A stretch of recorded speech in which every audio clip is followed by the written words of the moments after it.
Lately I feel I can't find my feet, pushing closer, my heart skips a beat and now I'm falling deeper than a fire, I can't control it. I think as the sky is not so black and white, it's like I told him the things that I can't find, I just keep going, I just keep going. In my time I've been dreaming of a space ready for my place. I wish she'd sing what I had dreamed before these darker days. I thought I found my way, quickly it fades, losing the race, closing the page. In and out I'll move myself again.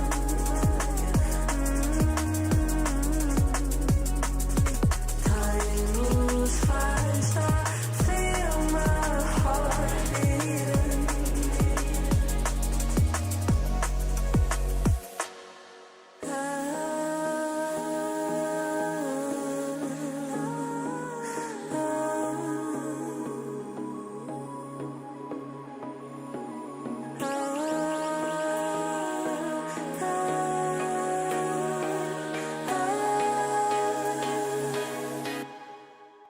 And now I'm falling deeper than a fire, I can't control it. I could guess the sky is not so black and white, it's like I told him the things that I can't find, I just keep going, I just keep going, I just keep going.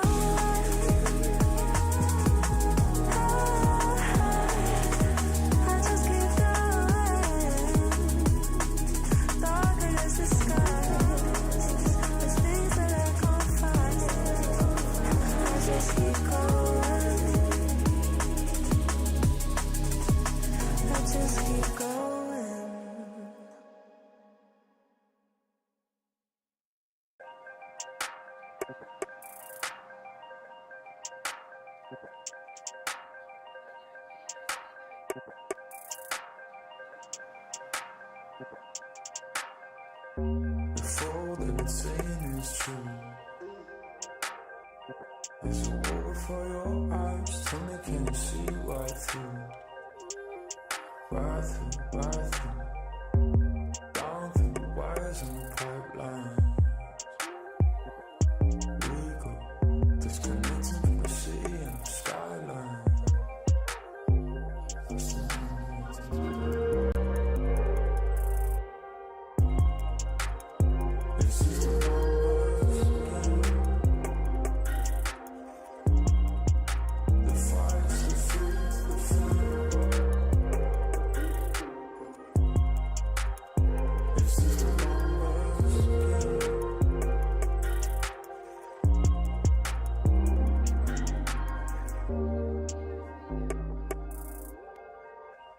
Counting up coins for a soda can, and there's nothing going on, no game plan, no plans. So I'm jumping out the fire, back into the frying pan. I'm trying to disconnect from the stats and the spray tan.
This land is calling.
Just trust me, okay?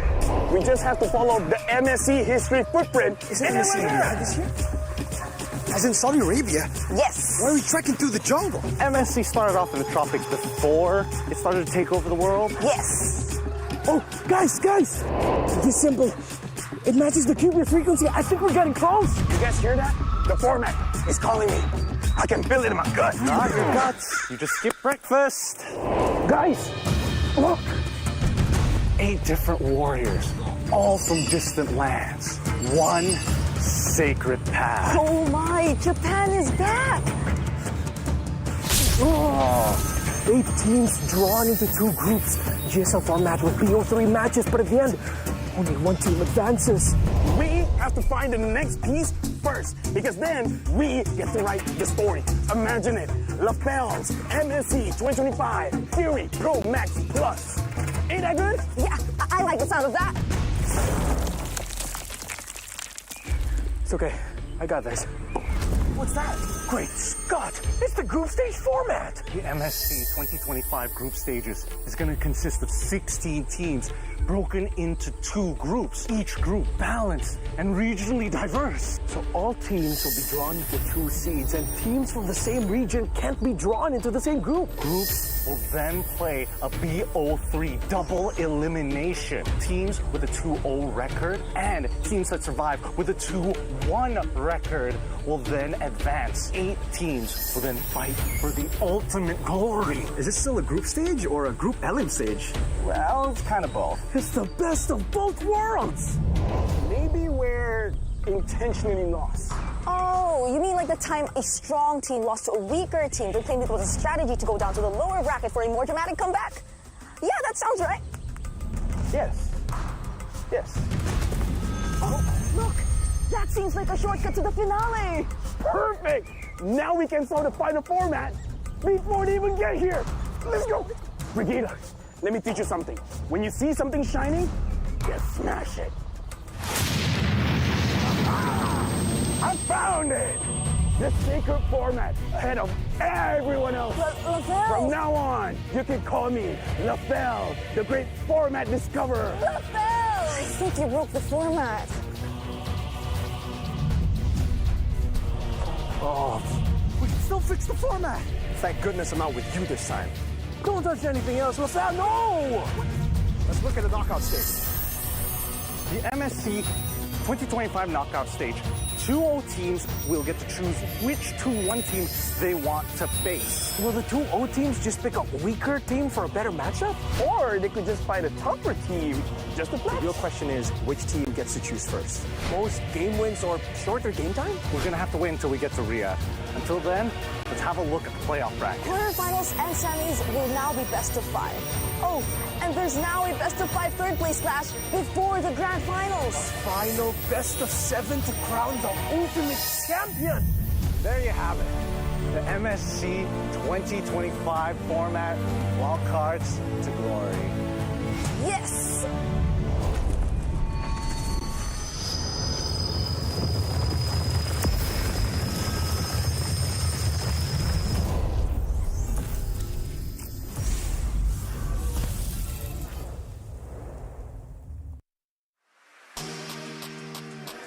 After saying goodbye to 2 teams yesterday, we will be saying goodbye to 4 more. Ladies and gentlemen, boys and girls, welcome back to the MSC Wildcards here at the EWC 2025, day number 3. My name is Eterna. You guys are now watching the English broadcast, and I'll be your desk host for the day. And of course, we are going to invite our panelists over here. We have Leo as well as Abstract. Now, boys, we're coming to day number 3. Every match will be an elimination match. Up until the very end, we are going from 6 teams down to 2. Honestly, it's kind of surreal that we have went past 2 days already. Being the 3rd day, it's definitely kind of scary considering the fact that we are kind of in a repeat of day 1 in some sense. I get that. We'll be seeing the schedule very, very soon, but I agree. We are going to be seeing 2 rematches here from day number 1, I believe, of the group stages at MSC. And with that, let's take a look at the tournament format.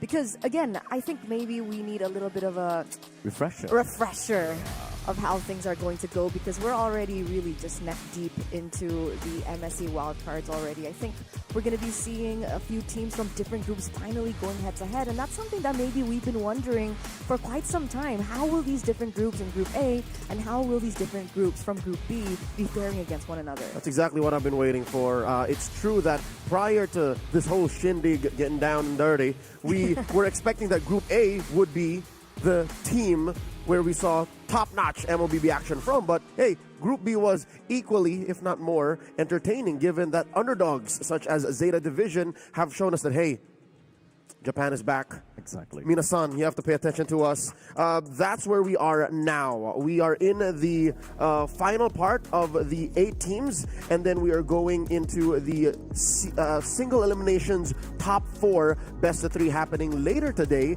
and then tomorrow, that's where the wild card finals are happening. A single best of 5 to determine who's moving up to the group stage. So tomorrow we'll only be looking at a single series, right? The stakes are definitely going to be high for tomorrow, but today-wise, is ever higher since we are saying goodbye to 4. Four. Oh, 4. We're going to be saying goodbye to 6 at the end of the day, right? And damn. Unfortunately, their prize pool journey ends here, right? Total prize pool, like we mentioned time and time again, $3 million US. So that would put the 2 teams we said goodbye to the... Was that 30,000 US? Yep, confirmed. Nightmare and Team Falcons are confirmed 30K. Walking away for one, literally just the home team, and then the other are flying out with 30K. But hey, 30K is a lot.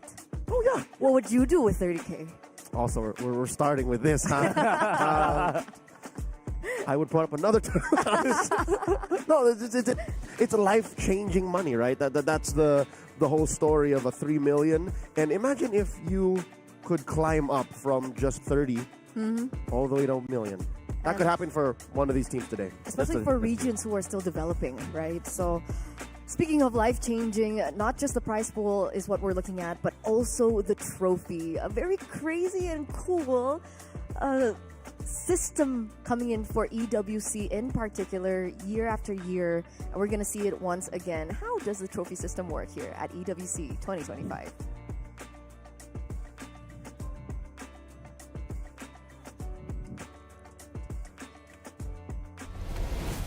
No competition is as ruthless as the Esports World Cup. Its trophy system is no exception. The Club Championship Trophy, awarded to the one club that rose above the rest and reigned supreme across all EWC games.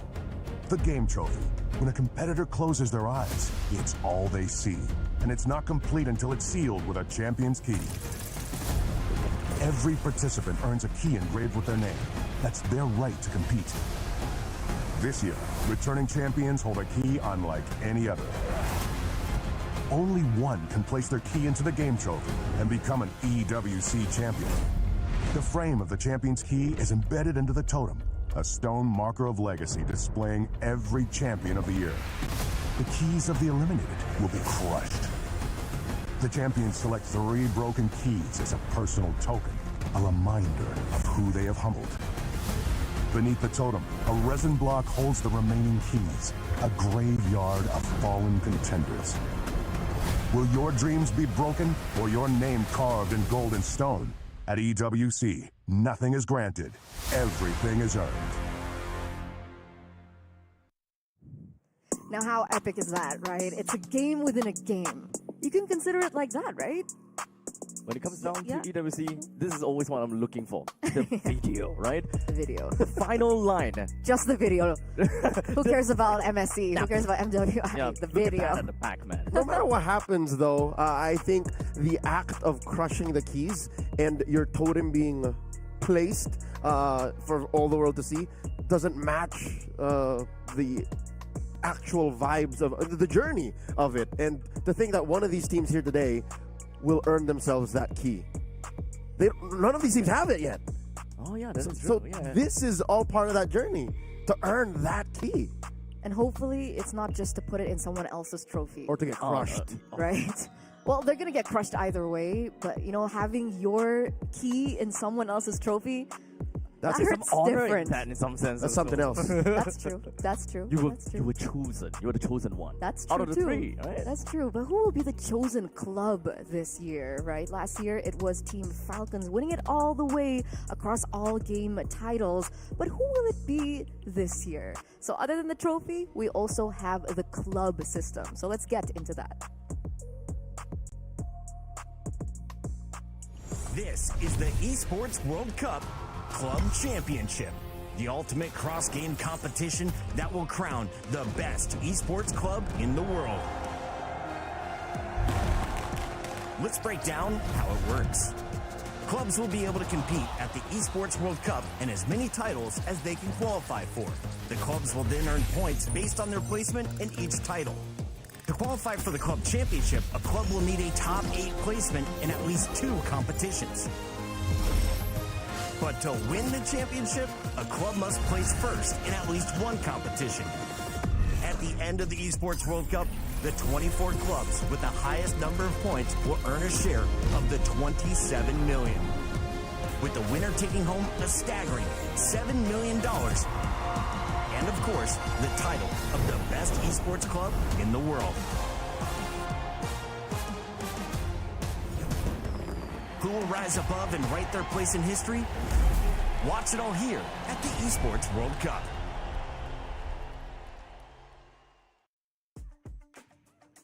Imagine that, 7 million US dollars are on the line, and I think every club around every title is going to be vying for that. 7 million for the winner. 20 million spread out across the other competing clubs. So when they say life-changing money, That's they the mean one. it. Good one. Yeah. Now, what would you do with 7 million? I'm charity. Wow. Very noble. Noble. Thank you. Thank you. But let's take a look now at the group bracket for Group A. After, you know, the twists and turns after yesterday, we are looking yet again, like we mentioned, right? Another rematch coming through in this particular group. I love it. I cannot get enough of Legion Esports versus Mongols. I would watch this series in a best of 3, a best of 5, a best of 7 over and over again if I could. But as it is twice in a single bracket, twice throughout the wildcards, is a blessing. And I would not have it any other way. Honestly, I haven't got the opportunity to actually cast a single game from the Mongols just yet. You're missing out. Ooh. Yeah, those second series are the what series? Those second series are all the ones that I missed out, unfortunately. But at least it's always nice to watch, right? Well, in the meantime, Rage versus Zeta Division. They have been on all the rage now. Since Zeta Division, they are really out there. You get a lot of Zeta, dude. Yeah. You casted a lot of all Zeta. the Zetas. You got all the Zetas. That's This is the sugoi. B brackets, by the way. Sugoi? Sugoi. Eh? Kawaii? Me? Thank you. Oh, Arigato. Arigato gozaimasu. there's something off about us today. But anyway, what's not off is today's went too far. schedule, right? Match number 1, match number 2, like we mentioned, it will be a Group A rematch between these two teams. Match number 2, it will be a Group B rematch between both of these teams. And coming into match number 3 and match number 4, that's when the crossover happens. So it will be VP going either against Legion or Mongols. And it will be either Rare Atom going head-to-head against either Rage or Zeta. This is what I've been waiting for. Besides all of these stories being told, I want to see Group A and B actually crossing over, because from the Group of Death, aka Group A, and Group B that is just, we'll see. Finally, these teams are going to be button heads, crossing paths, and only one may come from either crossover into tomorrow's best of 5. One thing that I find really interesting about today's games is that, yes, it is a revenge match, yes. However, this is slightly different because, in my honest opinion, this is probably the closest that we have seen when it comes down to the first part of the bracket. Most of the time when we see first part of the bracket, there is a disparity, 2-0, 2-0, 2-0. But it's been a long time since I've seen 2-1s all the way through. To the point that it's kind of tough to even say, oh, Legion definitely goes up next. Oh, or Influence Rage definitely goes up next. Both are coin flips. I'll say it now. I can't even say, given the breadth of strategies that Zeta Division have come to the wildcard with, I wasn't expecting this much. They were the first to introduce a handful of heroes that we were waiting for, and they win with them. But on that note, right, it's time to celebrate a decade of greatness at the Esports Awards, because it looks like MLBB has been nominated for 3 different awards. The MLBB for Esports Game of the Decade, M5 World Championship for Esports Live Event of the Decade, and the Moonton for Publisher of the Decade. So don't forget to, appreciate the MLBB tournament. Also show your support at the website earlier on. It was a lower third, but I missed it. We mimed it for you. We mimed it for you. Yeah. Thank you. That's so cool. Yeah, That's all the teamwork. gestures needed. That's chemistry. I mugged the camera for you. Thank you. That's amazing. You're welcome. But if you guys missed it, the website is esportsawards.com/vote as we get into the lineup for Legion Esports. Now, boys, talk to me about this team. Little bit of trivia. Legion Esports and Mongols rolled up in the same shuttle into the venue earlier today. And we ran into them, and they were stone cold. Yeah, no, they were literally falling in line in the same queues, walking through the same doors. It's like, and I get it. You could not speak to any of them. Meow, Joga, Shaka, Cram God, Daylight. None of them recognized me. And I understand because they're locked in. They're fighting for tournament life. Yep. We were right at the entrance, and Leo was like, that was awkward. Did you say hi and they didn't I did. respond? Yeah, I was within an inch of Cram God. And he's like, Hey, I understand, right? Because other than the rematch that we're talking about between both of these teams, again, it's another revenge story, right? Back at M6, and the first time that we met, we did mention that it was the Mongols winning it 2-1.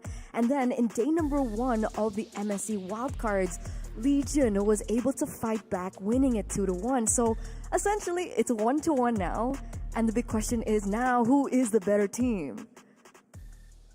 I can't tell you. No. None of us have an answer. Yeah. I have a special place in my heart for Legion. Okay. But okay. The Mongols are showing us a playstyle that I've only really seen a lot of in Indonesia and Malaysia. And the fact that they're playing with their own picks, like, dude, the Mongolian Franco Shenlin. I want to see if we're going to see here or else get banned early. That's possible. Yeah. Honestly, it's really about Shenlin that I really want to look at, right? Because he's the mastermind of the team. He wants to be the one that kind of draft and be very, very adaptable midway through the series. So let's see if we're going to be seeing that in our first game, best of 3 elimination match between the Mongols and Legion. Leo, Abstract, you guys know what to do. I don't. We'll take over the draft. We'll take over. He will enjoy the match and pick up on details we couldn't in the heat of the moment and begin the match proper. The draft is upon us. It will resume once our players go through some of these little hiccup, I suppose. But we'll definitely get ourselves back in again. So we can take this opportunity and this time to really just look at both of these two teams, considering that this is the tournament live. This is very different from day one. they did whatever that they did, and they played whatever they could. They pulled out their aces, or perhaps they learned from their opponents, but now they have to put everything that they have learned in play. All in pursuit of this very key. Oh, they even framed it up! Their very own trophy. They put it up today, but tomorrow is when one team guarantees their ownership, their claim to this very key. So, a throwback to day one when they first met. Legion Esports won 2-1, and they were on the play all series long. They were blue side, no one could stop them from taking it, and now, what a shit of tides, because the Mongols now are on the play. Coach Buyo bans out the Kalia and the Fredrin, and then the Mongols, with Coach Sabo at the lead, are going for the double. I would like to assume that when it comes down to the draft, at least for the band side, right? Some of these bands are always going to be dedicated based on each team, what they believe is good. And considering the fact that we have been seeing Shenlin pull up the Franco every now and then, I think that it could be a very valuable band, maybe in the second phase of it. I don't think that they would reserve their first phase band for Franco, would they? Oh yeah, no, that would be a little too obvious if you do ban the Franco in the first phase. And yeah, Shenlin, if I'm not mistaken, has only picked the Franco in the second phase, or if not, in Red 3. Yeah, second phase. But very specifically in those cases. So yeah, we'll see. This is Shenlin right here, this young man on screen in the center. And this is Legion Esports. They're still pretty locked in. Even me, I was looking for a response, looking for a reaction. And they can only wait for the match begin. It's nice to see Cramgod on the stage here. It's been a long time since I've last seen him. Good old days, good old days. I suppose that it was, I think 3 seasons ago. Oddly enough, I think you spent more time with Cramgod than I have. He's played more MPL SG than MPL or MDL Philippines. He's been Mr. Worldwide at this point. That's true. He's been everywhere. That's true. Has played for Vietnam. Has gone around the world. I think this tour for him started in 2023. His first outing with a team other than a team based in the Philippines was under an SBS, if I'm not mistaken. For an SBS? Season 3. Oh. Yeah. Season 3. He got grouped then, but now look where he is. But that's the experience. Everything has slowly accumulated to this moment. He's been building up. I think I could say the same for Shocker. Shocker was also then but new to this import game in 2023. And look where he is now. So, when was the okay, so at least since we're talking about Legion Esports, right? I'm always looking out for, specific key players. And I guess it's kind of the obvious if we kind of talk about the imports, right? Sure. Because they're imported for a reason. But other than Shocker and Cramgod, I probably keep my eyes on Daylight. Daylight, their gold laner. He is a key to a lot of their wins here in the wild card. But I'd like to think them protecting him in the draft is a huge factor. They've always put the carry in his hands in the later parts of the draft, literally last pick in blue. And I guess that's a team decision. But if we were talking brass tacks here, if we were getting into the details, I think the reason why Legion isn't really taking off as well as I think they should is because there's a little too much on the shoulders of Joe God. Yeah. But he, as the jungler, I would say that they, at least for both teams actually, the Mongols and Legion Esports, Joga and Zetsu, have yet to really show massive consistency in this wildcard stages yet. And I think that it is all about now, right? They gotta be consistent. They gotta show what they're really made of. All the effort and all the training gotta be poured here before they even get knocked out. But one thing that we need to take note of as well is that this is a training ground to go up against Virtus Pro. And I think that is the big thing. That's the big ticket. Virtus Pro showed great success in their games. But I think that that's definitely something that they're gonna have to focus on later on. But it's all about preparing themselves for that possibility. And here's what's scary. You can never truly prepare for Virtus Pro like you would any other team, not just in the wildcard, but in the entirety of the Mobile Legends ecosystem. They play from MCC. They play from the ECA. They play Brave Draft, sir. Brave Draft. They play Global Ban and Pick. So I'm not even surprised that teams haven't really completely read into Virtus Pro's depth, their hero pool, their hero Mariana's Trench, if I may say. They have a huge pool there. They gotta have the huge pool. Yeah, because yesterday they have proven that Bobert on the far side, it was previously an enigma. We thought it was their Achilles heel because he's previously lost with it plenty and then shied away from it all the way into the finals up until they stepped foot here in the wild card. And then suddenly yesterday, lo and behold, he wins. Well, he doesn't win with it, but he won with it once against Influence Rage, and that was a very fast game too. It was a 9:55. Oh yeah, the sub 10 game. Yeah, so that's the first game, right? That he played Farsa with. Yeah, and then won. So we thought that, maybe he don't play the Farsa, maybe it's not their thing. Maybe it's a Kimmy one trick. No. Yeah, no. Bobert is real. So yeah, if you're either Legion now or Mongols, you're looking up and like, how do I even face potentially Virtus Pro? And not to even mention, you're facing off against a fated rival now. Like these teams don't know each other. They bump into each other in ranked games. Oh. Geographically, it's a long shot. I explained this in day one, but Chinese server exists in a pocket of its own. So if you were to draw a line straight from Vietnam to Mongolia, sans China, then you're clean. Like they do connect. Oh.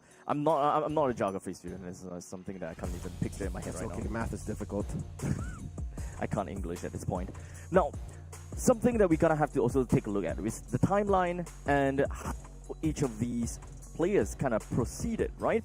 So I think that could also be a mental game for either one of these two, right? Mongols, they got knocked early, so they had to play up against Falcon Esports. So the fact that they managed to win against Falcons and knocked Falcons, they do have a mentality that allows them to kind of want to bring forward that kind of excitement.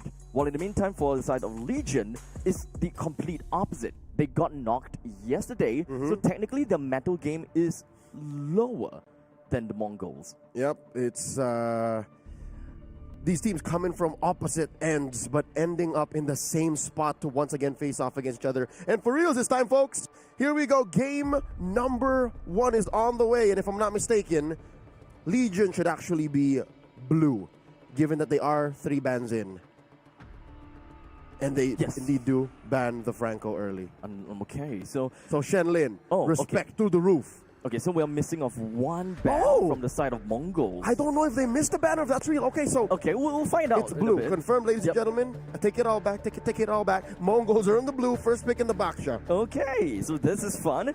First pick Baksha for the side of Mongols, and when it comes down to Legion, one thing's for sure is that they absolutely love the Uranus, but they banned it out themselves. Abstract, I think this is a very real situation here. Mongols may have actually not banned. It's possible because prior, they always ban Baksha. They ban Baksha if not their opponent's banning Baksha. But here, by not banning in 3, they pick it up. Okay. So at this point in time, they pose that question over to Legion. Do you want to ban the Baksha? But in this case, hey, that's a respect over the Shenlin. They got Franco out. And now Legion Esports responds, Moskov and Zushin. We have never seen Legion Esports draft Zushin lineup. They've always banned it. Big respect by Coach Sabo to this mid-lane utility juggernaut that could become a damage hero, mind you. I do believe Mongols should pay attention to that. Watch out for the Angela pickup, maybe in Red 4, in case it comes through the bans. Now, Mongols, what can they respond with? Granger's still out there. 1-1 would be good right now. 1-1. We haven't really seen what is Legion's front liners just yet, but 1-1 will always be one of the very stable, very consistent kind of marksmen. But even if they don't go to the direction, it will be the Granger. Okay, so 1-1 it is, together with a Kimmy. Okay, so the Mongols have won with a Kimmy twice, if I'm not mistaken. One with a Kimmy twice, okay. So that was... In mid, yes. Okay. The math checks out here. So the Mongols are already investing in their damage output. Very good decision making here by Coach Buyo. Now Legion, on the other hand, closing up their first phase. What else are they lacking? There's a good chunk. Do they give do they give Joe Gai's hero here now? Because you technically can see Zetsu. Zetsu could be a Baksha here. Zetsu being the Baxia would definitely make a possible point, to be fairly honest. But when it comes down to the fact that Shen Lin, the adaptability, they don't really quite have to play that just yet. All right. Just go for something that's consistent, something that's normal. This is Joga's third hero. Throughout the whole wildcard, he's only really played Yisun Shin Joy, Yisun Shin Joy, Joy Yisun Shin. But now, he's playing Lancelot, which I think is a great start for Legion to change the trajectory of their run here in the wildcard. Introduce a little bit of variety into Joga's play. He can play utility, he can split the map, he can actually fight, do some cleanup. Now they're going into the banning phase. The Masha here. I would like to assume maybe they would want to pick up the Masha instead. After looking at how Junichi from Zeta's division played that Masha, it popped and it popped that Kimi. Matched it up with Chip too, so yes, very much possible we do not see a roamer for either side decisively just yet. Coach Buyo respecting Cram God's Cho. Okay. Hey, if Shen Lin never had an opportunity. If Shen Lin, he only played it once. It was disgusting. Okay. He was kicking dudes left and right. If Shen Lin is the Franco of the wild card, Cram God is the Cho of the wild card. They literally have got a hero to their name. So the Phobius also joins into the fray. Both of these two teams are actually lacking of an XP laner and a roamer. The only difference is that Mongols at least have got the flexibility of flexing that Baxia over to the roam position. Legion might still be able to go Arlott Angela if they so decide. Do they want to though, considering that they are going up against Baxia?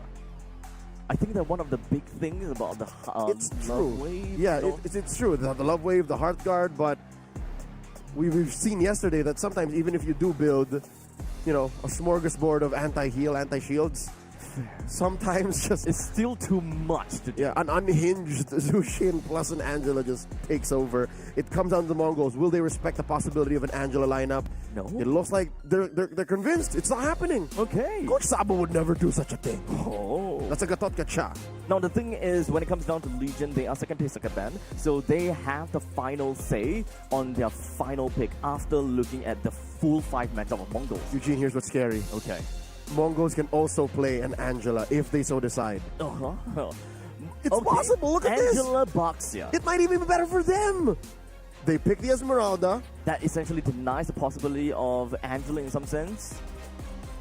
Or but how naughty would it be if they still pick the Angela here? Roamer, right? XP jungle. Oh my lord! Hey. Mongols, are you doing it?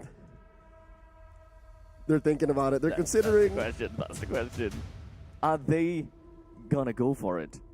This is one of the things. Is Shen Lin gonna make that play? This is one of the things I considered an under when I'm talking about just my thoughts on the metagames, because it's feast or famine. It's so sometimes when you're gonna win and when you've taken over as an Angela center lineup. But no, we see another enchanter. Roamer, welcome to the wild card. The Mongols debut Estes. About damn time.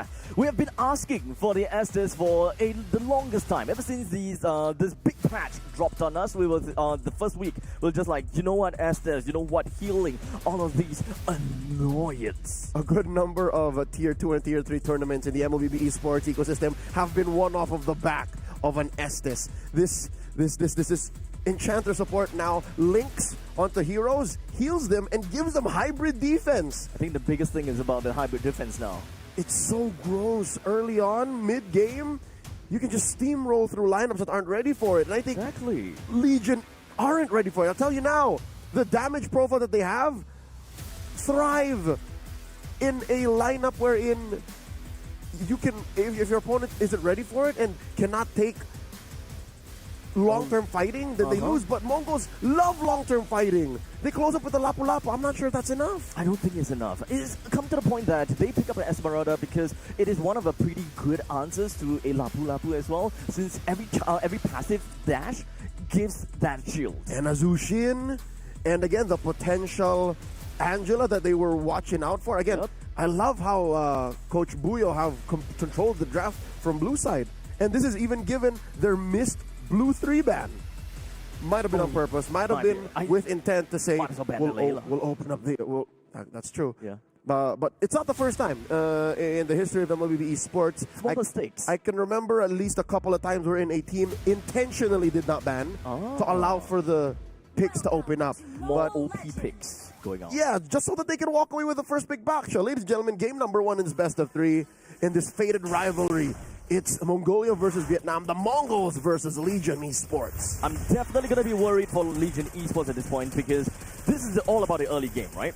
The moment that Shen Lin hits that level 4, and that is when Legion Esports have got absolutely no answer to the Blessing of the Moonlight Goddess, because that is at its peak of grand healing and hybrid defense. You can't make anything up with that Dom Eyes. There's no way you can get a glowing one. That is the best time for Estes. All right, real quick, a check on the emblems. If you were to play an Estes in the current patch, that is the support emblem, agility, and wilderness blessing, and then focusing mark. All about speed. Okay, so I like how it's focusing mark because you're still part of the fight. You're actively helping in your final goal of actually winning a fight. And the Mongols, I'll tell you now, I'll do you one better. Even without the ult, Shen Lin is pretty much taking care of his team. Look at this, Mumu, popped by 3 and survives. Oh, Mumu, he will be tossed right back into the fight, but fortunately for him, he will pop the sprint to get himself out of the mix. See, even without the ult, Divine. Shen Lin is affecting and changing the course of fights. How down here in the gold lane, RinXK obviously getting pushed to the limit here by Daylight.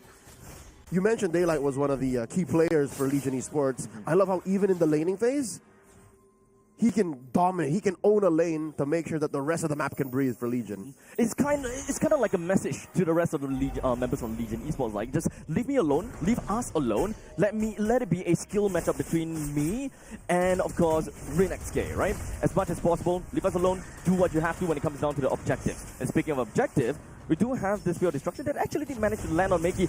Oh, Daylight actually joins into the battle while Joga takes the turtle down. Zetsu, Shen Lin, both of them taken down by the hands of Joga. This guy is starting off quick. But in the meantime, also another kill, allowing Cram God to push Mumu over the edge, leaving Meiki all alone with a sliver in the middle.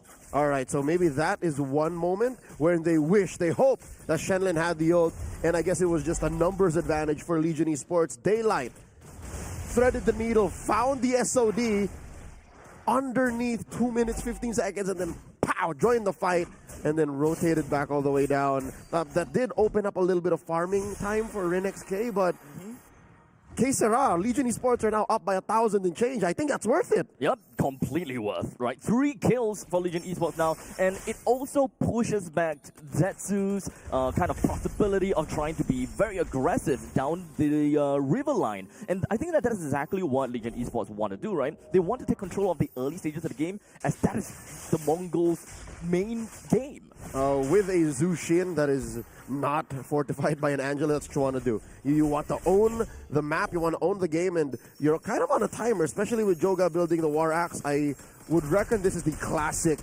build. Meow too going for War Axe first. Okay. For going all sustainability, and I think that's a Swift Trinity on the way for Daylight, 1 out of 3 in.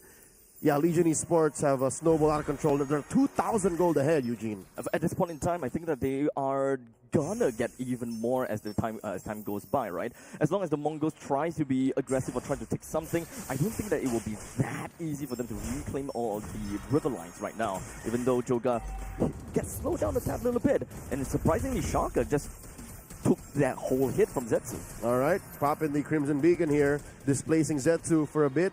Turtle coming up in 5 seconds. Massive rotation from Meow coming down. This is bound to become a 5v5, just waiting to happen. Turtle pulled out, Meow jumping in. Where he does have a War Axe, so he's not too afraid of anything, as the stun will be able to land on the Meiki. Unfortunately, the flicker from side of Meiki allows him to not get away. Unfortunately, still, as Shocker has his own flicker itself. With the crossbow of tank coming in from right, RinXK manages to take 1, but he's just going to be darting himself backwards while Zetsu and Mumu put themselves right in the vanguard, hoping that he'll will be able to push Joga away as much as possible. But Zetsu completely zoned out. He don't have any possibility to get himself close to try to possibly steal the turtle away. Masterful isolation here by Legion Esports. They sent over Meow, they sent over Shocker to take down Mikey, and it was worth it. Mikey, at this point in the game, is going to be the main source of wonton damage from the Mongols. And by isolating him, taking him away from Shenlin, taking him away from Zetsu, there was nothing the Mongols could do. Legion Esports now pushing the advantage. Shocker coming in, Crimson Beacon. Can Cram God find Shenlin? Both Cram God as well as Mel has joined into the fray with 4 members from the side of the Mongols, effectively pushing the rest of Legion Esports away. While in the meantime, it does seem Attraction Pulse did not land, but Cram God, he's going to be stuck in there for a tad little bit, while the Blessing of the Moonlight Goddess will patter all 4 members in. The SOD lands over to the back, but he's not going to be jumping in. Meow, though, sacrifices himself just to ensure the safe passageway for Legion Esports. Fair enough, it was a 4v4. And I think Legion Esports lost their window. They lost their prime initiation timing, and they paid the price. Now the Mongols are clapping back. They're trying to close the gap. The map doesn't clearly belong to them just yet, but at least they got a kill. Meow taken out of commission for just a bit. Looking at the gold lead, it's spread out pretty well. And here's what's surprising. Abstract, look. RinXK is farming much better than Daylight. And here's the thing, Daylight's been fighting. I think that's where we see the difference now. Yep. I think that this is also one of the reasons why we don't really see a lot of Moskovs join into turtle fights. The first turtle and the second turtle. But he did. He did. So that's probably the small little difference that he made that allowed RinXK to take a couple of these pot shots in the lanes and perhaps even on the energy turrets. Yeah, that's the opportunity cost of being an active part of fighting early on. Daylight knows his team needs him. Now the pressure is on the Mongols. Timing for the last turn of the game. Oh! Goes down to Meow, unfortunately. But in the meantime, down in the bottom lane, quite a bit of a commotion from the side of Mongols. All 4 members down. Shocker, Joga, and Meow. They will want to look for an opportunity as most of the amount of gold and damages are going to be onto Joga. As long as he finds the opportunity to, they will be able to dominate as the funnel is more towards the Lancelot at this point. But if the Blessing of Moonlight Goddess is available, that is something that Legion Esports gotta have to look out for. As now he's gonna be putting himself right in the center. What he does have a pretty good stun going on. Cram God, he gets one. Shenlin goes down. That is going to be one of the main healing that they do not have, while Joga picks up a double, bringing the jungler down. Legion Esports have timed out Shenlin's ult, and that scrambled the Mongols, took him out of their timing, forced him to play out of tempo, and that led to a clean turtle take, led to a push in mid, a handful of kills with nothing on the board for the Mongols. Fair trade, sir. You get nothing. Legion Esports running through the Mongolian coalition here. Free real estate for Legion Esports. The Mongols will find it difficult for them to take any form of jungle camps for themselves. Given that the middle lane T1 is already down, Legion Esports, they will be right in your face. And the name of the game for Legion Esports is so far. Oh, hold up. Zetsu gets caught here. Joga right at the tip of that Phantom Execution. I don't know who saw it first. I don't know who was the one who read the rotation, but neither jungler don't want no smoke. Yep, they don't want anything. What I'm trying to say is, I think Legion Esports know that, oddly enough, it's not as simple as a take out the cores. Don't just go for Zetsu, RinXK. The key is Mikey. The key is Mikey and Shenlin, and they've been doing so well to isolate them. And something that's really interesting, the one that Gideon has been looking for, the Bruiser Lancelot. Ah, this is it. Yes, this is it. The Brute Force Breastplate, the War Axe, and now the Endless Battle. And then the Queen's Wings on the way after. This is how you fight off against a Estes lineup that you just haven't really put down into the ground as much as you'd like just yet. You want some level of sustainability. You want to keep fighting long term. You can't just do burst. You can't just rely on the burst.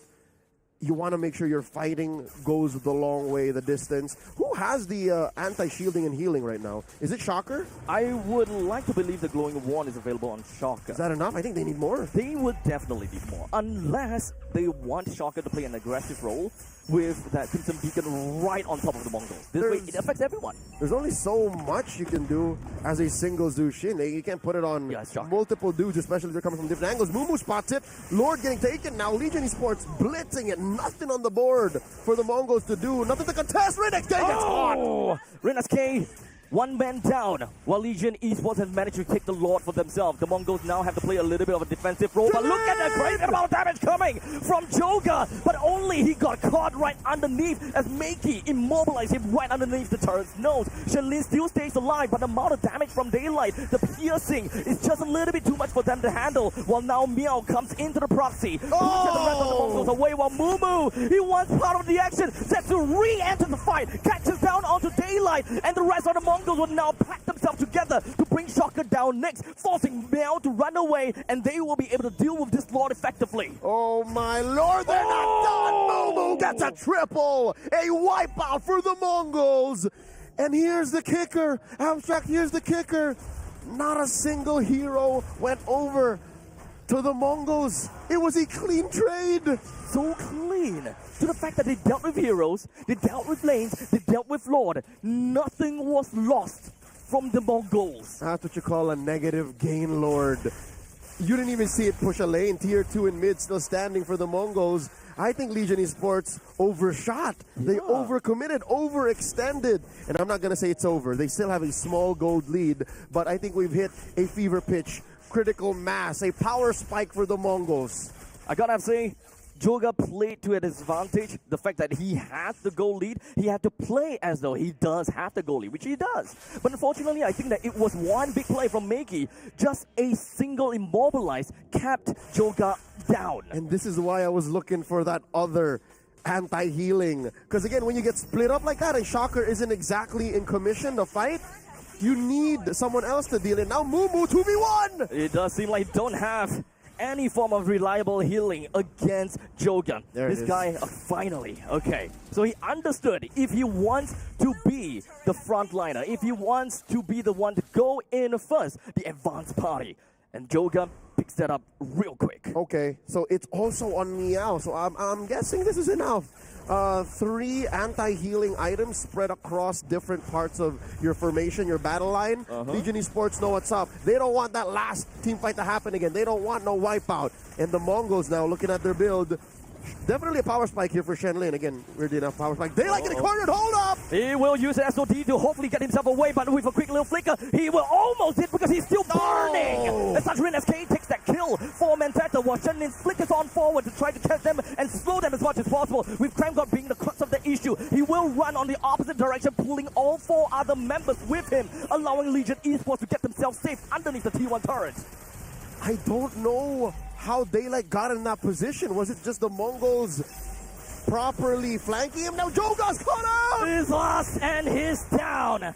This 5-man Ube from the Mongols will keep Legion Esports at bay.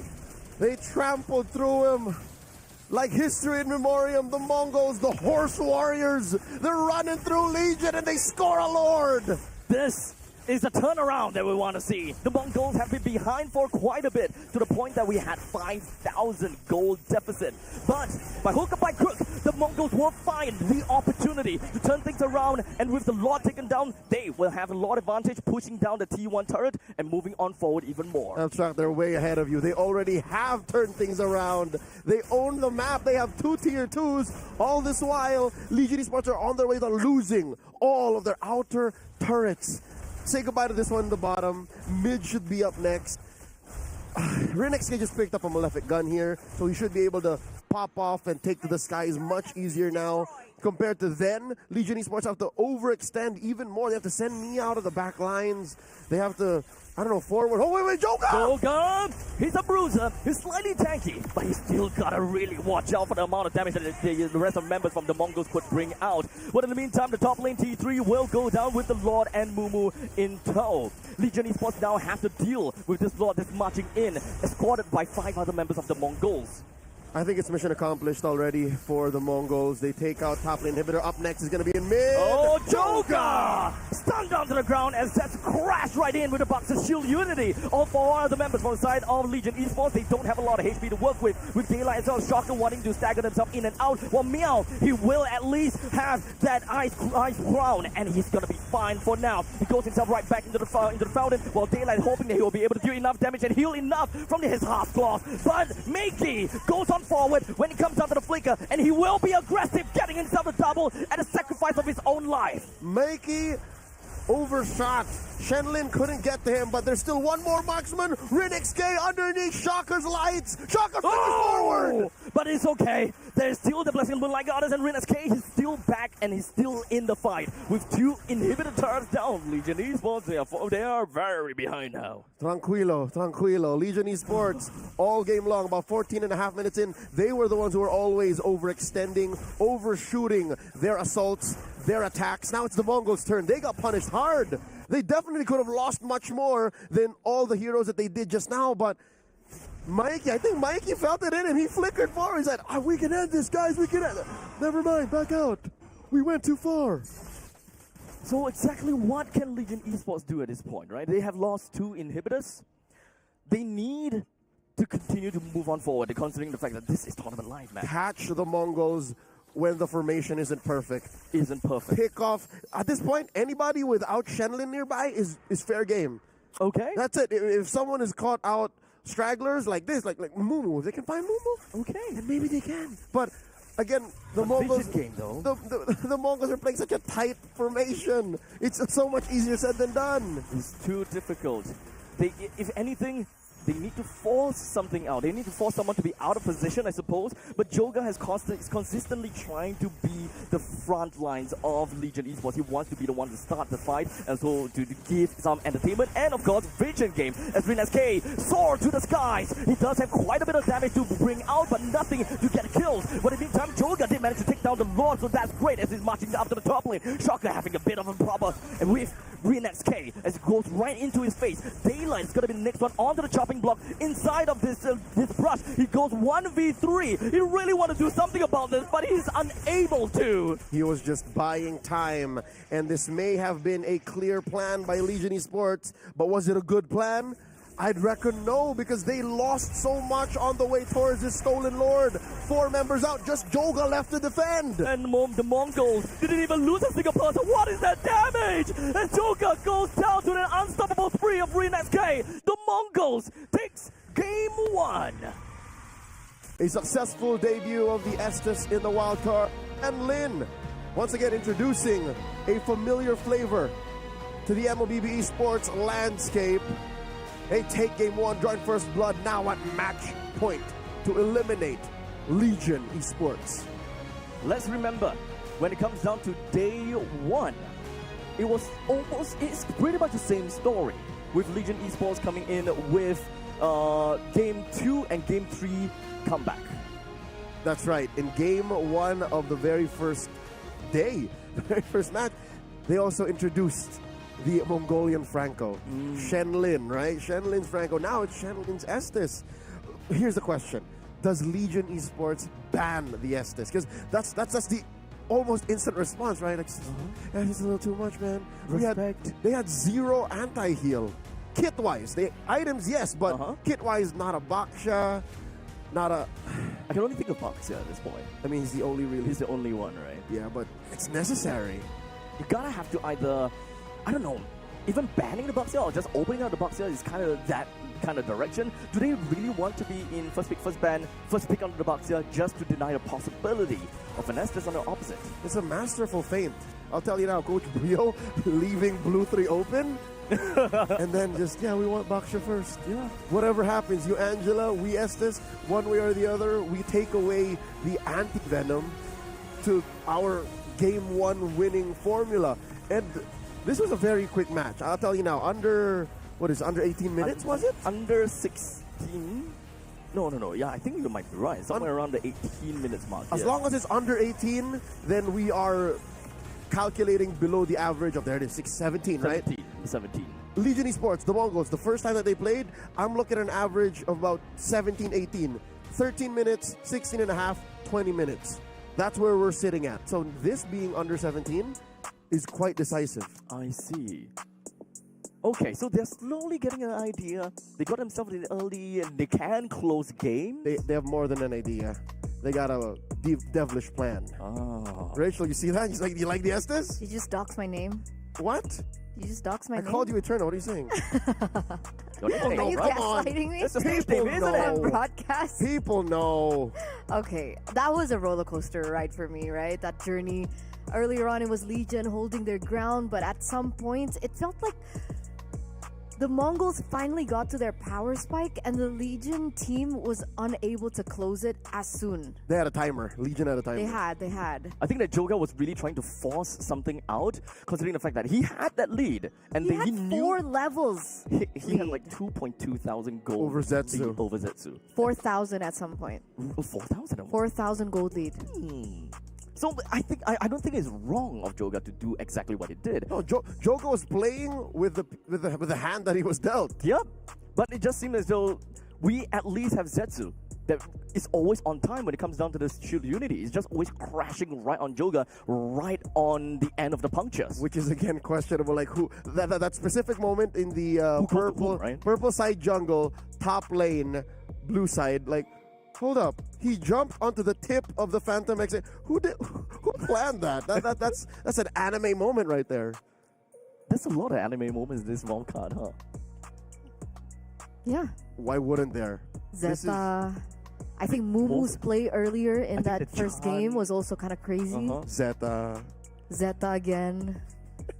And let's not forget about Zeta, right? And Zeta. There'll be an action later on, folks. I'm excited, but entertainment. We live in the now, and we live in a reality where Estes is a must answer.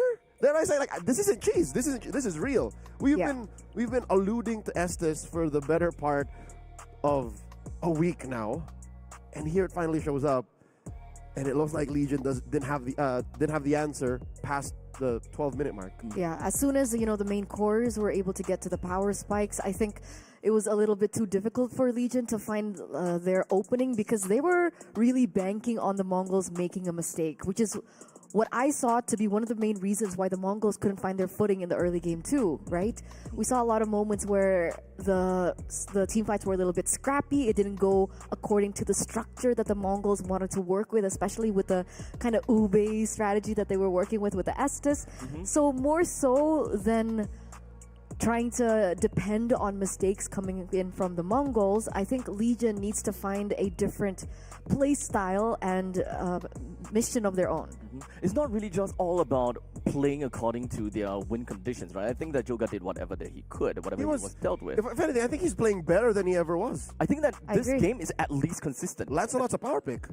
It's just, unfortunate circumstances, right? But I think that there is at least a small little pattern, and that is the fact that the teams are probably starting to figure out a little bit more about Enchanted support. Yeah. All of the Enchanted support that we have, Diggy, Angela, and Estes, are all victories. I mean, Diggy is kind of a far cry though, because I was for thinking once. more. I lost one. I was thinking more Florin, right? He hasn't showed up. Not exactly. Which is I'm wondering if those kinds of heroes will actually finally pop up, especially with the Baxia. I think the Baxia synergizes better with the Florin as compared to the Estes in particular situations.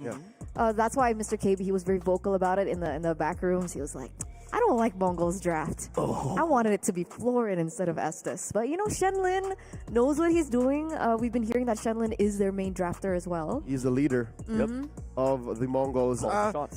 But here we are now. I think that was also a little tricky move that Coach Buyo pulled off. Like, no blue 3. We'll get the back shot. I think. What did KB say about that? I'm always interested in Prof. Kabe's opinions. Did he see that? Oh, he was just confused. See? He was like, huh? Why? Is there a mistake? Did something happen on stage? Has that never happened in ID? Not very rare. In the Philippines, it's happened at least twice. Okay. That a team decided not to ban just so that the draft would open up. So this is not completely new to me. So I can explain it. Okay, for us in Singapore, it's more the fact that if they want to open big heroes, They just OP pick- they heroes, just ban Layla. they just ban something else. I agree. Else. Okay. Because I think it took a while for them to get into the drafts again, True. right? Yeah. So which I can confirm was also something to fix. There was something being tweaked with, but also maybe they just timed out that decision to keep Legion on their toes. game. Yeah, it's like it's a mental game. It's not a So setup. can we agree that coming into game number 2, adaptations start in the drafts? no. I'll tell you now. Adaptations start in the mental. I'm hoping that Legion do not lose their cool. And I hope Legion stick to the plan. I hope Coach Sabo can pick up from where they left off, because if not, then it'll sadly turned into another Team Falcon situation wherein clearly game 2, their final game that they play, they were just everywhere. And I'm hoping that that's not the case. I'm hoping that this is more than just calm before the fall, that they actually play well and put themselves in a state of flow and take us to game 3. Why are you smiling? No, nothing. Why are you laughing? What's wrong? Nothing. But Something happened? no, calm before the fall, right? Is that the saying? Calm before the storm. Right. Yes. Sorry, I meant calm before the storm. It's like, we know what's going to happen. We know that this is a high-stakes matchup. You have to put your best foot forward. We can't fall for these no blue 3 bans anymore. No, of course, when you talk about mental, I absolutely agree, right? Because when it comes down to the games coming in from Legion, they have lost, as of now, lost 3 games in a row. Yes. Right? While in the meantime, for the Mongols, they won 3 games in a row. So momentum. That's definitely something that they gotta play around with. And they also have to be careful about these, pocket picks. Shenlong came in with the Franco, and now he's coming in with the Estes. What else can he play? How deep does this hero pool run? Exactly. Yeah, can he play all the enchanted supports? I mean, revamped Rafaela. Haven't seen that yet. It's so odd that she's the last in this discussion, because we're always like, Angela, number 1 for sure. We've seen Estes, Florin. Kabe was like, Florin! Where's Rafaela? That's right. Completely forgotten. And this is weird because Bruno is in the meta now. Rafaela Bruno, Rafaela Digi. This was once the poison that we were playing in the pandemic. Like, you just play any combination of these heroes, like, say goodbye to your towers 5 minutes in. Oh. It's all about need for speed, right? Especially when it comes down to the heals from Rafaela. That is something that I love the most, right? You get free speed boost almost every, 5 seconds? Yeah, and if your Bruno dies, pop him back in. Your duty ain't done. If you have Faramis, that means that Bruno have 3 lives. All right, take it easy. And if... We haven't seen Faramis yet.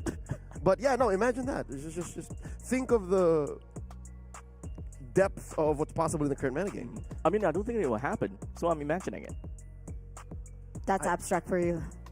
Since Imagine, yesterday. imagine I don't have feet. If you can't imagine it, then how can it be real? Manifestation. And I'm manifesting Cram God's show to come out. I do want to I think Legion has found a lot of success with the Cho so far. Because technically the Cho is always banned in second phase. So could they potentially be just prioritizing it in the first phase? Because that could have been the pickoff. Yeah, you could have taken Shenlin away from his team with a kick and then called it a day. You're right. Yeah. Having a Franco for themselves might be a little bit. That too, you could steal the Franco. But that's a question. Does Cram God have a Franco? That's a big question. Actually, yes. So he does. He does. I know. He does play the Franco. So we'll see. Will the Franco, will the Cho finally pop up here in this elimination match? We're match point, boys and girls. So with that, Leo, Abstract, take us to game numero 2. Here we go. In the draft is where it all begins, and I think with Legion Esports going into blue, they're more comfortable here. It's clear that they made a lot of calls throughout the wildcard saying, we want to start in blue. Let us draft from here. Coach Sabo banning out the 1-1 and Shenlin's Franco, while the Mongols take out the Kalia. They always just ban out the Kalia. Kalia hasn't seen the light of day for the longest time. We miss her. She's solid. There was a time in the metagame, I'd say early June to mid-June, wherein she would always just find herself in the second phase. Exactly. That is, you're not giving this little mermaid girl justice. She deserves to be here alongside the Baksha band. So from red now, I can see how the Mongols are playing a little cheeky. They might introduce more enchanters again. Have Mongols actually been going around with pick-off comps for the past few games? If you call a Franco lineup. Aside from Franco, I guess. Oh. Aside from Franco? No, not really. Not really, right? Badang doesn't count. Badang isn't a pick-off type hero. He's more of a team fighting hero. He's more full-on frontal. But no, you're right. Besides the Franco, are you saying and are you asking if Shenlin has a Cho? Has it come to that? That's a possibility. I do want to see that happening, considering the fact that he is most notably the key player and it revolves around him. He gotta have to play the part. And if he knows that most of these team fights or most of these initiations come from him, he gotta at least have Cho in his pocket somewhere. The agile little kung fu man goes in and out and be very aggressive right in the opponent's face kind of thing. Let's see. Cho still at large. Last bans for the first phase would be the Uranus and the Yi Shin. Okay. So that leaves quite a few picks open. A lot of possible lineups and compositions are made possible because of the absence of the Baksha. Yep. Legion, this allows for them to first pick the Jushin. Okay. I thought Mongols would ban the Jushin. So now, Mongols have to watch out for that. They could go, I wouldn't say, well, they can Fred. Fred's open. Kimmy. Fred Farsa. Oh, Fred Kimmy, okay. Kimmy's open. Is it either? All right. Or Kimmy Granger. Oh, no. Kimmy Granger's good, yes. But also Farsa Granger. Farsa Granger. Kind of like a poke style? Or maybe if they want to kind of leave it open. Because if I recall, Mongols did play a Novaria before, right? But between the Granger and the Iritel, I think RinXK just likes the Iritel more. The Mongols have never played Granger. Mongols? Wait, really? Yep. Huh. There you go, see? Okay, Fred. Maybe. So now the ball's back onto the court of Legion. What are the heroes that's currently available that they need for? I think the jungler is something that they might want to leave open. Just kind of grab and snag that XP laner. Perhaps having a Lapu Lapu will always be great. Very consistent, very great lane. Joy Lance, they can force the Joy Lance again. Joy Lance, huh? And Joy Lance in the jungle still allows for you to play the Angela Gambit. Yeah. Which is again good now because there's no Baksha. And Lance did do pretty well in the previous game, to be fair. So it's not a Lance problem. It's not a Lance problem. I'd say it again. That was one of Joe Guz's best games, best performances. There we go. It's just a shame that he lost with it. But now he knows it's less of his execution specifically, but more of a team thing, right? A team output problem.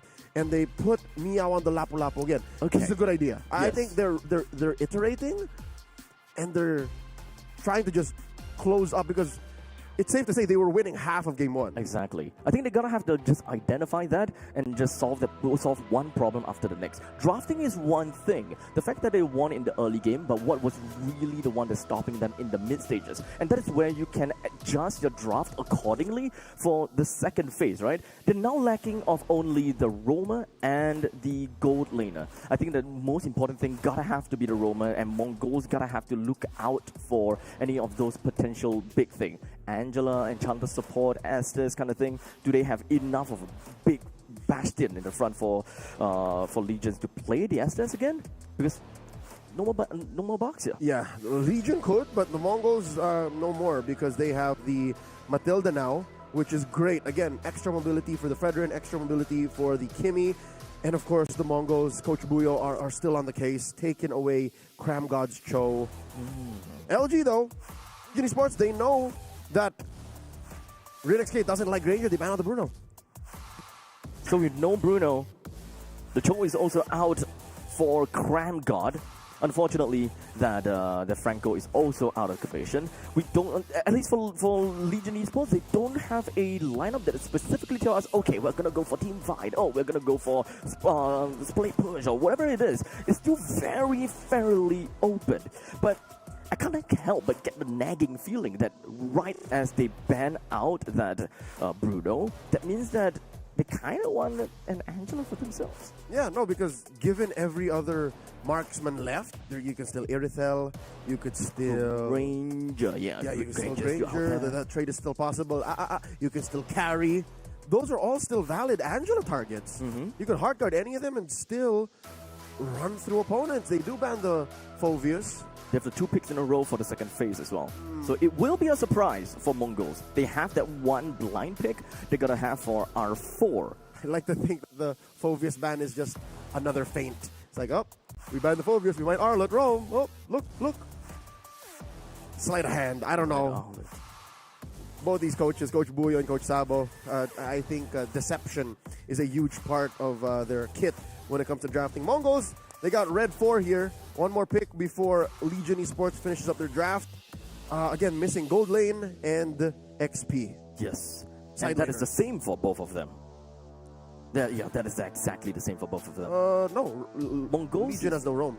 Oh, Legion is the roam, mind that, yeah. Yeah, because that's what allows for the Angela or the Rafaela to still show up. There's the Irithel. Again, this is a preference for RinXK, for the Mongols as a whole. Now the jig is up. The curtain is pulled back Eugene, we're gonna see if this is indeed an Angela I lineup. really kind of want to see that. This is the nagging feeling right now. Angela and Granger, I would like to see. At least if you put a Granger against the Irithel, it's a skill match of 50-50 kind of thing. So I'm still okay with that. 1-1 is currently out of order. That's in fact the first ban of Legion Esports. It wouldn't even be weird to say Harith Angela. Really? They could use a little extra magic damage. There's not much from Zushin. Okay. But would an Esmeralda be a threat from again, Mongols? Or again, carry. Oh my god! Huh? Another debut pick in the Clint.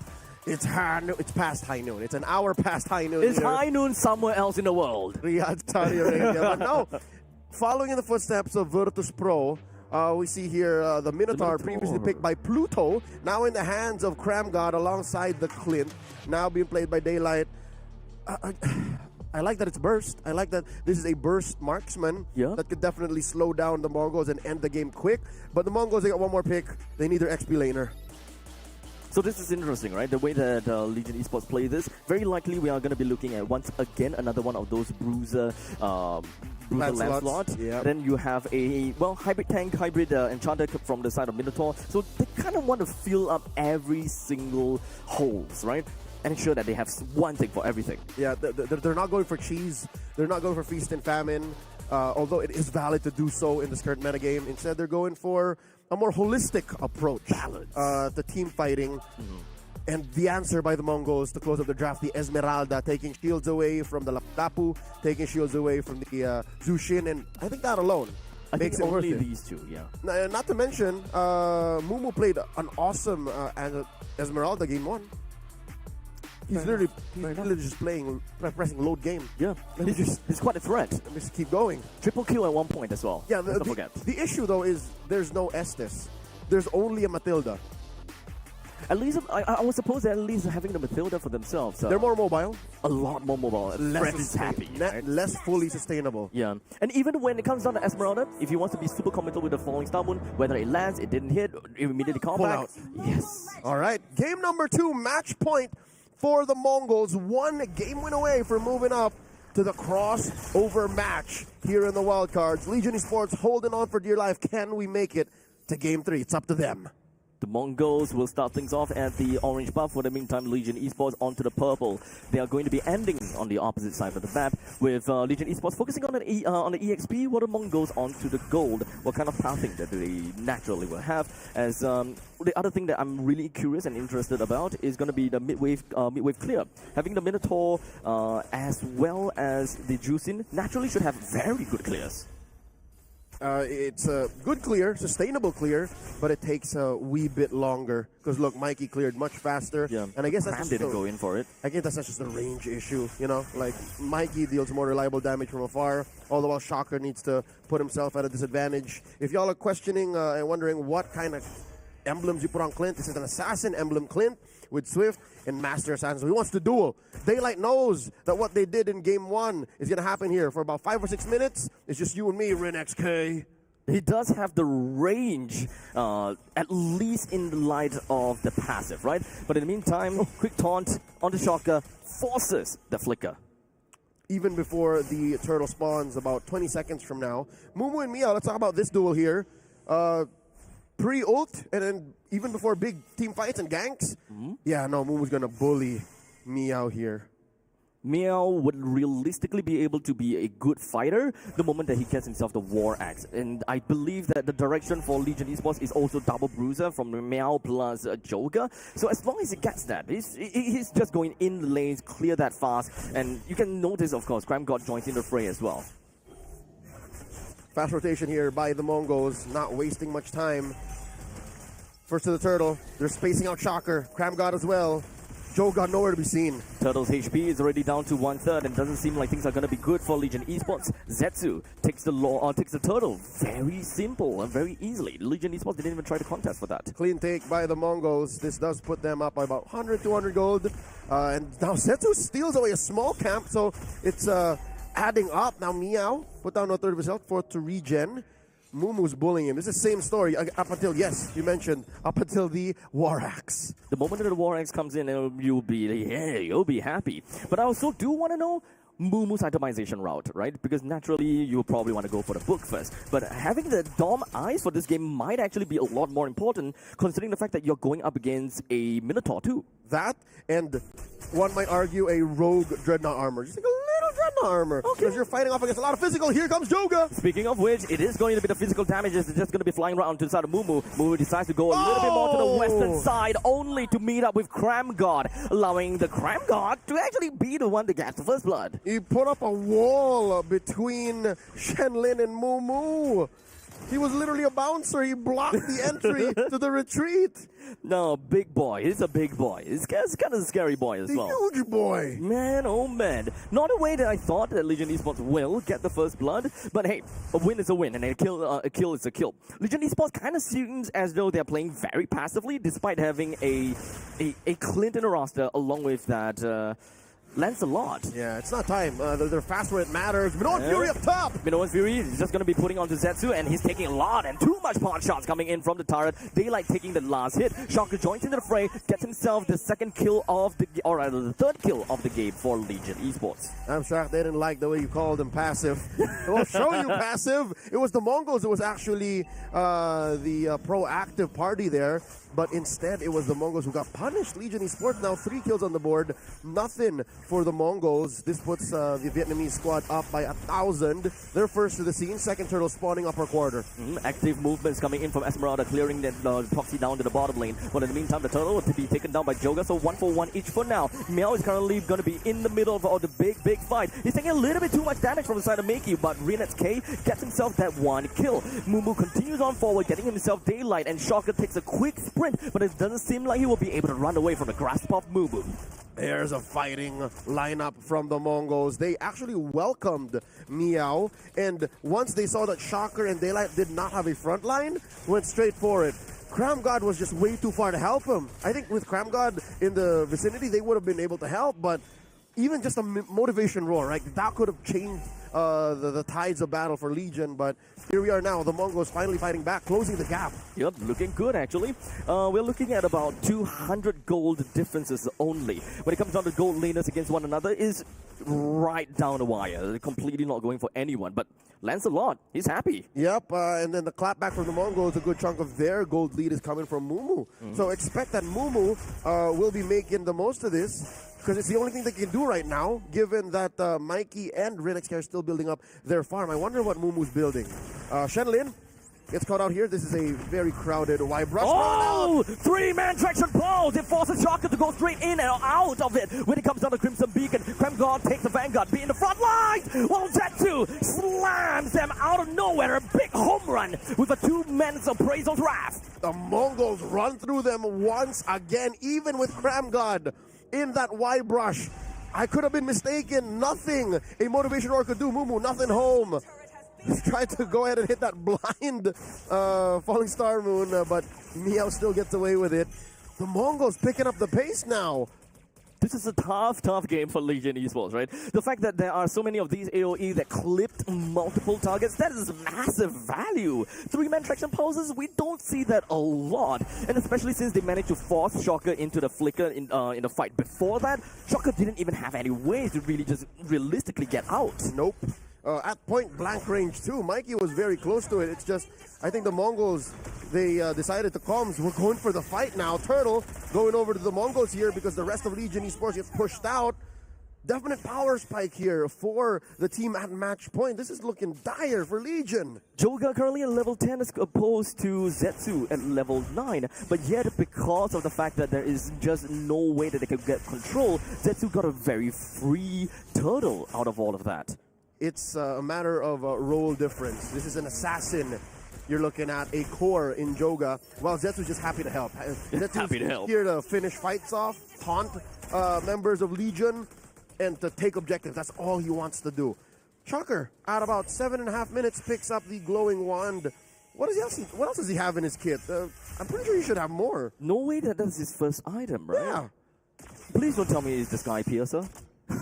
not first. Because No Sky way. PSA is cheap, right? It is. It's 1,500. Yeah, so if he's only getting the glowing one right now, that means that he got something relatively Where else? cost effective. Economy. Oh, he went for Elegant Gem and a fully built Tough Boots, which makes sense. I get it, but this just exacerbates the fact that Legion Esports are down on economy. Save for Joga, maybe a lot of them are starving. Now in comes the rest of the Mongols. And Zetsu is just going to be the one that's just hoping that he will be able to hold the ground pretty well, while Rin SK dealt quite a bit of damage over to the side of Daylight and Shocker. Mikey! But Makey, right in the face of Meow, this guy can't tank for nuts anymore because 4-man congregates right over to Meow. He went a little bit too far, but perhaps Legion Esports they realized, okay, without Meow, we gotta fall back a little bit. Taunt onto Joga. He wasn't really quite managed to iframe that, but the Phantom Execution gets him right out of that. Mind you, that was a 5v4. In the bottom lane, Mumu was working on proxying that wave, cutting it from behind the tier 2 so he can get that chubby wave to take care of the turret. Oh, Traction pulse into the Brazos Wrath, allowing Mumu to pick up the final hit down on the Cram God. Yet another stagger, which is big, considering that the Lord's coming up soon. Oh no, the Mongols are pushing it further and further. They're stepping on it, pedal to the metal. They're up now by about 5,000 in gold, more than that. RinXK picking up that Berserker's Fury. Abstract, this is why the Mongols like Iritel and not Granger. You can't do this with Granger. You can't lean hard into fights and take advantage of your innate advantage, economically speaking, positionally speaking, macro-wise, with a Granger. Because with a Granger, you got to take it slow. There is a natural ramp-up to your power spike. Yep. But for Iritel, you can just keep forcing fights like this. Just press a button and big numbers, big plays. It's the way of the Mongols. The way of the Mongols. With now getting themselves the Lord that will be marching probably straight down the, it will be straight down the middle. All three of these inhibitors still have their holy defense. It is only 9 minutes in though. Usually first Lord, we just want to take down all the exteriors. But considering the fact that it is all gone, and we're looking at about 7,000 gold lead for the side of the Mongols, it is not a tall order for them to get at least one inhibitor. Yeah, bare minimum, these holy defenses pop. Yep. And that's, 2 minutes you lost out on potentially a wave taking care of itself. Yep. Legion Esports now have to find a way to punish, and this is the best time to do it inside their base, when they have a little bit of an extra kick out of these turrets. If the Mongols overstay their welcome, then 1 or 2 dudes are dying for sure. But if it'll cost Legion Esports as well, we're about to find out. Lord crashes into mid. All holy defenses down. Joga picking a fight. And he's just going to be all the way straight in. The iframe allows him to get away along with a couple of punches, while Meow just going to be right in the bastion. Takes more than half HP down, but he's not going to go down just yet.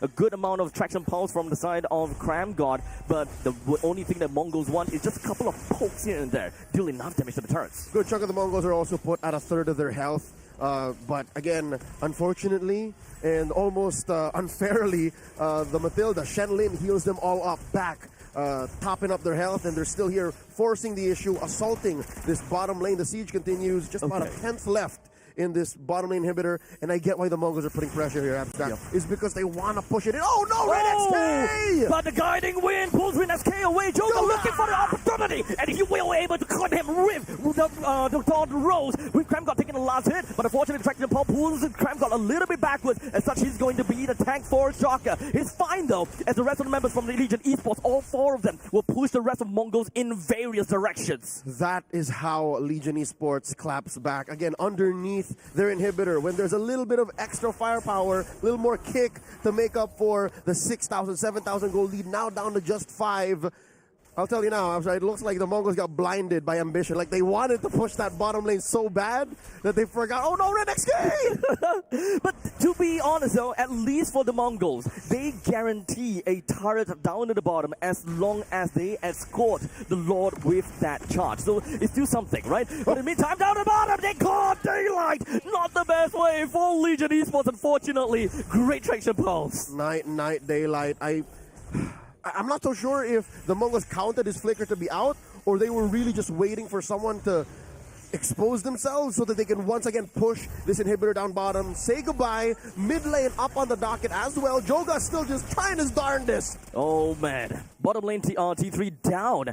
The Lord is now made available, and it's almost a guarantee in the middle lane T3 as well if they are able to bring the Lord in. But I will say that Legion Esports, the best case scenario is to lose 1 turret, because I don't think that they can defend against this. Clean take here. The Mongols score a free Lord And with the economy they gain, RNXK gets his great dragon spear. Oh, you know the Irtel is winning. You know that the Mongols know they're ahead because they're just picking up an item that is win more. That's an item called win more because it doesn't give you anything while you're on the back foot, but gives you everything you need when you just want to run through your opponents. So now the Mongols, let's take a look at their items, right? We've got the Irithel that more or less have got 4 full items built, just 1 more to fully build up, as compared to the Clint with only the Endless Battle, the Sea Halberd, and the Malefic Gun. But hold on a second, looks like they've got a big traction pose, followed up with Mumu.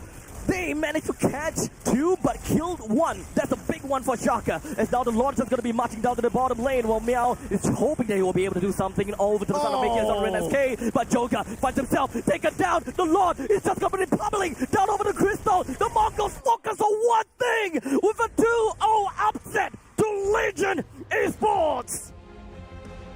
And with that, the Mongols move up to the crossover bout, eliminating Legion Esports. GG well played to the Vietnamese squad, but in this rematch, the Mongols reign supreme. It's not a 3-game series as we would have expected, like day number 1. But the Mongols, they showed promise, and they learned from the mistakes in day 1, applied it to day 3, which is today. They didn't give Legion Esports any chance to play around, and they had a dominant performance coming in for these 2 games. A valiant effort by Legion Esports. Year after year, stage after stage, we've seen them put on a show, but here, defeat comes in the form of one of their fated rivals. Again, they played many ranked games together, crossed paths on that server, and to fall at the hands of such great warriors such as the Mongols, this is just fate. This is destiny. Was it not Legion who eliminated the Mongolians in previous international events? Oh, was it? Oh man, we gotta have to thank Legion Esports, Meow, Joga, Shocker, Daylight, and Cram God for their valiant effort and time here at the Esports World Cup MSC 2025 as they bow out of the competition for the wildcards.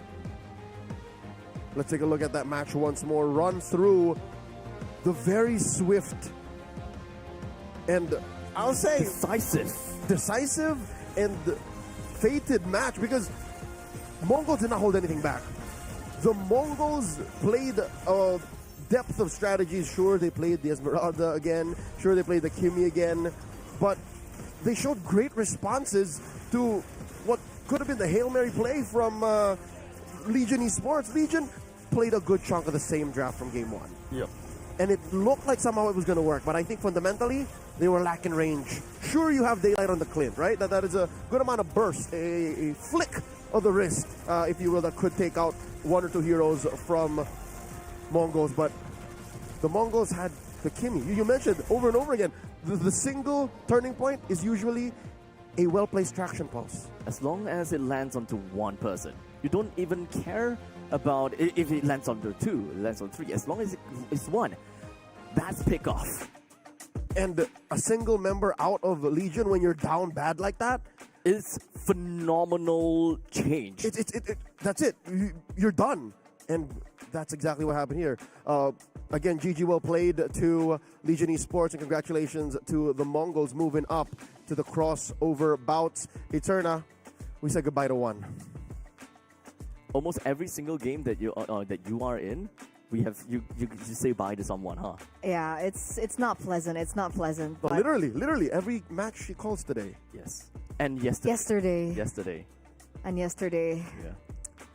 But again, like you guys keep mentioning over and over and over again, that's just that's part of the game, right? That's part of the tournament. That's part of competition. One team moves forward. Who will be facing? Virtus Pro. Yes. The Mongols and Virtus Pro. That's so good. I think that will someone be was something. asking about it, right? Was it Gideon who was asking for this? Now that it's here, I'm asking for it. That'll be fun. That'll be fun. But of course, once again, thank you so much to Legion Esports Wish we had a little bit more time with you guys, but hopefully this will be the learning curve that you guys need to come back stronger in the next international tournament. So we're waiting. I think a lot of the fans out there, you guys back at home, are waiting for the comeback of Allegiant. But Mongols moving forward, I think that was a very interesting game. It was very different to game number 1, but we know now that Shenlin has a variety of heroes under his belt, and that's going to be information that Virtus Pro will definitely download. And I think this makes that matchup more equal, or at least something to look forward to in case you aren't yet, because Virtus Pro plays Brave Draft. They have every single player there has like a hero pool of 6 or 7. Shenlin has shown us that he can play about half a dozen heroes too. So I'm excited to see how that goes up against Pluto and the rest of Virtus Pro. Honestly, I'm mostly just really afraid for the Mongols because they had time to adjust against the Legion. But going up against Virtus Pro now, this crossover match, not much prior experience. All they have is the VODs. They gotta watch it, they gotta learn it, they gotta play it. Very quickly, right? In the span of what, a 1 match? A It's all duration? An hour and a half. An hour and a half. Imagine that. I mean, you know, let's say maybe they were already thinking that they would right? exactly move forward to the next stage. So maybe they have been preparing since last night. So 18 hours. fingers crossed, 18 hours. I mean, looking at Virtus Pro so far, they have been looking very strong. So I think this will be a really good challenge for the Mongols, whether or not they are going to be making it forward here at the MSC Wildcards. But match number 2 will be yet another elimination match. And we're looking at 2 regions who have been quite strong so far. Zeta Division and their anime arc versus Influence Rage from Latam. What do we think, boys? Just quick predictions before we get into break. My heart says Zeta, but my mind says Rage. Ooh. Oh man. My prediction says Rage, but my heart goes to Zeta. Okay, so the same. He just literally... He just like swapped it. Oh, right. Way to go, Thesaurus, man. But at least mine is like, my prediction. Yeah, we all want to see an underdog win, right? Of course. Yeah, we do. But I'm so Zeta right now. Zeta's so entertaining. I love it. And whenever they even give us a teaser, before they pick up some big hero or something completely unorthodox, that's 10. Okay, so before we get into the details of the next upcoming match, we are going to throw to a short break. So, ladies and gentlemen, who will we be saying goodbye to after this break? Will it be Zeta Division or will it be Influence Rage? We'll catch you after this.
back, ladies and gentlemen, for the MSC wildcards here at EWC 2025, match number 2 between Influence Rage and Zeta Division. Welcome back to the English broadcast with me, Eterna. Alongside now we have Leo as well as Gideon. Welcome, welcome, welcome. Feels good to be here once again, casting another game, and especially with Zeta Division at the helm. Oh boy.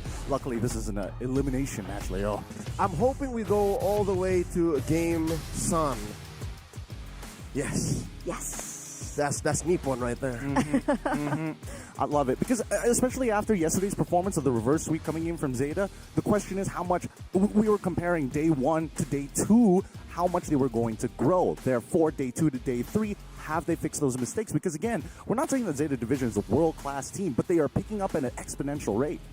It's that growth, that evolution through literally hours of a broadcast that impresses me the most. Like, what could they be doing off camera, off stage that's allowed for them to do this? Because the word on the street is they haven't really interacted with many other teams outside of Japan. So where are they getting this kind of intel? Where are they practicing? How are they doing this? Or are they just really that good at video games? And I find that a really interesting point to make, and maybe that's one of the main reasons why we've been seeing this region, this team, Zeta Division, kind of play their own flavor of MLBB, right? With the Diggy coming through. What else?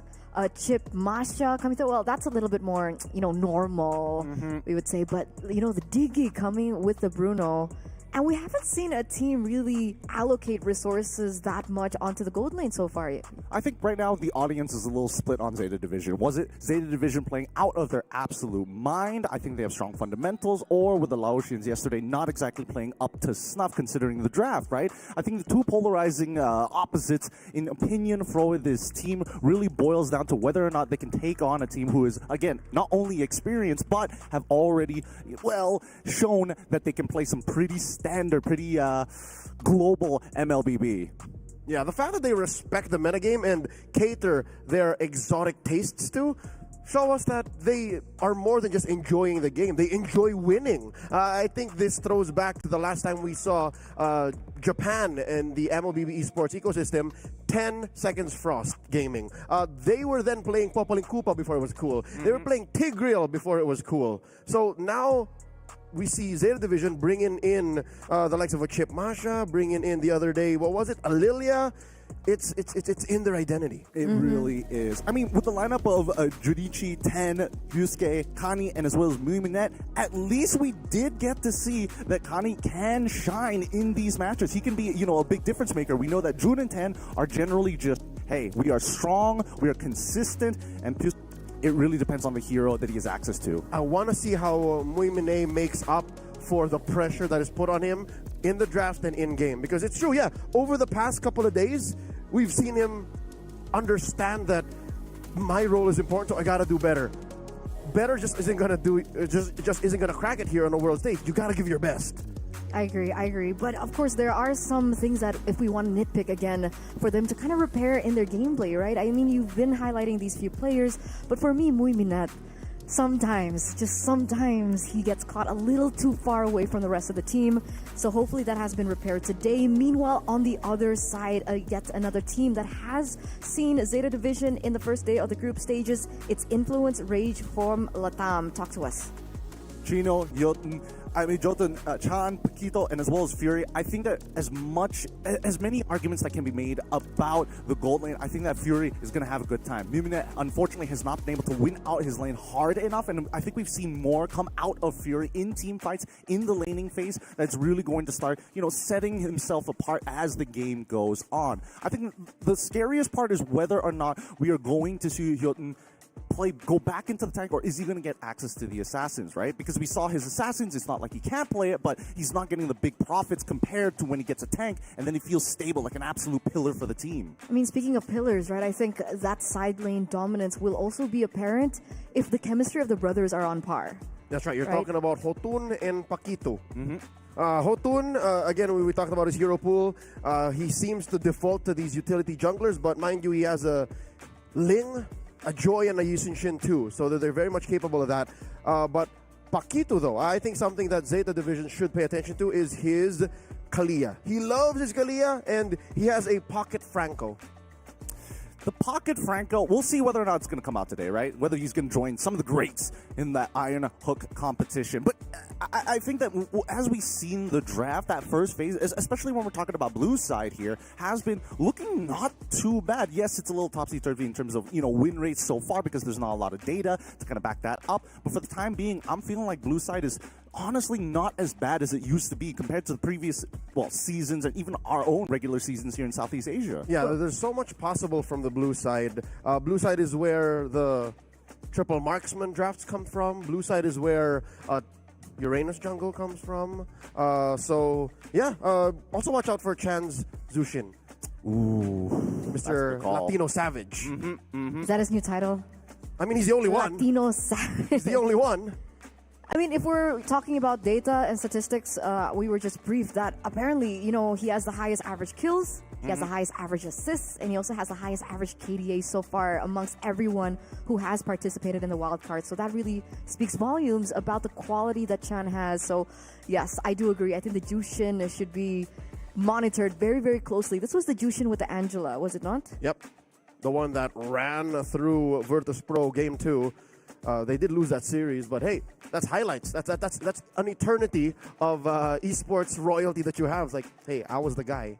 He was that man, especially in the wildcards. And now that his opponent is going to be Busuke, who, again, we've seen having a bit of struggles at times, depending on the hero that he has access to. I think Farsa is going to be a really big contention point here on top of that Zushin, leaving only maybe Zetian, maybe looking to expand the meta of what is in the mid lane, because I think it's really, really tight in terms of the optimal picks coming whether you're red or blue. Better yet, I think Busuke should steal the Zushin. Ooh. He played Zushin in that series-winning match against Nightmare yesterday.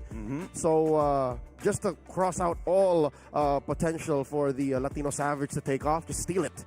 I wonder if he's comfortable on it. So we're looking at Farsa and Jushin for Suke. I wonder what else he has in the bag, because let's say one gets targeted and one gets picked up. He has a Lilia and a Zetian. Yeah, but the Lilia didn't work into the Farsa, remember? Nope. Yeah, I mean, this is let's assume, right? We get rid of Zetian, we also get rid of Farsa. Then the real question is whether or not the Zetian is going to make it through into the draft, and are they going to pair it up with Yishin Shin? We take that out of the equation, and what are we left with? Maybe even a Yves, which again we've seen him play during the Japanese qualifiers, and not to mention I'm thinking of other pocket picks. I've heard from different professional players. Odette might come back depending on the scenario. On the jungler side, that's the relationship there. There's also the possibility of let's bring back some of the good old stuff, the Yves, the Chang'es to a certain degree. Ooh. Where is Selena? Where is Selena? In the MPL PH, ID and MY playoffs, Selena was hot commodity. The hotness. But where is she? She didn't get much of a change. What changed for her? I think it has to do with enchanter supports. But then it's not like we've seen enchanter supports really absolutely dominate the game just yet. We see one or two a day. Yeah, that's the thing. But I don't know whether this is a wild card thing or whether or not it's all right, with an enchanter support, we get to late game, we win these games. I think only time will tell, right? Again, because a lot of these regions are still sticking to their comfort. We've been hyping up these supports for so long, even since day number 1 of the wildcards, and finally now in day number 3, it shows up. So I'm wondering whether or not these players are not as comfortable on these kind of heroes, and they're more lenient towards heroes that they're used to. You know what? Between Influence Rage and Zeta now, I think it's Zeta who's more likely to bring out the remaining enchanters. I think it's more likely that we see Kani bring out, what are we missing? The Rafaela, the Florin, and the Florin. I think these are the only 2 enchanter supports that haven't been touched just yet and really haven't been utilized at all. I'm surprised that the Estes came to the forefront before these 2. Before the Florin, for sure, at least. But there it is. The Mongols have introduced a new element into the working metagame for the wildcard.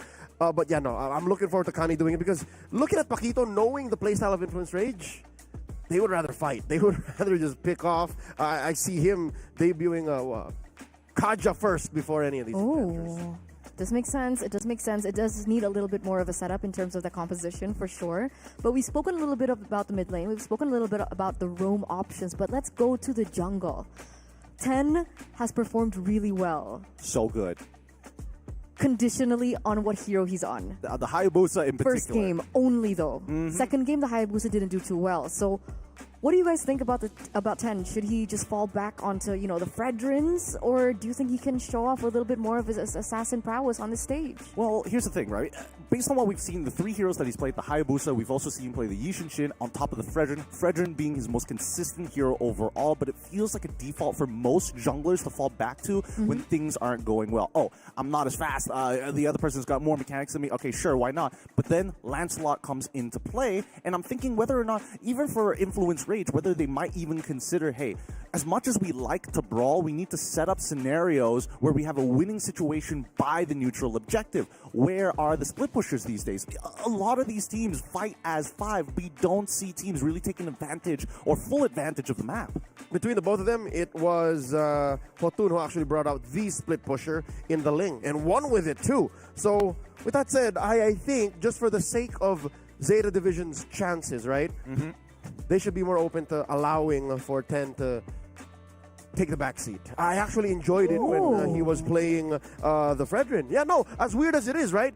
Sure, you were amazing on the Hayabusa. Even maybe rivaling the likes of Kyrie, Carl Teasy. They're coming to Riyadh in just a bit. But I think for them to actually win, if they want to get there, they have to spread the love. They have to spread the responsibility and the pressure. Allow 10 to flex his game IQ instead of mechanics. Counter argument, what about his Lancelot? Because again, in the game that he did play Lancelot, out of the 3 lords, he was able to steal 2 of them. Single-handedly. Straight up steal. Yes, straight up steal. Winning the 50-50 in the retro battle, especially when he's up against things like Fredrin, who naturally have an advantage, especially if he's got great health. Okay, then something that will allow for him to still play the map. Something that will still allow for him to not just rely on kills. Because I'm looking back at his Hayabusa, right? Their debut game. The game that infinitely will be clipped for the better part of the next year. Even he had moments wherein I wish this was a utility hero. Because all he was doing was just like going for the kill, didn't happen, or I'll just go elsewhere. So there has to be something he does when he goes elsewhere. And I guess maybe the Lancelot is that middle ground, no?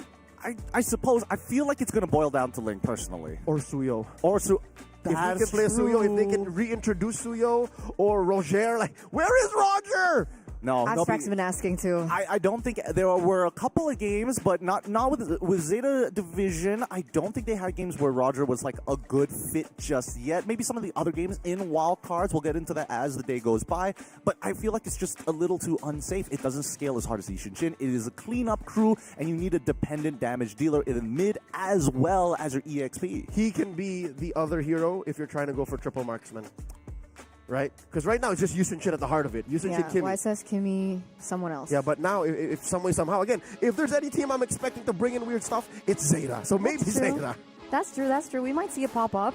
But let's argue Leo's argument for a minute, right? What if they play for Muiminet? How do you think he has been performing up until this point here in the wild cards? I think he's only had an outstanding performance just yesterday on the very final game when he did get access to his Bruno. I think that was the time where we actually got to see him really get to play the game. And even then, not winning in his own lane, but only providing value later once he's got his 4th, 5th item. And this is with a Diggy to back him up. It doesn't spell good on paper, but again, you're already hoping for an underdog. You cannot put pen to paper and say the numbers will tell you the right answer. You just got to let them play. So will the Zeta Division push through here? Will we be seeing those colors come through, or can Rage put a stop to this? We're going to go to the drafts. Boys and girls, game number 1 between these two teams. Zeta on the play, Rage answering back. Coach Tink here, banning the Kalia and the Cho. Those are actually key bans against Influence Rage in their first meeting. This is being a rematch, while Coach Backjacks ban out the Uranus and the Bruno. I love it. Zeta Division making sure that the pickoffs are not going to be there. That's how Influence Rage likes to get into those brawly type of situations. Give us the tempo. We initiate. We guarantee the man advantage, and then let's mechanic it out afterwards. They do take away Chan's Farsa. Oh, I think we are going down this road, Gideon. They might actually just steal the Zushin. I love it. But even Influence Rage, they've done, Coach Blackjacks, he's done his homework, right? Get rid of the Bruno, get rid of the Juan, Staple, and as well as Comfort Picks already eliminated for the side of Zeta Division. Put Muiminet in a more uncomfortable spot. Put him on a Moskov if he has to. Yeah, make him play for the 50-50s. Can I get the SOD? Or if not, am I just forced to split push here? We've seen a good bunch of split push attempts get punished here in the wild card. Rage just forcing Zeta to make those hard calls. Zeta, again, I'm expecting this to be Zushin. If not, what is it? A Baksha? Baksha's open. Is open, and honestly, I wouldn't mind it too much, but they're going to go straight into Zushin, which just goes to show Zeta Division how prepared they are when it comes to the drafting phase and just studying and analyzing their opponents. They get it. They understand. Again, folks, the word on the street is they haven't really been scrimming or practicing with other teams outside of Japan, but here, suddenly, what is this? 3 days of competition in, and they're reading these patterns so well. They know that they should take away Zushin from Chan. How does Rage respond here? Rage still has the Yusen Shinzetian open. They can try for that. They can... Lapu Lapu's open. They've been seeing a lot of success with Lapu Lapu. They can go with Boxer Kimmy. That's also a pretty good option. Have a strong and steady early game. Take away the counter pick for the Kimmy as well while still being able to deal with healing. But Gideon, they've never really Kimmied up until now. They've been banning Kimmy wonton throughout the wild cards, but now they get their hands on it. Lausa Yusen Shin setting up a triple marksman draft. There's no way this goes elsewhere. Unless they pull a... Was that a Mongol? Yeah, unless they pull a Mongols and throw the Yusen Shin into the gold lane and then pick up like a Fanny or something. I don't think they're going to do that just yet. But Zeta Division must reply to the potential of this setup for a triple marksman composition. And I think one of the two pillars, some may say, in that triple marksman position is the tanks. I feel like Zeta Division taking the Boxia is a pretty big no-brainer here, right? You get to deal with the Kimmy pretty well. You have a really strong early game on top of it, a couple of blade armors, and you're set. And they do. And guess what? What else does a Baksha Zushin in the first phase mean? You can nice one, baby, this. You can pick it up early, and they are throwing no caution to the wind, Gideon. They are not letting anyone get them wrong. Hard on the sleeves. First phase, we're playing an Angela lineup. We're playing an Angela. It feels like Zeta Division has stolen a couple of socks from Influence Ray. Started putting them on. It's like, these are mine now, sir. This is my composition. Look at me. Look at me. Now, your mom says I can have them. Influence Rage now still on the draw. They need to finish off the this first half of the drafting phase. And now looking at that, what do you do? It wasn't even just the Baksha steal. It was straight up the Baksha steal plus the reveal. Right, pick a card. Is this your card? It was a straight up. Nice card you got there. Yes, that is mine. We have a glue lock-in for the side of Influence Rage. A good use and a good way to exploit. Because with the mid lane already open, guess what? You can't go Farmus. You can't go Vixana. You can't punish the glue. Exactly. Unless the CC gets through. But that's the beauty of being on red side. You get instantly ban these counter picks. Yep, and Influence Rage aren't strangers to banning the CC. In their second game against Virtus Pro, they did ban the CC, so they can read into this. Again, Zeta have no clear XP laners just yet, but I do like this. They're putting a lot of pressure to perform on these heroes that we know can perform. Kani, the right calls for the hard guard. 10 to be in the right place for the Baksha. Pisuke on that Zushin. Oh man, how ironic would it be if Rage were at the receiving end of a Zushin Angela? If they get counter savaged? No. I can't see it just yet. But Bazuke was playing out of his mind yesterday, so I don't know whether there's still enough gas in the tank to pump it out against Influence Rage today. We do see that the Moskov is going to be the next follow-up ban coming in for Influence Rage. So really, they are just looking at Muiminet. You are the weakest link, and I'm going to try and pinch you as hard as I can. So what happens here? Do they ban Moskov? They ban Irithel? They lock in Granger. Pick Granger, or the other way around. Ban Granger, pick Irithel, force Muiminet on like a weak early game here, like a Harith. And then that's it. Ooh. What do you do now? You can't even Harith, actually, because you have no physical. Oh, boy. I mean, it really puts Zeta Division in a tough spot. We're going to find out here. Let's see whether we're following along the same thought process as Coach Blackjacks. Zeta Division banning the Franco. They know what Paquito is up to. Because again, how awesome would that be to just hook someone and then blast them with your firepower as a triple marksman lineup? Carry is open too. Zeta that's division. a good call. They gotta watch out for that carry. I'd say ban Franco, ban carry. Oh, it's going to be really, really tight. It's going to be very tight because then what is Zeta left with, right? How are they going to be able to provide enough damage? My big concern right now is where is the damage coming from? Because if these fights drag out, sure, I would imagine that Zeta division put up some numbers, but it's not going to be comparable to a Kimmy, to a Yi Shin, especially in the later stages of the game. So Coach Blackjacks instead swerves us, bans out the Lapu Lapu. So choice is taken away from Junichi. Now Zeta, do they read into it? Do they take out the carry, or do they leave the carry out for themselves? Because carry can come up here in red 4. I think they just got to leave the carry up, right? You leave the carry up, potentially, even if Influence Rage decides to pick it up for themselves, then maybe you can go for like an EXP Yuzhong on your side, kind of stall out that lane, look to kind of eat and chomp down on a couple of these marksmen before bowing out. And not to mention, you're just another source of damage, and more importantly, another enabler for this Heart Guard to be on another target. Instead, it's the Badang. So they don't want to get caught off guard. Again, in their first meeting, Influence Rage, they caught out Psuke and a good number of other members from Zeta Division with a rogue Badang hiding in the shadows. So they don't want that no more. Rage, it's clear that this is triple marksman lineup, but which ones? I think at this point they should leave their last pick for the counter. The last marksman? The last marksman. I would say that even picking carrier for themselves isn't the worst thing in the world. I just think that Irithel on the side of Zeta Division is just a little more scary. The ceiling just goes up. Exactly. You want to kind of limit how far they can scale, right? So take away any crit-based marksmen. True damage, obviously. Oh, interesting. Yep, so they are leaving the last marksman up for red 5. Zeta Division now, do they go Irithel? And what else do you want to throw into the XP here? Was this the optimal pick? I feel like even a Tigreal would arguably do some pretty good work here as well. Why go for the Minotaur in this position? Is it the healing, the motivational roar that's so good? Yes, Rage just wants something that could proactively help the triple marksman lineup get there, whether it be through massive AoE CC, extra heals, extra movement speed. It's everything they needed. Or just a quick pit stop for the Yi Shin. Oh, I take a bad trade. I don't want to have to recall here, and I don't have enough HP to actually deal with my buffs. Just top up, get real motivated, and then back into your jungle. Yep. Sadly, it just doesn't do much against the Angela-centric lineup in general. But hold up. The Yon's coming through.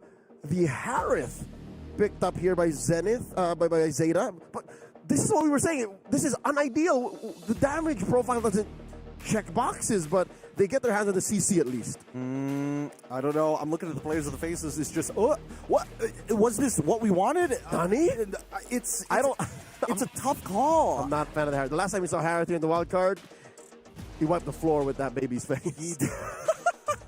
He did. But I think the worst part is that there's no ideal battle spell anymore, right? Purify sounds like a good idea, but there's just so many ways that Influence Rage can actually get that Purify out of the Harith easily, right? Flicker Fury. We also have the Traction Pulse as well, not to mention Mountain Shocker, Turtle Boat. How about a 1-3-1? How about an old classic 1-3-1 get in? I'm actually down for this. They're throwing the Ruby into the gold lane and keeping the Kimmy in mid. Unless Coach Jax has this weird mad science lineup wherein the Ruby's in mid. I don't know, man.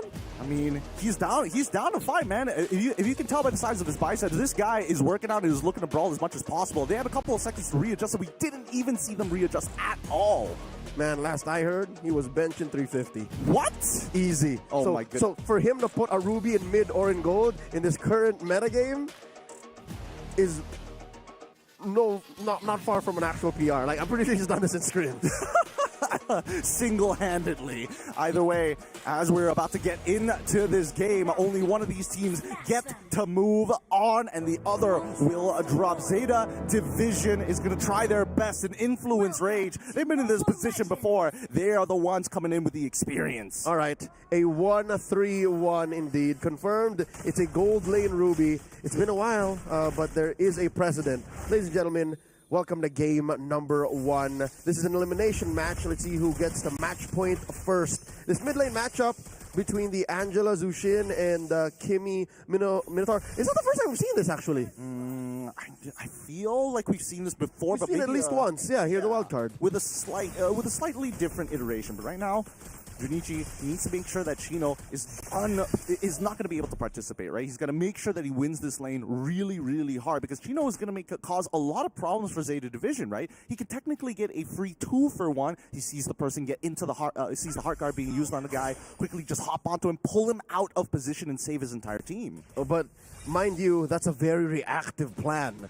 Influence Rage may be coming in half-cocked with a hand tied behind their back if they're going to be playing that way, because they're not playing to their tempo. They're reacting to what Zeta Division is doing, which, in my opinion, as a chaotic team, as a team that wants to fight, is antithetical. Like, that goes against your nature. Well, if we're talking about going against their nature, I just want to see how good, if Influence Rage does get, let's say, a 2K lead, can they close out this game pre-10 minutes? If not, looking not to push this game any further than 13 minutes, because we've seen so many teams get a huge lead at the very beginning, but not enough to close the game. They are getting a small economic lead. Prior to this, they were about 200, 300, then suddenly the swing. So far, 10 and Hotun at about deadlock for EXP. Now, first of the scene, Influence Rage pushing out 10. 10, he's taking a lot of damage here. Oh no, he's getting repositioned out of the way, and they haven't hit level 4 in time, but 10 still able to steal it away. His retribution, touched by the gods. Chino left to die as the curtain call falls upon him. First blood for Zeta Division. From the heavens, the gods' claws come down and say, 10, you shall have this turtle. A 10 out of 10 performance in the first 2 minutes of the game. Zeta Division now up by, Gideon, what, 1,000 with just a kill and a turtle? Yep, first blood, man. That's just the way that things go sometimes. Right now, Fury trying his best to kind of keep Muminet in place, but I think Influence Rage need to make a couple of calls. Number one, all right, first turtle is done. Second turtle, we can decide not to contest for it, which a lot of teams usually do, but do we put our resources down into the gold lane, try to get Fury out of there, or just because of their double fighter composition, hey, we need to fight for the second turtle?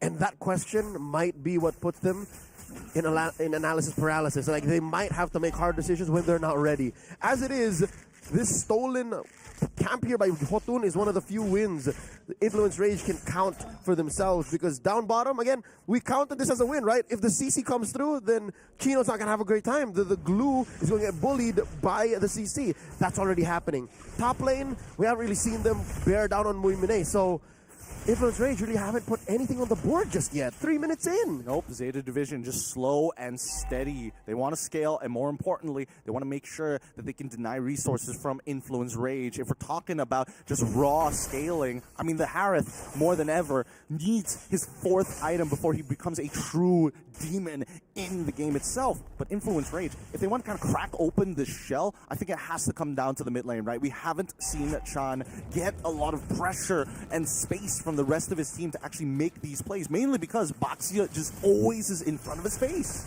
And whenever Chan does get a bead on Zeta Division, whoever it might be, in comes Pisuke, threatening a chokeslam to be much closer to Zeta Division's front line. So now the second turtle spawns, upper quarter, Mountain Shocker. They know where everyone from Zeta Division is. Oh, they're gonna fight. Here comes the hard card coming out on top of 10. Let's see who gets this retribution battle as we see the Minoan Fury knock up 2. They're gonna fight all the way through. And now, with the help of Kino, he's quickly trying to turn this around as the team disengages. Jotun already at 1 HP. Chan finally finds 10. Dun takes out Jotun at the same time. Fury still very, very healthy. But Zeta Division, without their junglers from either side, do they still want this turtle? Junichi on the case, did not let go, found the trade of all trades, and they find Chino here, forced to give him the spread.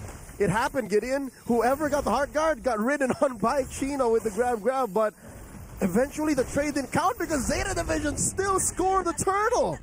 Shield unity, baby. Hopping over walls, making sure that he's able to get to the neutral objective before Hotun, who does it. Well, I mean, I don't think you want to use the Mountain Shocker just to be able to see the turtle go away from your eyes. You're not going to get there in time. Let's just play to scale. Hotun used it the right way prior to the turtle being taken, right? Make sure that we know where the engage is from. Make sure that we know who the heart guard might be going into, and as predictably as it did, into 10. That's why I guess they were able to just bear down on him, kill him, and then it still didn't make a difference because they still lost the retribution user in the trade-off. So if this goes again the same way over and over, what's the play here? How do they one-up Junichi? I think Junichi is going to be the key here. Yeah, he really is. And I think that Fury, well, here's the thing. It feels like as much as Fury needs to get an I'm Offended on 2 priority targets, ideally somebody who has the Heart Guard on top of them, and even Junichi, Zeta Division just has to keep a little spread out, right? We saw that Paquito only got him in Minoan Fury on 2 targets, and that's when the rest of Zeta Division started to trickle on it. And it's in this little tight corner that Minoan Fury happened. It was very ideal. It was great for Influence Rage. It's just that I think Zeta Division were counting on Paquito actually pulling the trigger right then and there. 10, positioning, looking for a response, and wow, look at that. They're opening the map up for Junichi. He's pushing, he's cutting. Yep, they already noticed that CC is not a part of this fight in the Minoan Fury with a flicker very early on as the back line is cut off. Zaman Force is already popping the front lines. Kalapsuke is already gone. 10 trying to disengage his influence. Chino! 3 members already know. Paquito's down. Chino, the next to fall. Traction Pulse doesn't happen in time. It's going to be a 2-for-1 trade in favor of Zeta Division. A man down in the fight. Zeta Division. It was Pisuke, and again, you are okay with Pisuke doing this because you're still winning the trade. If it was just Chino or Paquito who died, I wouldn't count it as a win. But they still got 2 on the way out and still left Junichi to almost take down that tier 1 down bottom. So this still is a massive win for Zeta Division. Now they're 2K ahead. First to the Turtle 2, and they're even threatening a steal here. They're definitely putting up borders here. Huge body for Zeta Division, and 3 out of 3!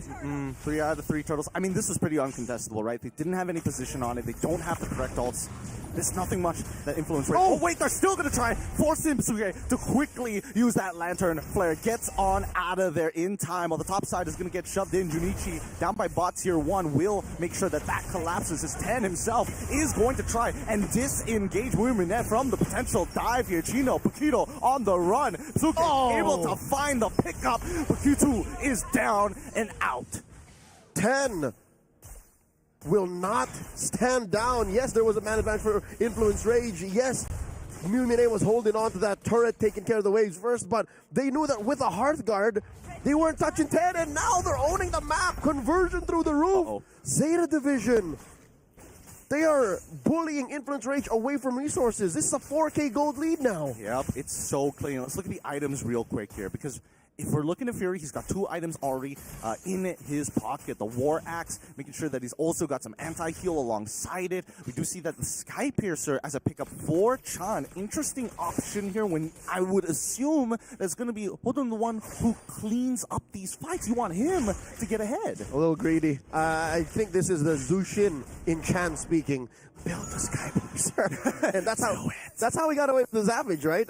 In match yesterday. But here, Zeta Division, you can see that they are, even with their relatively defensive lineup, right, this Angela-centric lineup, they're still proactive. They're forcing Influence Rage to commit economy to anti-heal, and they're already on their way to 3. I'm really concerned right now for Influence Rage. Junichi currently 3K ahead of Chino. 2 times that he's proxied the wave, 2 times of which Zeta Division winning out in a man disadvantage against Influence Rage, allowing Junichi 2 items ahead and could probably 1v3. Coach Blackjack should have banned CC. I really think so. Ban out the CC instead of the Lapu Lapu. But you know what? After seeing Junichi play the Lapu Lapu, I don't blame Coach Blackjack. Oh, yeah. You know, both, it was picking the lesser evil. Lord spawning, Junichi first of the scene, 10 as well taking care of the little Wanderer here. Early traction plus run by Chan. And it finds Suzuki, doesn't force him to use his ult just yet. Cool, calm, and collected. He tries, he manages to get Turbo, but doesn't want to commit any further than that. He still has the Traceless in time to maybe look for the execute, but even then, Kani refused to give him the Heart Guard at 1 HP. If it's not necessary, we don't have to do it. We are just at 10 minutes, folks, so the cooldown on Kani's Heart Guard is still something of a significant factor. Influence Rage are counting on these things. Seconds to the dot, wherein they can pick fights and ensure that the coast is clear. Zeta Division, at least, are ahead enough to allow for themselves to retreat, buy time, and then re-engage. Junichi, does he know that there's 3 hiding in the brush here? Oh, no, unfortunately not. 2K going to get hit by Fury. Unfortunately, Yota is able to get out of the way despite the curtain call. The hard card right on top of Junichi. Fury even flickering forward to disengage the rest of his team. They're realizing that Muiminette actually has some real damage with the recent purchase of the Holy Crystal. Even with Zeta Division being a man down, Influence Rage are keeping themselves scarce. They find Junichi. He's down and out. Chan already with a purchase with the Genius Wand. The item power spikes are coming in for Influence Rage. Is this what they've been waiting for? Or has Zeta Division bitten more than they can chew? 10 still walking up. He's stolen all 3 objectives, controlled the turtles, but this Lord might just be too important.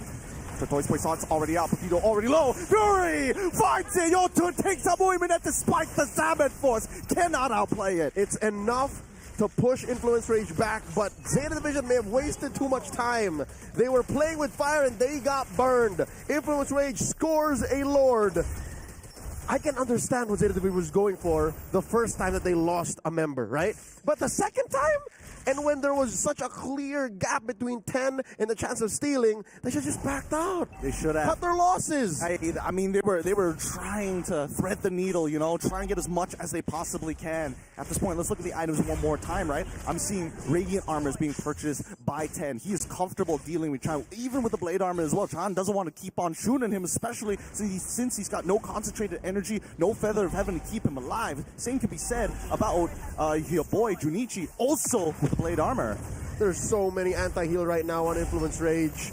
Let's see if that's going to be a game changer. Zeta Division have to defend. The map is looking red. The STC Arena have a lot of Influence Rage fans among the stands. And Influence Rage are pushing the advantage. Now they have the gold lead, about 3,000 as they knock down Tier 2 in mid. They're bringing home that energy. They want to make sure that they are ready to fight with everything they have in them. The inhibitors are still standing. We now go into the 12th minute of the game, going to the 13th.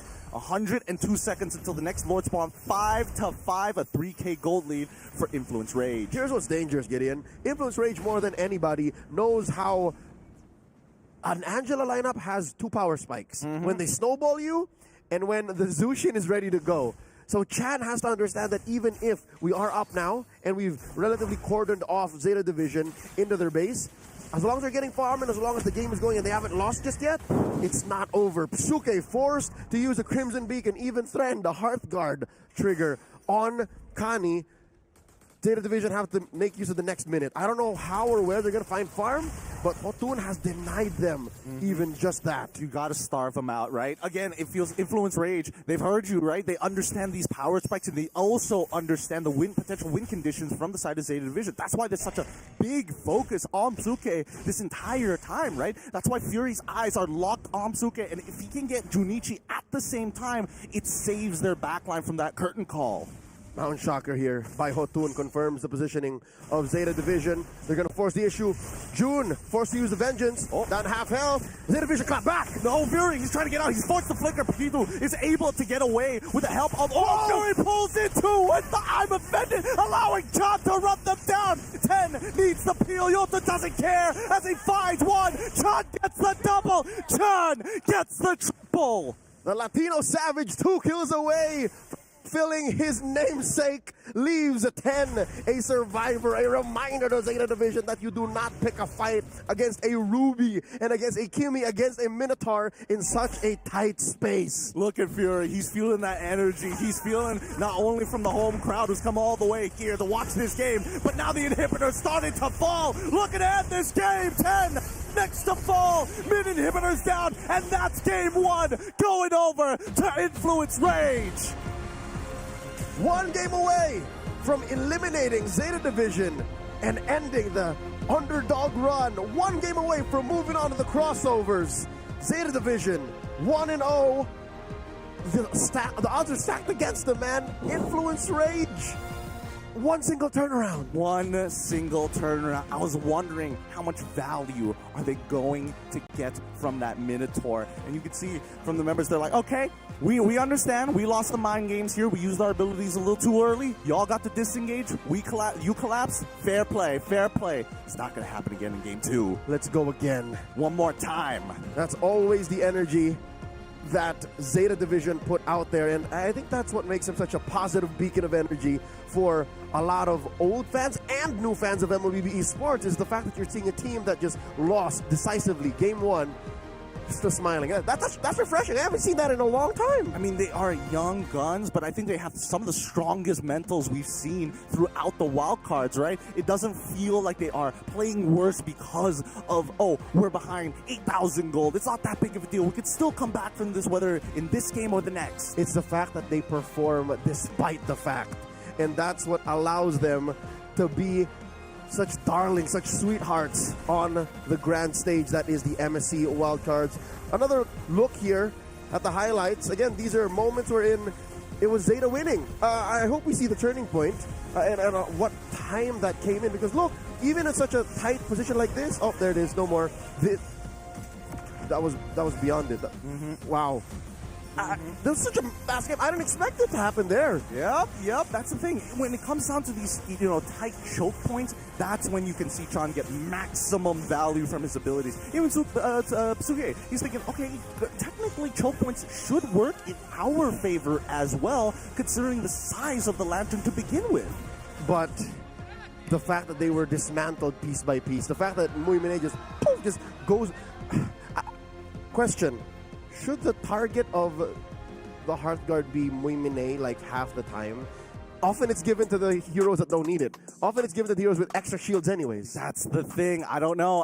It's a really tough call because you got a lot of different people. There's an argument that you could even put it on 10, but it just depends on the positioning during the team fight, the shape of the team fight, unfortunately. It's another game loss for Harith. We both said it was a bad idea. I agree. Again, we've been talking about this all throughout the wild cards. Harith was great before the changes, right? The fact that it requires a little bit more time for the Harith to get rolling is one of the main reasons why we don't see the Harith be as strong as it was before. But other than that, I really like the drafts coming in from Zeta. I think having the Jushin, the Angela Baxia combination, I thought that would be one of the pinnacles to how they would be able to get the early game. But man, Ruby in the gold for influence, I think that was the best adaptations that they could have in the drafts. Oh, we did get it right that they were going for the Enchanter support. Well, to a degree. I mean, Minotaur is a kind of like in-betweener. He kind of likes to bend the rules a bit. Oh, then both of them. So, again, when you're this close to the final match in the wild card, again, one BO3 away from the BO5, you put everything out there. Yeah. It's drafts again. I love this, right? Because we're now no longer seeing that much of a gap in terms of like micro abilities, but more so how the draft is going to be able to translate to the game itself. Because again, the first 3 picks from Zeta were very strong, but the adaptations coming in from Influence Rage were just the cherry on top to everything else, and we saw that easily executed into the game, and I think that's why we're seeing the rise in Minotaur more so, right? I suppose here's the thing: as these teams and we start, in the wildcards, we start weeding out the weaker teams, the level of play increases, and therefore the margin of error reduces. So therefore, any little advantage that these teams can actually generate for themselves is actually, leaps and miles ahead of some if you've got the tech. So that's the thing, right? How much can you min-max, whether in-game or outside of the game? What do you think could have been adapted coming from Zeta? Do you think Don't ban the Lapuk. Should have got rid of the CC. I think that was like a blaring mistake. Yeah, Junichi was the shining beacon even when they were losing. So maybe find a way to give Junichi a winning matchup. And then, contrary to Micro not being an element anymore that we should fix, I think the gold lane in Zeta Division still has to be taken care of. You have to really focus on that. Muiminat? He needs a little help. That's why the Diggy worked for them, right? It's very case specific. Because it makes up for it. unfortunately, I think that's what we're looking at, right? I think he needs a little bit more support. Maybe even just the mental aspect of knowing someone is in the lane with you might be that game changer for Zeta. So we're gonna see whether or not these adaptations come into play for game number 2, because we are gonna go on a short break. So don't go anywhere, stay tuned. We'll be right back.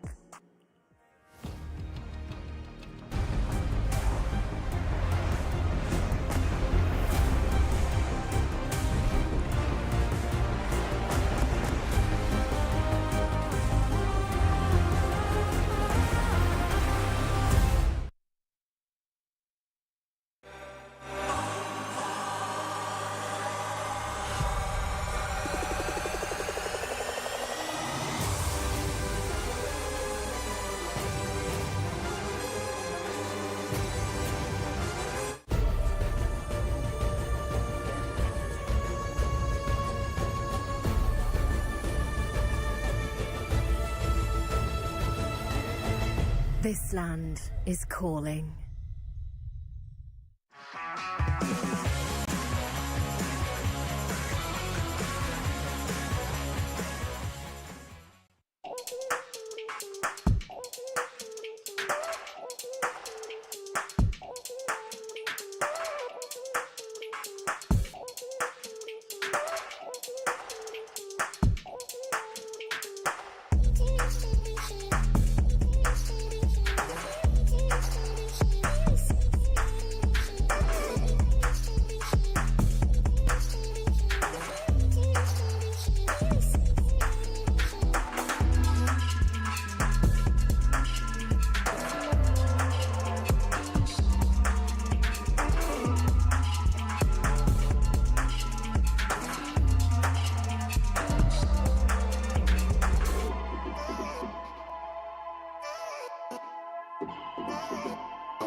Welcome back, everyone, from that short break. Still watching the wildcards here at MSC x EWC 2025. Now, match number 2.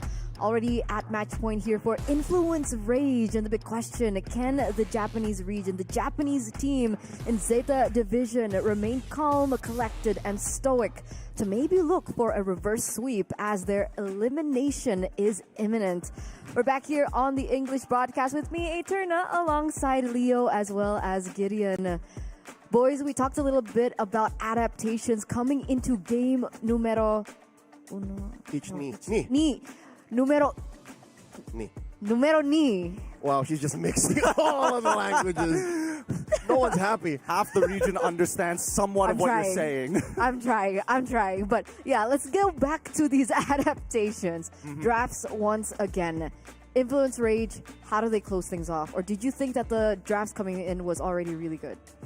Well, I mean, obviously there's some places that it could be polished. I think it really came down to the in-game decision-making to turn it around more than anything else, which Zeta Division can take advantage of, right? Because now this gives us a rough idea of what the priority is if they are on blue side. It's information. Jushin, they want to go for double marksman. Baxia needs to either be taken or banned away. And that's easy to read because even we saw it coming, right? Oh, triple marksman, but technically it wasn't triple marksman, it was 131. And then, the reason why they're doing this is because they want to steal it away. So what if they switch it up completely? What if they allow the Zushin? Because again, Zushin given to Chan isn't 100% win, right? Yep. You can still stop it from getting the support it needs in the Angela in the second phase. I don't think Influence Rage is going to do that, not so bluntly, even if going for the win, even going for the sweep. So in my opinion, again, go back to their fundamentals because I think that's where Zeta Division lost out on. They have to focus on themselves. They have to employ Mushin no Shin. mind without mind. They have to focus on a state of flow and play their game. By the way, I mean, speaking of a state of flow, for the past few days, we have been seeing people come into the venue, but not as loud as this. Hey. STC Gaming Hall is filled with fans from, I believe, Influence Rage. Oh yeah, they've brought out the flags. They've already come on to show their support for their team, and you are looking at the key that they are hopefully going to hold up by the end of the wild cards. And I love the energy that's coming into the arena because of that. Hopefully that's going to give the advantage that Influence Rage are looking for, because again, in MPL Latam, they are loud there. Oh yeah, no, our good friends here watching, Gabro, he's a talent for MPL Latam. He knows, he brought these folks and he's leading the charge and cheering. So that is what Zeta Division are going up against. So again, they have to really internalize their focus. They have to focus on themselves and not be intimidated by this army of fans behind Influence Rage. I would say so, right? This army. I mean, they were all smiles They're also earlier purple. on. So we'll see, ladies and gentlemen. Again, match point drafting phase will begin here for game number 2. Gideon, Leo, take us through once more. Okay, Zeta's still on the play, and they're banning in a very similar pattern. They're going to set up this puzzle once more. This is the karakuri that we need to see from Zeta Division, a traditional way to puzzle make against Influence Rage. I mean, it really came down to the in-game more than anything else. In terms of the draft, it's not like Zeta Division were going too far away from the meta. It just came down to the moment-to-moment in the game itself. But let's streamline it a little bit more, right? If we're following the exact same pattern, a couple of adjustments that could have been made. Number one, can we start switching up that Angela? Do we need a disengage mechanic? That way, if our opponents try to do the same thing, we also have a way to kind of back up and say, hey, we're cutting our losses here. So you're saying, give Kani the Matilda. Give Kani a Matilda, give Kani maybe even a Gatot. Or just run it back, give Kani a Diggy. Honestly, that's also a disengage. I mean, it's one of the best disengages in the game, and especially a natural counter to the Minotaur. A motivational roar, time bomb, again and again and again. I mean, the damage is also pretty relevant in these fights. Oh no, but it might not fly, because the answer to the Zushin opener is not a Yisenshin Kimi, but instead a Baksha Kimi. So even now, Rage might walk away with both sides of the coin that was flipped in game 1. They might even set up their own Angela lineup, unless, oh man. I would hope not. What if Zeta does it again? What if Zeta does it again? But I feel like Black Jaxie's already going into the superset here, right? He's trying to make sure that it's going to be difficult. He's trying pushing for 405. He's pushing for 405, a new PB. And for Influence Rage, I think this is a very good setup from Influence Rage. You take away the counter pick as well. Oh, we're going back to the classics here. Moskov, okay, sure. But the Hayabusa maybe could find opportunities to take out Chan on the Kimi. Not going to do much against the Baksha, though. No. So I guess they're taking points of Mushinoshin. Again, flow. Like, they're going to play what they know, and they're going to play how they play. The odds be damned. Like, they don't care. Like, they we'll just do this. And this makes sense. The double pickup on the Zushin does two things. Number one, it takes it away from Chan. Number two, it allows for them to control mid to maybe alleviate pressure on Muimine, which is on the Moskov, which I still... He has 2 wins on the Moskov. That's the thing. He has 2 wins on the Moskov. It's just the laning phase that's been the biggest problem. We see the Lapu Lapu get locked in for the side of Influence Rage. Kind of an interesting selection here, especially when within the first rotation. But now we need to see the banning for potential counter picks. And I think one of which they need to start thinking of here for the side of Influence Rage is you've got the Kimi, you've got good tanks, you've got a decent amount of damage. The question is, what is your support? And looking on the side of Zeta, they're like, we don't like you having these pick-off style compositions. Therefore, does Kaja come into play? First, the Franco. You got to ban the Franco first, because the Kalia, the Cho are already out of the picture. So Coach Tink, Zeta, they have to ban the Franco, and then maybe ban the Angela. I feel like they're going to do that again. I mean, Zeta has shown that they're following the exact same pattern, especially in the first rotation of the bans. Yep. And for Rage, again, they're playing their own game. All they can do is just take away key picks from Zeta Division, taking away Junichi's Masha. I like this a lot. It does go to show that maybe they're going to flex this Boxia depending on how Zeta Division completes their composition at the very end. Like you called it, the Angela is going to get banned out this time round. They are playing for their own game. And they don't have a gold laner just yet, Influence Rage, so I think Zeta should ban out the Irithel there. Is Irithel the worst? 1-1 Bruno is already gone. Are we worried about the Granger's long range? I suppose that it could slow them down. No, we haven't seen Granger in a while. We haven't seen Granger in a hot second. It's been like 20 hours since we last saw Granger. It's dropping down. People are selling its stocks. So, Coach Blackjack's one more red 5 ban here. Zeta Division with bated breath, assuming they'll attack more roamers. Franco, again, that's my guess here. That's got to be the blue 5 Franco ban. CC, Junichi's pick. Bit odd. A little odd now that you've already got Lapu Lapu on your side. But okay, fair enough. They want to make sure that at least Junichi is going to feel a little uncomfortable now that it's not going to be that easy to jump into that backline in the first place. And any other hero at this point who will look to dive has to deal with the Toys Poissons coming in from Boxia. You know, just the residue alone. Oh, Yuzong's not going to get as much value from his passive. Even Arlet as well with the Vengeance. And they're thinking that far in. We've yet to see a Yuzong, which we've been alluding to for so long now. But Zeta, again, if this isn't the Franco, they might have plans for it. Does Kani know how to play a Franco? Oh, no. Ooh, they're leaving it open. They could have picked the Matilda too, but instead they don't. That's rather surprising. I guess they don't want to...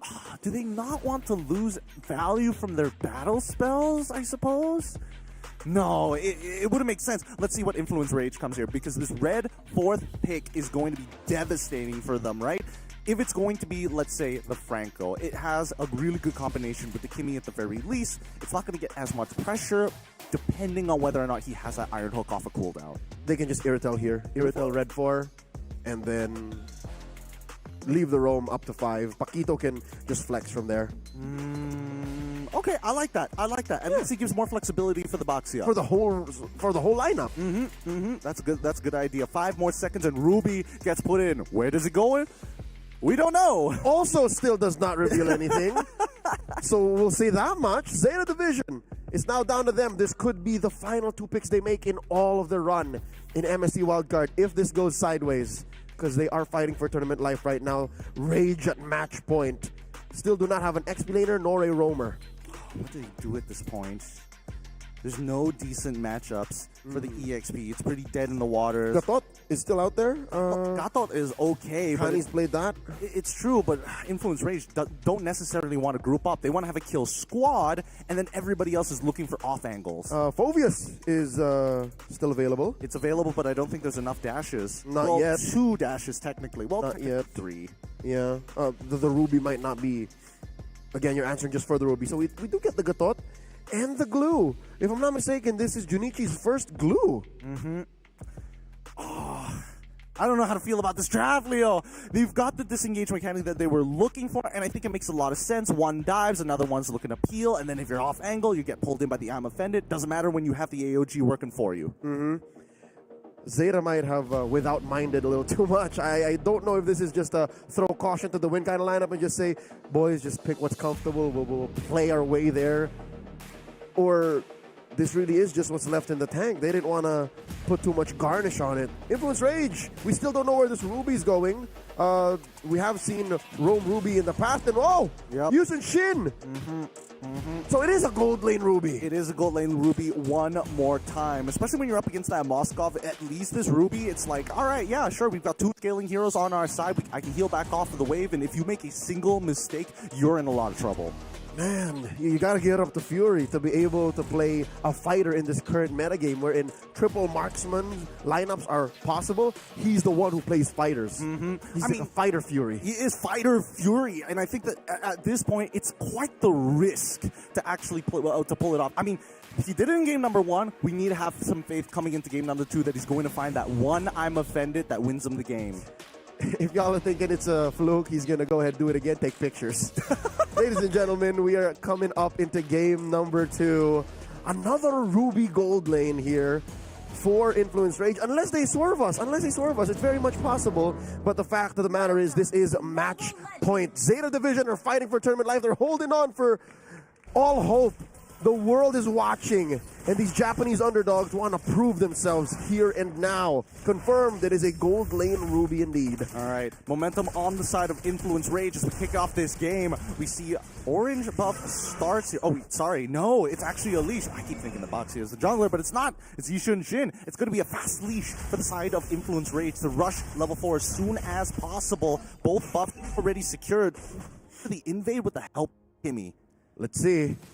They are going towards the Little Wanderer here, converging on a small camp near the orange. Yep, they're doing it!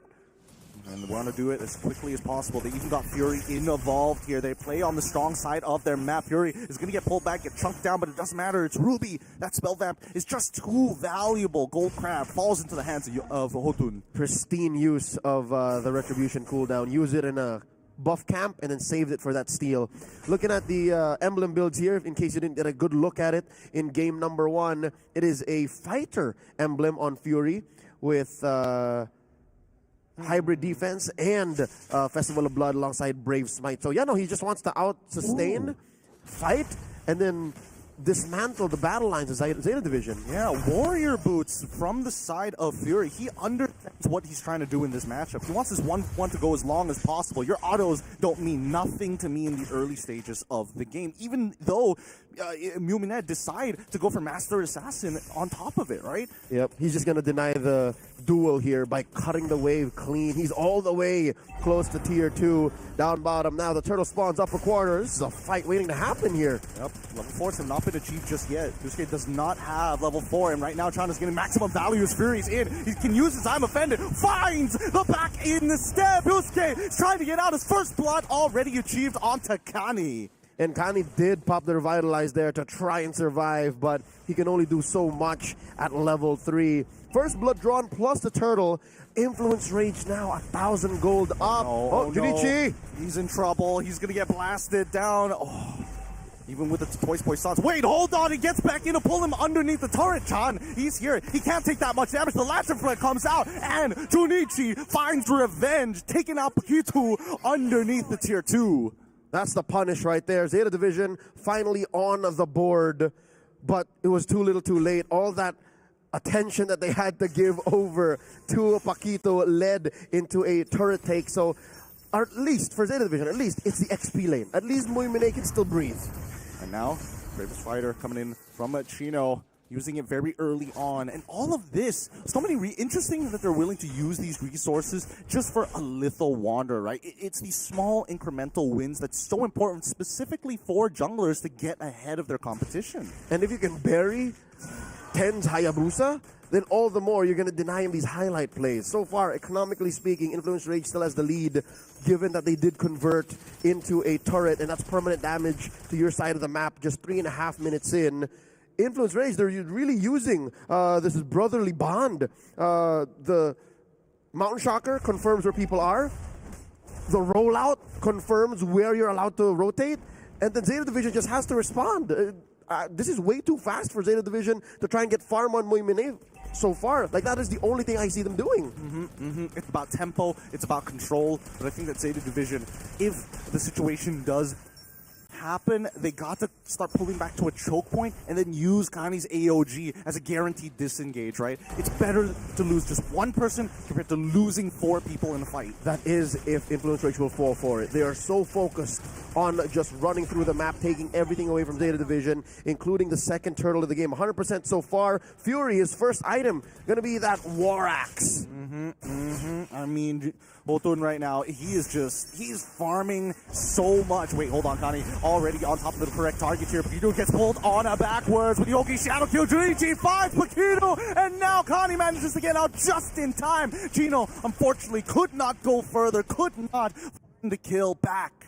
In an almost clairvoyant fashion, Kani AOG's out of the way from the SOD. Again, I couldn't tell if it was going to hit, but wait, look at this. Junichi coming in. And now he's going to try and pull up back. No, John flickers just in time. 10 takes the shadow, and no, 1 HP, allowing Junichi to find the kill. However, Yotun finds one back. Paquito back into the fight. They're going to push out that mid wave, and 10 quickly finds his own purple buff. Any sort of trade at this point for Zeta Division, any sort of presence they can make Influence Rage feel is going to help get attention away from Muimine. Mind you, 5 minutes in, there's nothing that Muimine has done. And I think that SOD missing might be a blessing in disguise. Because he could have gotten killed. Definitely could have gotten punished by Influence Rage now.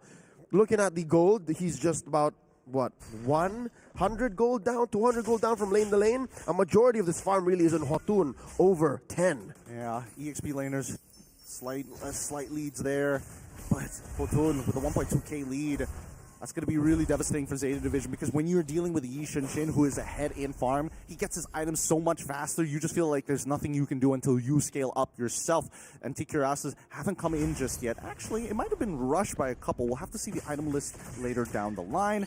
But for now, Junichi gets pulled in by the I'm Offended here. He still has the split. He's still in a good position. He's not going to die just yet. He's going to pull back Fury. Here comes the AOG, and they combo together perfectly. John now looking for some revenge. Going to take out Connie first. While we do see the bravest fighter in the backline, Yusuke goes down next. Hotun is able to find him. The late entry Yi Shin enough to punish Zeta Division's overextension. And again, that's how bad it is right now for the Japanese squad. Is overextension means just getting out from tier 1 range. Influence Rage scores their third turtle, 100% take rate for these neutral objectives.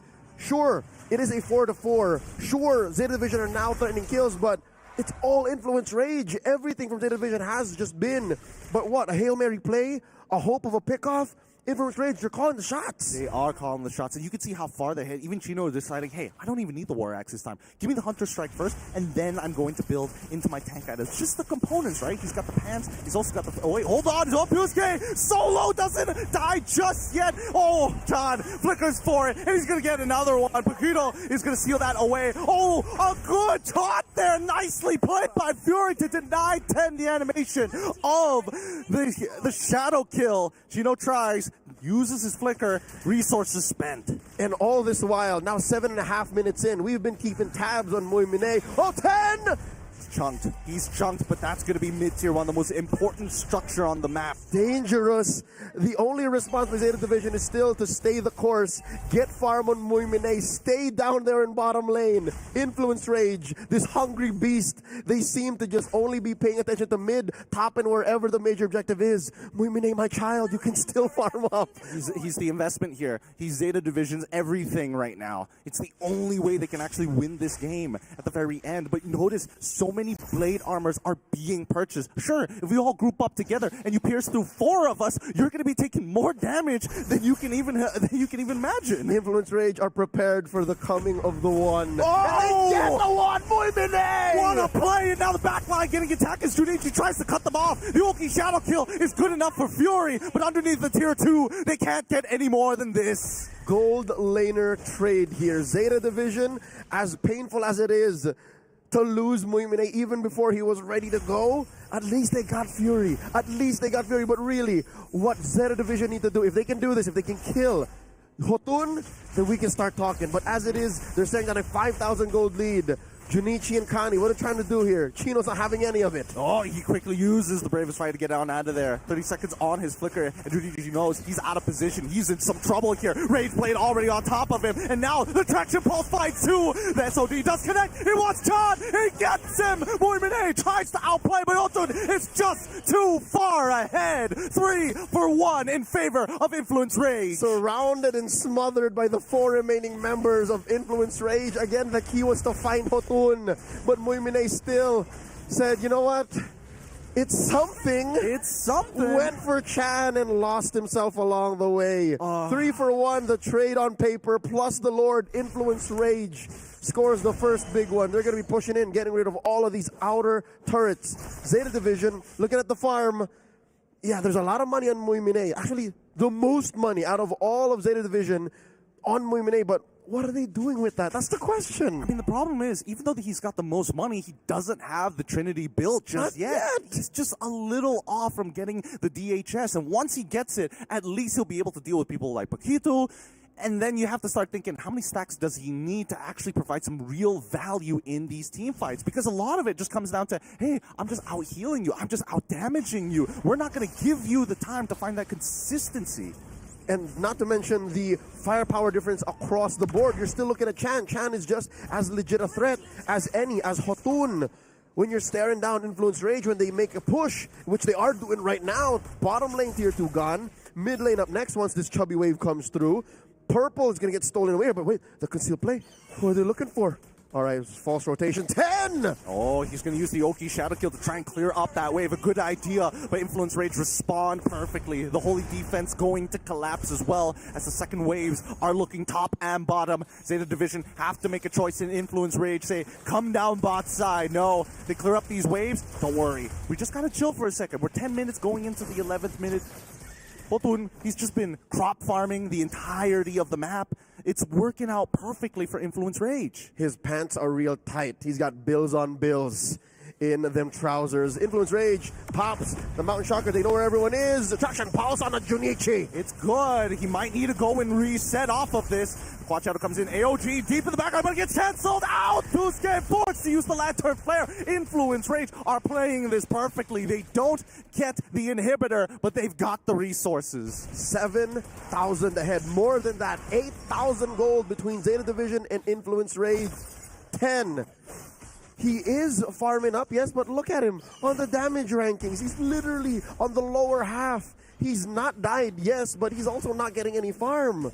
I think Influence Rage has played this game too near perfectly, right? Track where 10 is early on. Attack Yusuke, then turn and converge on Muminette once we get into the mid to the late game. This has been planned out from beginning to the end. Blackjacks, he's got his superset here. Coach Blackjacks, he's going for the 405 now, going for the elimination. The 2-0 Eminent, stealing away the orange buff, further starving Zeta Division. 10, he's been using Shadow Kill, what, for the past 2 minutes now just to clear waves? That's how dire it has been for Zeta Division. And I was just about to say, here's another painful truth to swallow for Zeta Division. They have really bad wave clear. They have extremely bad wave clear. The only person who can technically do that is Muminette. And even then, he can barely walk up to the wave in the first place. We saw what that looks like down by mid inhibitor. Here comes the conceal though. Turtle Ball lands onto Kami. They want to force out the AOG. Traction Pulse, nope. AOG out. SOD does land. Junichi, he's thinking about it.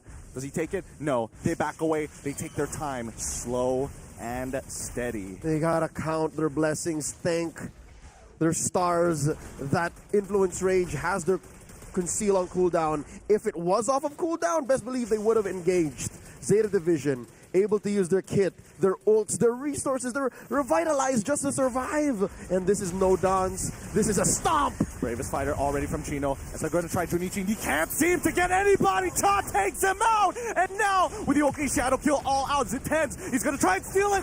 10 gets it at the very end. A double for Chan. Zeta might have just bought themselves an extra 4 minutes. They may have lost out on the trade. 10 gave his life away, but he said to the high heavens, let me have this Lord. Let us steal it away to try and play for a late game comeback. Junichi and 10 for the Lord will save at least a base for Zeta Division. Influence Rage want to punish hard. Down goes mid and top. They've got to find out Fury. Flick is forming the Alvin Vengeance. Tula Yota takes him out. AOG is the spawn from the Lord comes to block the minion push. Traction Pulse. But Chad, he's got to deal with this. The glue is on top of him. Flick is out of the way. It might just be a little too late. The waves is there. Dusuke's going to try his best. But 10 needs to deal with the problem. 10 gets on out of there. Still Chan alive. Junichi, he's trying his best, but he's going to get gunned down. And that is going to be it. 14-7. Influence Rage tries to close out this game, but the waves are not there. The wave, the only one left is the top lane, and Pasuke and 10 can take care of it. It's not over till it's over. They are saved by the bell. Zeta Division, bring it back. 9-15 so far. 14 minutes into this game. They've got their 4 minutes. And a massive swing at that. Finally, they are able to take down Hotun. A shutdown. Muimine gets it on Chino. Oh, presses it. He takes it. A little perilous, don't you think? But here comes Kani and Pisuke. Wait. Wow. Where is this? Where is this bravery coming from? This may be misplaced. I don't know, but it feels like a blood-curdling scream in game. They're trying their best to find any kind of advantage against Influence Rage, but they're not giving it to them. Influence Rage, take one step back. You can take as many structures as you want. We've already hit max build, and now 10 might be in some trouble. Quad Shadow to get on out of there. It's a push and pull. 15 minutes in. A roller coaster of emotions in that defense. Zeta Division holding on for dear life. A minute until the Lord spawns lower quarter. Junichi here gets hit by a traction pulse. Forced to spread. Paquito jumping in. Will they be able to catch him? Here comes the AOG! I mean, the AOG collapses onto 2. The frontliners don't mind taking damage. Quickly moves away. Muiminette getting on top of Paquito. He's lost 50%. Brave is 5 coming. Chino flanks forward. He's going to try with the range play. No! He gets him! Chino and Chan find a kill of their own, and Chan is unstoppable. Paquito still alive with a sliver of HP. Double for Chan, and now they're looking for the end game. Oh, wait! Hold on! 10 getting right on top of Hotun. Finds him. Does he still have his ult? No, he does. And finally collapses. That's all the members. But Busuke, he's all by himself, and he can't clear this wave. Pisuke defending for dear life, but I believe that's going to be it. That's a GG. Well played. The last to fall. Zeta Division put it all on the line, but Influence Rage comes out on top. The wildcard reps out of MPL Latam are moving up to the crossover match, the next stage in the wildcard. GG, well played to Zeta Division. What a reintroduction to Japanese MLBB. And again, you could tell it was quite a hectic match, but all smiles from across the board. That's the most fun that these teams are going to have before the main event itself. It's frustrating, but that's the nature of competition. Despite the brutality and the savagery put on display in the battlefield, I've yet to see a more wholesome post-match handshake and congratulations between two competitors in a while. Zeta Division, happy to be here, great to see them in competition, and I can tell you, even if they lost this best 3, even if they have become eliminated, they had fun. That being said, that means the hopes and dreams of Latam are still alive to maybe get a second representative into the group stage of MSC if they can just get through the next challenge. That's 2 elimination matches out of the way. And we only have the crossovers left. You know what? That match was so good, I'd love to see it again. It felt like it went the distance. I know it ended about 17 minutes, give or take. They definitely bought time for themselves, Zeta Division, with that Lord Steal.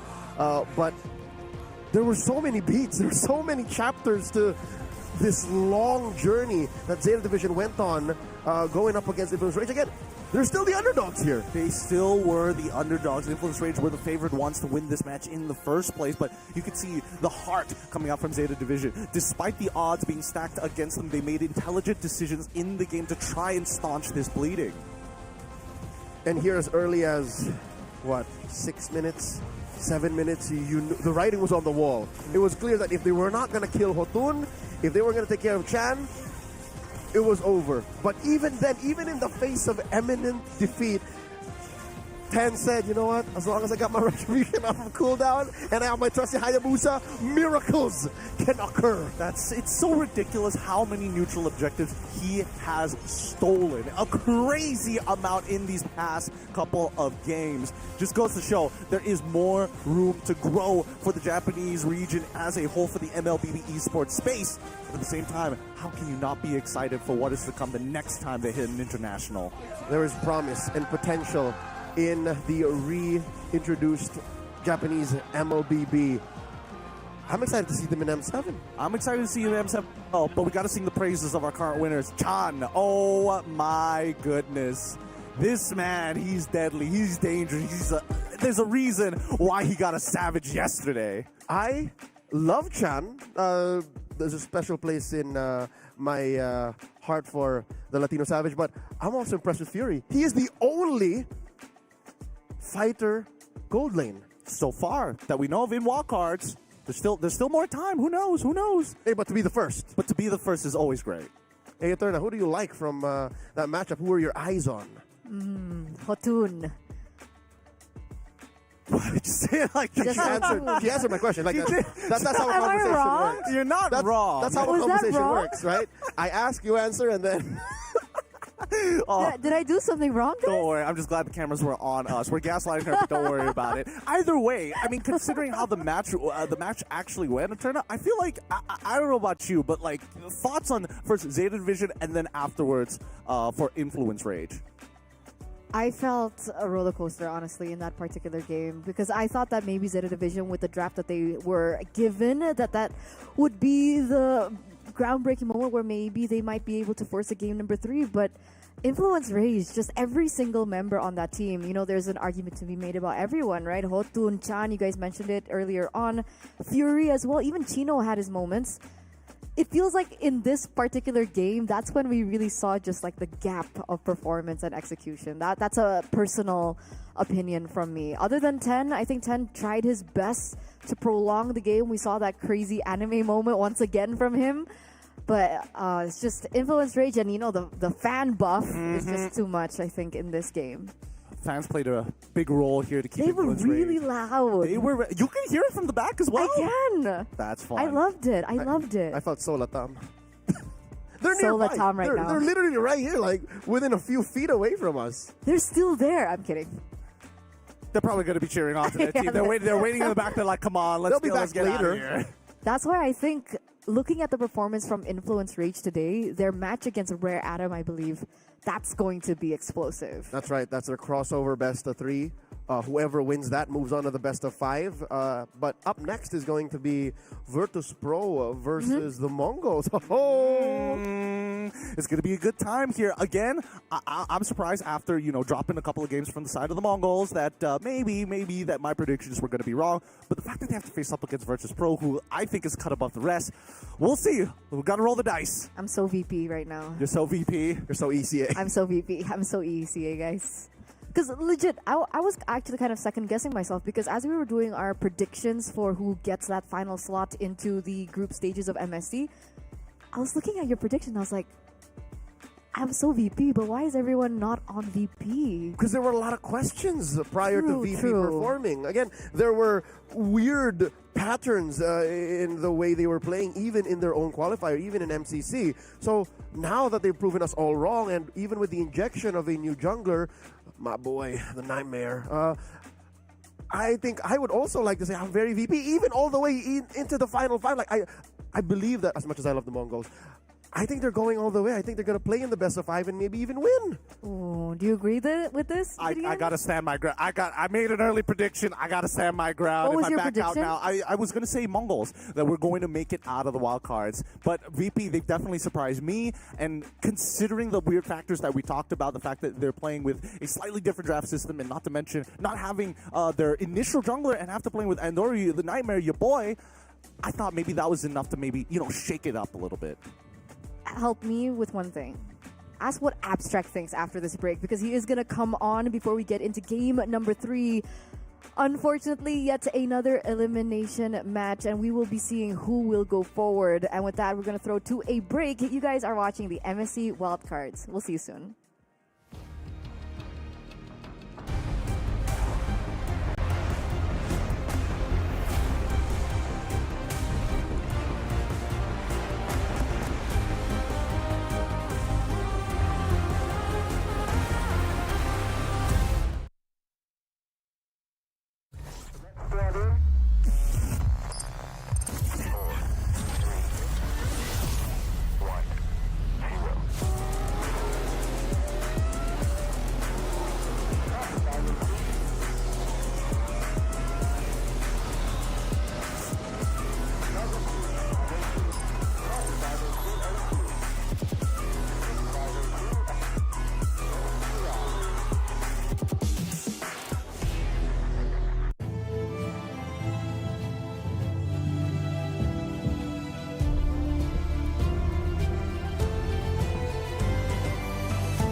Welcome back, everybody. The wild cards continue here today. We now go over to the crossover matchups here at the wild card at the 2025 Esports World Cup here in Riyadh, Saudi Arabia. Glad to have you guys here. My name is Getting Q. For those of you who are just tuning in, I'm going to be your desk host here today. But with our upcoming matchup being as exciting as it is, let me introduce you to our casters. It's Abstract and as well as Leo at the helm to keep you guys entertained. Abstract, I got to ask you the important questions here. What do you think about our upcoming matchup here? What do you think about VP as well as the Mongols? That's a very good question.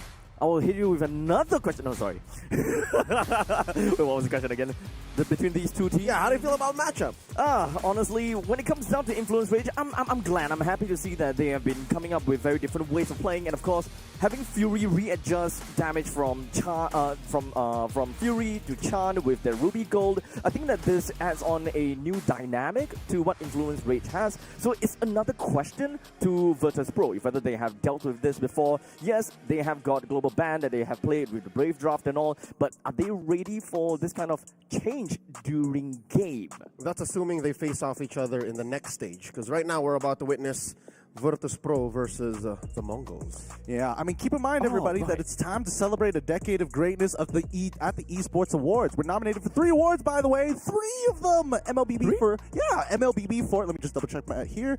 MLBB for Esports Game of the Decade, M5 World Championship for Esports Live Event of the Decade, and Muntun for Publisher of the Decade. So, I mean, something to keep in mind for you all.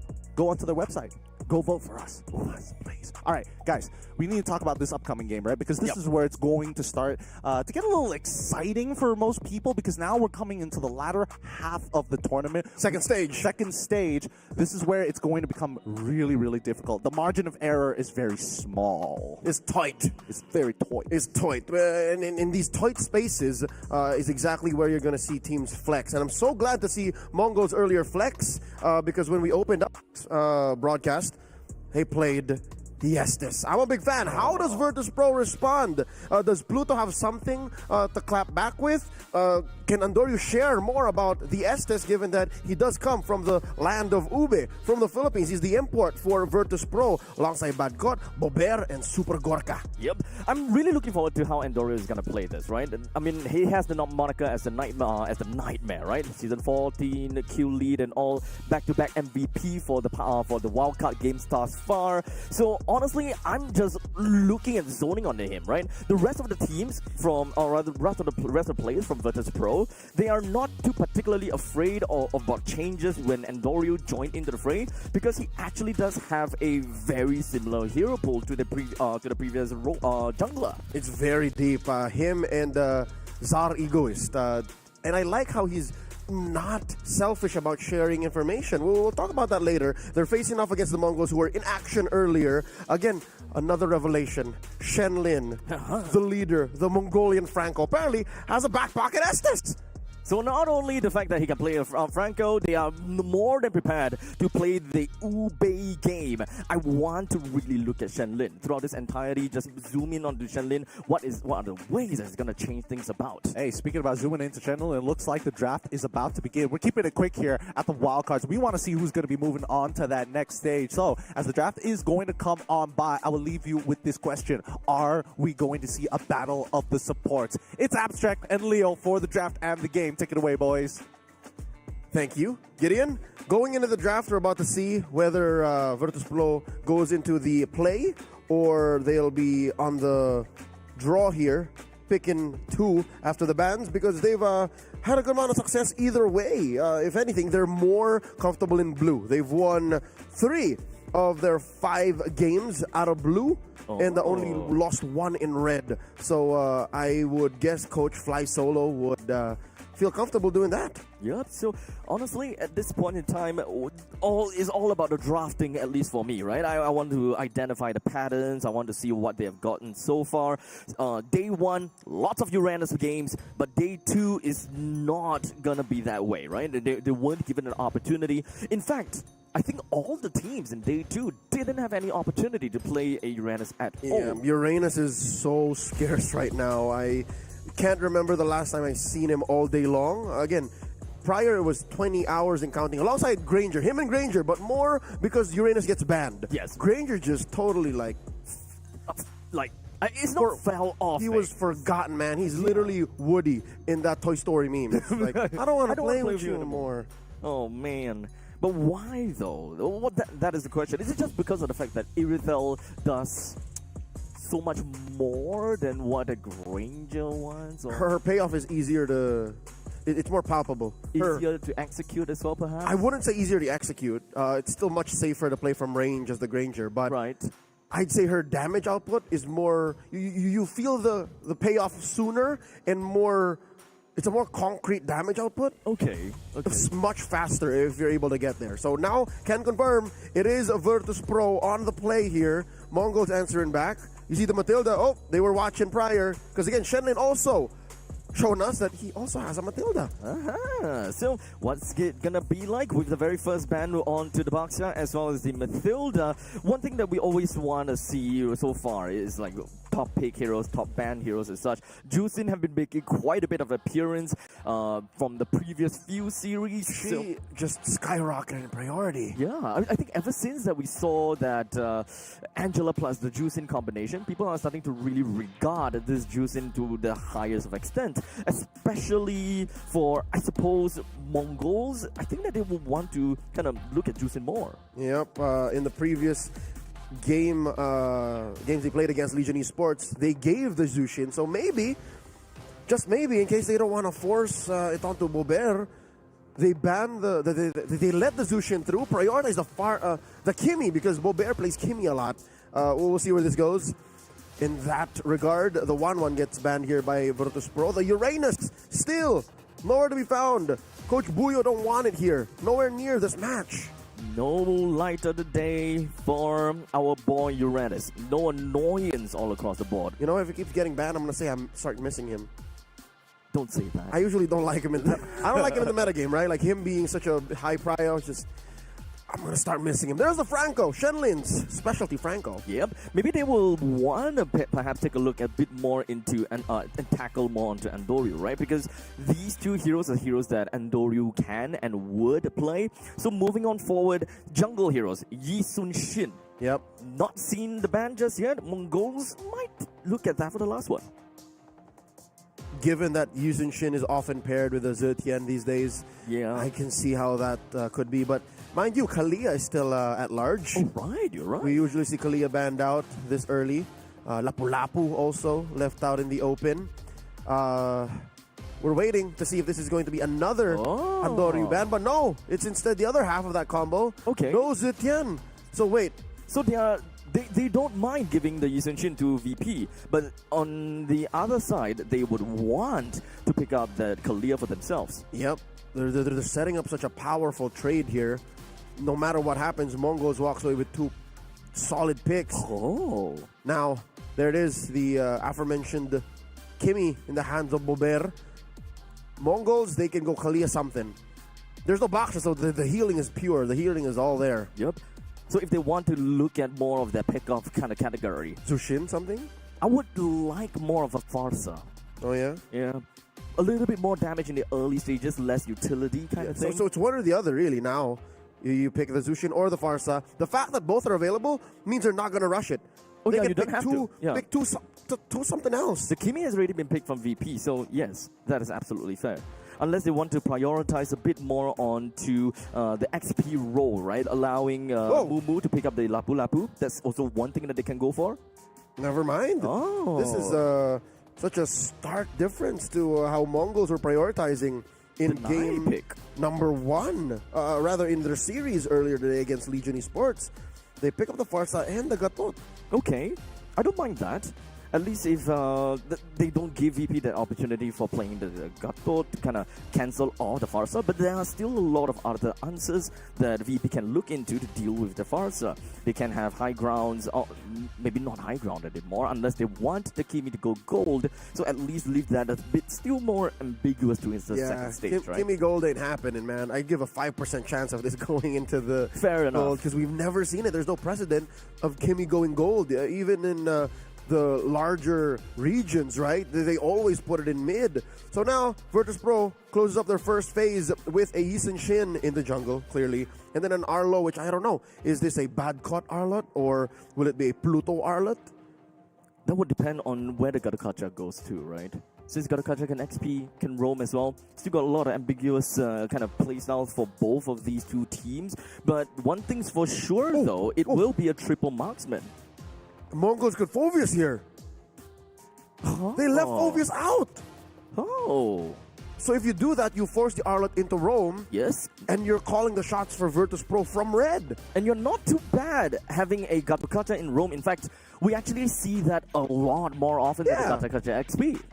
You know, 3 out of 5, 4 out of 5 Gatots are in the roam these days, but it looks like they'll be arming Zetsu first.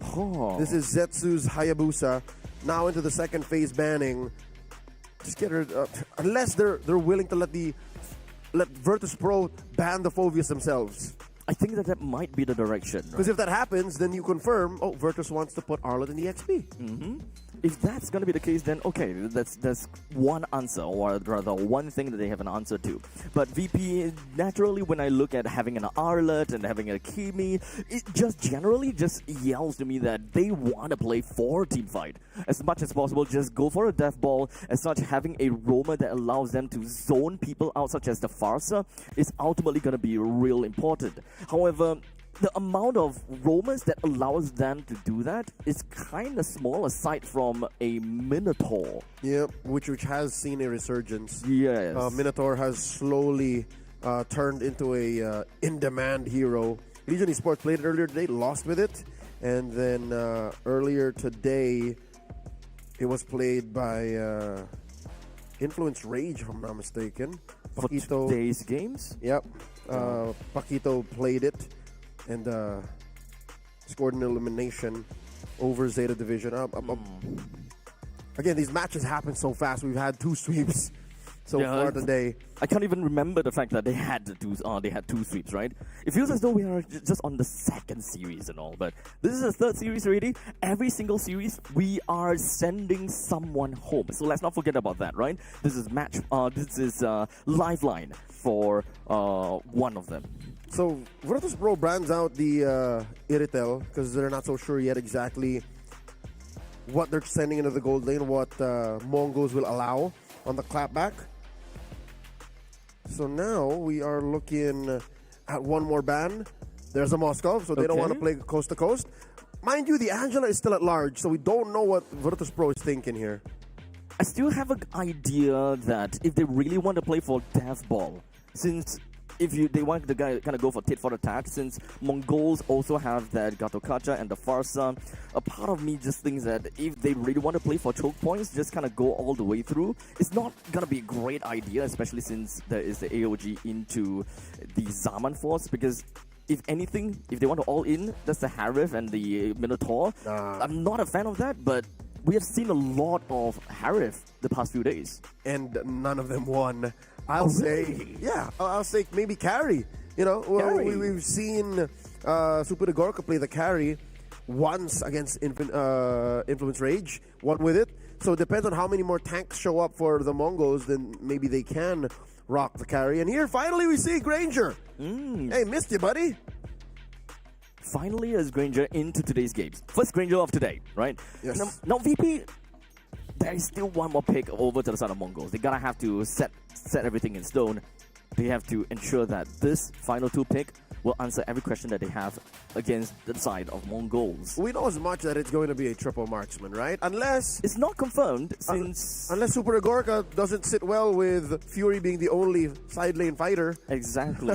That will put like 3 side lane, it kind of balances things out, right? You have 3 front lines. Still, yeah. But we don't know. Again, it's more likely that this is a triple marksman with a solid roam.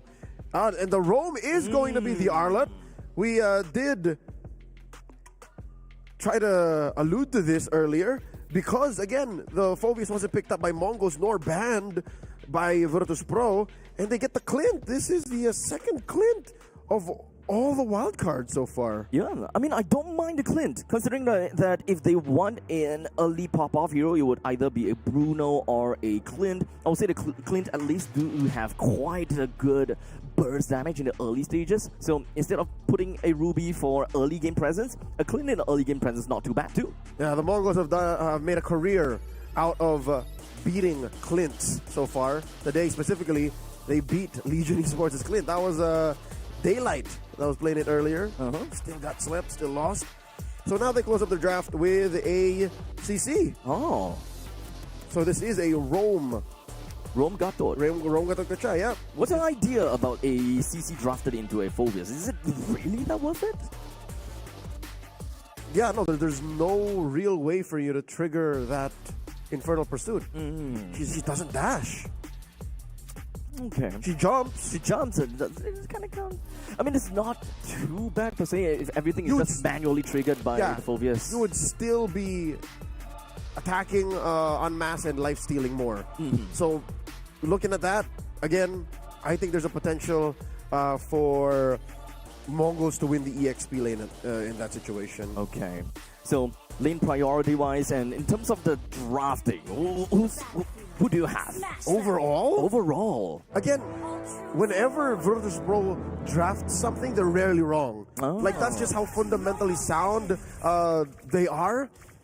And with Andorio at the heart of this lineup, again, repping his old team there, I think this is solid, even with the Clint. Again, I want to see the Clint win. So, ladies and gentlemen, welcome to game number 1 in a best of 3. This is the crossover match. Winner moves on to the final stage of the wild cards. A best of 5 waiting tomorrow. Virtus Pro versus the Mongols. All right, so right smack right here in the middle lane, we are already looking at quite a bit of action, right? Pluto and Bobir versus Meiki and Shenlin, very action-packed already. Now down to the bottom lane, between the gold lane and Super Igorka, he does of course take a couple of hot shots against the side of RinXK. He will have a bit of a range issue, I will say.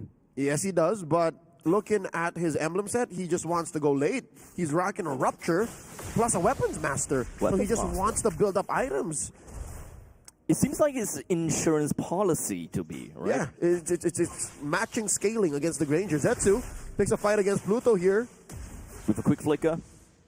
He got himself right out of the way even before the turtle spawned up. While down in the middle lane, Shenlin pops to the passive, gets himself some HP back, but he did, of course, pop the Revitalize too, allowing Andorio to pick up a single kill, almost one onto Meiki. Zetsu joined into the fray, only for Andorio to just snap himself right in the face of the Farsa. Get one before he goes down. Amazing decision-making by the Mongols to send over Zetsu to try and stop Andorio, but even more impressive, the fact that Andorio knew he was going to die, so he decided to just lean into it hard and try to kill Mikey, but there is a method to the madness. He's rocking Killing Spree. So he was hoping that maybe if I get extra HP and extra move speed, I can get out of Zetsu's range, but here we are now. The turtle has spawned and looks like Virtus Pro get this for free. Yep. Absolutely free. The Mongols, even though they have Zetsu at level 5, which is one of the main things that they want as an assassin jungler, hit level 5, then head over to the turtle. But it does seem like in this case, Virtus Pro have decided to kind of blitz down the turtle. They do want to kind of play kind of early though, but in here in the middle, Meiki bursts it down in an instant. Oh. I guess the fact that we just saw the tail end of that execution, the tail end of that sequence, means Mountain Shocker revealing everyone, no one to assist Mikey, and then Mountain Shocker both in Rian X. Yeah. Protected by Shenlin's AOG. Virtus Pro lets him go. So no problems for them for now. Virtus Pro is currently at about 600 gold lead. Nothing too amazing as for now, but it's definitely going to get them in a pretty good spot, right? With Andorio with 2 kills already rocking the killing spree, he's definitely want to go a little bit more. While in the meantime, Pluto got a little bit too deep into the action with Meiki's ultimate. Nowhere to lifesteal from, with only Bobert to back him up. Yeah, I think Pluto did bite off more than he could chew. Andorio getting denied the free farm here. The Mongols are trying to give double lane to Rinex, but the fact that Super Igorka isn't letting that set. Oh, wait. Zetsu? Ooh, I don't know if Virtus Pro knows that Zetsu did not have Shadow Kill. Very slippery though, but it does seem like they wanted a little bit more from Meiki. In fact, if they can force it, they will. Then immobilize onto Shenlin, recovers a bit more HP with his passive. And now Bobir just going to be dashing himself away, only for the Ogi Shadow Kill to land on the Bobir. And with a flicker, he gets himself right out of dodge. That's literally all of the mobility on the Kimi to deny Rinex. Hey! Flickering in! Zetsu didn't get you, but RinXK definitely will. The punish from Super Igorka. That's not worth it for RinXK, unfortunately. Exactly. So that is one kill going over to Super Igorka. Hopefully that he will be able to pop up a little bit more in the early stages once he gets his first item. These marksmen, man. Aggressive. This meta is all about the marksman. Second turtle coming up. Virtus Pro first to the scene. Mountain Shocker. Andoryu final slash. And Pluto stunned down to the ground by the Phoenix as Meiki takes him one down. Two-person staggered together, allowing Zetsu and Meiki going down. Virtus Pro's not looking great for now, or rather, the Mongols not looking great for now. As Virtus Pro takes 3 down and has a turtle too. It's almost unbelievable to think that members of Virtus Pro speak different languages, because that seemed like picture perfect communications. Andoryu just responded to all of the things that's happening. Boberi gets punished by Mumu, but the clap back almost immediately by Bad Got. Now that's the power of the turret. They don't get too deep in. And Doryu steals one single creep camp away from the Mongols, just hoping that they will be able to do something a little bit more. There's a stun, and that's the final slice on the Rin SK. Brings him down effectively. Still did not have his flicker. Yes, he had a dash out, but that's only so much you can do against a Arlott and a Clint with a vengeance. Top lane here gets cleared out by Zetsu. Currently sitting at 2-1 and 2. I wonder what the economy looks like, because it's about 2,000 gold in between. Traction post thrown out. Federer strike. Actually just managed to land on the Mumu, but unfortunately for the side of Meiki, Bad God actually went straight to his face, but his HP is taking and tanking a little bit too much. Now the rest of Virtus Pro moves up to the middle. Of all the teams in the wild card, it seems like Virtus Pro are the ones with the least amount of communications issues. The Mongols, they would go fast, slow. You were wondering what the conversations are like, but Virtus Pro, it seems like they speak one language. That is MLBB. And now Andoryu, attempting a steal, does get it. Successful Grand Theft Purple. The Mongols now suffers quite a bit of deficit, isn't it? There's about 3,000 gold deficit, and the Mongols is not looking great. They are a more scalable comp, the other hand. So at least if they're able to kind of drag the game a little bit more, a little bit longer, they should be fine. They still have T1. Yep, they have pushed up top, so that is the first structure taken out on the Virtus Pro side, and that's now currently where Super Igorka is sitting. But they haven't taken him down. Bobert here picks up the Sky Piercer already. Mountain Shocker revealing the Mongols. All right. So the Mongols are exposed, but Virtus Pro are not. So they can just do this. Rotate up the top, take it down, and then reposition to the turtle. Still. Rin-SK also just picked up the Sky Piercer. A little bit greedy, I would say. They are not exactly leading for now, so it's going to be less cost-effective, at least for now. Mumu jumps himself over to the heart of Virtus Pro for Shenlin going in the AOG, only for him to be immobilized. Even the Vitality or Revitalize is not going to do anything for him. 1-for-1 trade. Those are the front liners taken down. Virtus Pro versus Mongols. 4v4. Mumu almost out. Yes, he will be out. Rin-SK had to flicker out, but Bad God will zoom right onto Rin-SK, and they're going to continue on forward with a double kill that will be credited over to him. Mickey have no choice and to dip right out. The nightmare may be over, but the rest of Virtus Pro pick up from where he left off. 3-for-1 trade. And the turtle still some way, somehow goes to Virtus Pro. I don't know who stole it, all right? I can't tell you that. But I can see Andoryu's retribution did not go off of cooldown. It seems like Bobert is the one that managed to bring the turtle down with the spear on him. All right, so nice. Again, Virtus Pro, I don't know if words are being exchanged in these tight sequences, but they're still winning, running through the Mongols, now up by 4,000 gold this time.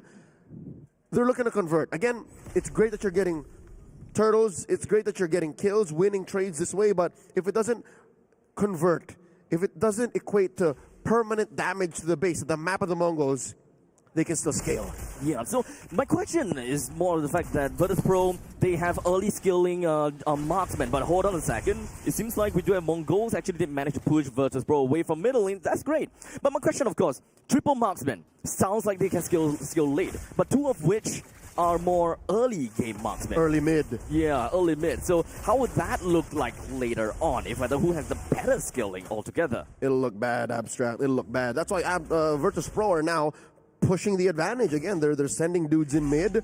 They're not paying attention to the lanes that they're winning currently. That's why Zetsu can still split push down bottom. Virtus Pro are not playing for this Lord. They definitely want this Lord. 150% they want this Lord. Take it and go. They will go where else the Lord will not march, so they can synchronize pushes. and then end before what, the 15-minute mark. That's ideal because the Mongols, if given the 16, 17-minute mark, then this becomes a 50-50. Yeah, so there could be a chance that the Mongols is actually going to lose this T2 down at the bottom. It's a complete free turret. Whoa. But Mumu finds himself suctioned in by the traction pulse. But it is going to be a 1-for-2 trade between the XP laner as well as the jungler. And Doryu is down way too early. And this is what you're allowed for in a triple marksman lineup. If you do give up one of your marksmen, you're still going. You can still pick fights. Your frontliners are there. Your damage is good. And you can force it. That's what the Mongols are respecting here. Even if they got a trade, a beneficial trade at that, Mongols can't do anything about it. Not immediately. You kill one, there's still two that you're going to have to look out for. You kill two, there's still one that you're going to look out for. And let's not forget, there is still the front lines. So even if you bypass the front lines, you're not exactly dealing with the problem. You're just kind of extending the problem to someone else. Yep, and more often, the one dying is Andoryu, right? He's been felled 3 times now. He is top of the charts, damage-wise. So even if you do kill Andoryu, he's already dealt a massive amount of damage to Shenlin! With the final slash, pulls Shenlin in the top spot, allowing Bob Air to get himself a killing spree while making all the way at the back lines, almost managing to snipe out Pluto with just a sliver of HP. The rest of the members from Virtus Pro rushes into the middle lane and manages to allow them to get 3 from both goals in total. Add up that mid lane tier 1 and Virtus Pro, the Bears are getting a hibernation's worth of nutrition in them. Again, I told you, take it and go, the turtle, the turret, and then we move across the map. Zetsu, though, he understands that when the bear is in around, I get to play. And he got to push that bottom lane tier 1, but you know, those minutes are counting. Victory is imminent for Virtus Pro unless the Mongols are able to take 2 marksmen down. Yep. Count that up, Abstract. 2 marksmen. If you can't do that, you're doomed? There's an inhibitor falling. Look at the build right now on Super Igorka. This is what Daylight couldn't do earlier. He's got 3 items now. Oh my god! What is the damage on the Rin SK? That ship came from absolutely nowhere. He's been using Mountain Shocker so well. I am now convinced. I used to be 50-50 on the Mountain Shocker change. The fact that your vision, the global part of the ult, doesn't damage anymore. Yeah. I like how it's an AoE skill shot now. I agree. It changes the game. Bottom lane, holy defenses pop. Mid lane, defenses pop. Tier 2 up top goes down. Pluto, him completely missing his final slash. As such, he's going to be stuck in between 4 people. Well, Zetsu went all the way to the backline to deal with Virtus Pro. He helped them buy time, and that's the defense that we... First free kill here for the Mongols. No trade whatsoever. Yes, structures. Yes, holy defenses, but Virtus Pro overextended themselves. If anything, I'll tell you now, it might seem counterproductive or antithetical to a triple marksman lineup, but they can't afford to lose their frontliners. Does that make sense? Like, they would rather lose 1 marksman than a frontliner. Than either Phoveus or Arla. That's odd, but that's just how this lineup works. It's kind of come to the point that you have to have someone to soak up all these damage, right? And the Mongols, they are a draft that still can kind of deal with the backlines per se, right? With the AOG, with the Feathered Airstrike, with a Hayabusa. They have so many ways to actually have access to the backlines and just deal with them. But take a look at this. Oh, the Conceal plus the Shadow Kill. Rather, the Mountain Shocker throws out that boat. And the Mongols find him out of place. Pluto does not pull the trigger yet. AOG! He does not have the flicker as such. He's going to be the first person that might be taken down. He's still going to be in a pretty good spot, but all of them cluttered together to ensure that the Ogi Shadow Kill doesn't deal enough damage to Pluto. But in the end, he still finds himself fallen. Deja vu. It's the same sequence, the same results. Pluto down. No one from the Mongols pays the price. Virtus Pro, their timer's ticking. Again, what was the timer? 15-16. If this gets to 15-16 without an inevitable kill angle for Virtus Pro, then the Mongols can claw back. Looking at the items, about 1,000 between Rin XK and Super Igorka. Oh, but Super Igorka now has Blade of Despair. Extra burst, sir. This guy is probably going to be pretty darn scary now. 4 items in for Clint. We've got 4 items in also for Kimmy. And one of them is Sky Piercer. And at least for Sky Piercer, yeah.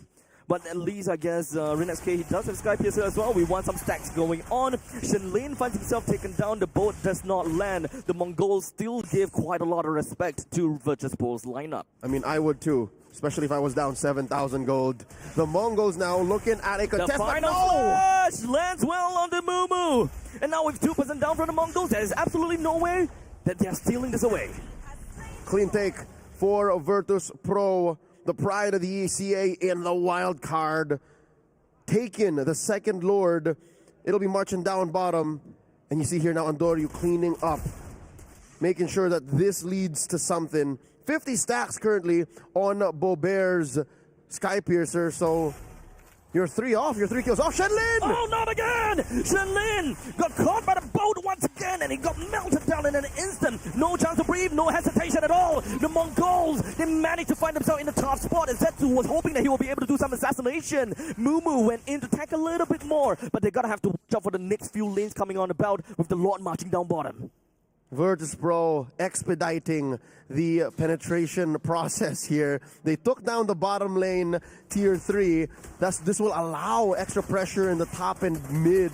And they're going for it. He doesn't have the Wind of Nature. Put down a 1 HP. No way! 2 members are all down to a sliver. And in the end, Super Igorka still managed to find a kill down on the main. There's one big AoE spell that they don't have to care about anymore. Batcon may find himself taken down in the backside, but we do have the Lord and 3 marksmen focusing onto the crystal. Ladies and gentlemen, Virtus Pro draw first blood at match point. The Mongols, they managed to drag the game pretty effectively. But when it really mattered, they staggered.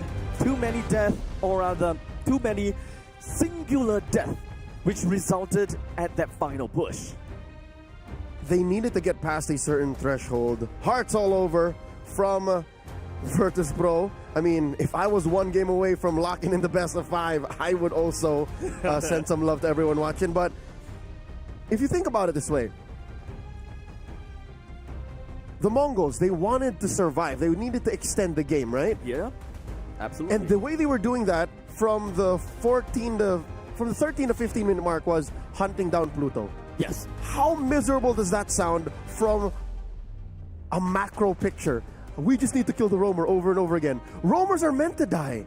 So on a grand scale, big picture wise, this wasn't going to add up to a win either way. Like, they needed to find better wins, bigger wins, and that's almost impossible to do when 3 waves are pushing in from each lane. So what you're saying is they're just delaying the inevitable, right? Yeah. You kill the roamer, it buys you time, but the goal laners are still farming. Yes, 2 full items. It was a game for Virtus Pro to lose. It would be their mistake that would cause them to lose. That's the only way to put it. And again, I don't know if it was mental conditioning. I don't know if it was just Pluto overextending, making the rest of Mogul say, yeah, I think we can fight. I think we can win. Dude, that was too much damage. You know what I mean? Like, gave them a false sense of security that they could extend. Maybe it's all part of their plan after all. Yeah, which allowed them... He's a very committal hero after all. Yes, which made them overextend. I think that was key here. Even in the defense, Mongols were forced to overextend, and Virtus Pro punished and ended. Pluto always was trying to look for opportunities, right, like this, right? That is their one way of bringing one person closer over to a line of marksmen. This way, the 3 marksmen don't overextend themselves, but only one person, meaning Pluto, overextends. That's all. Yeah.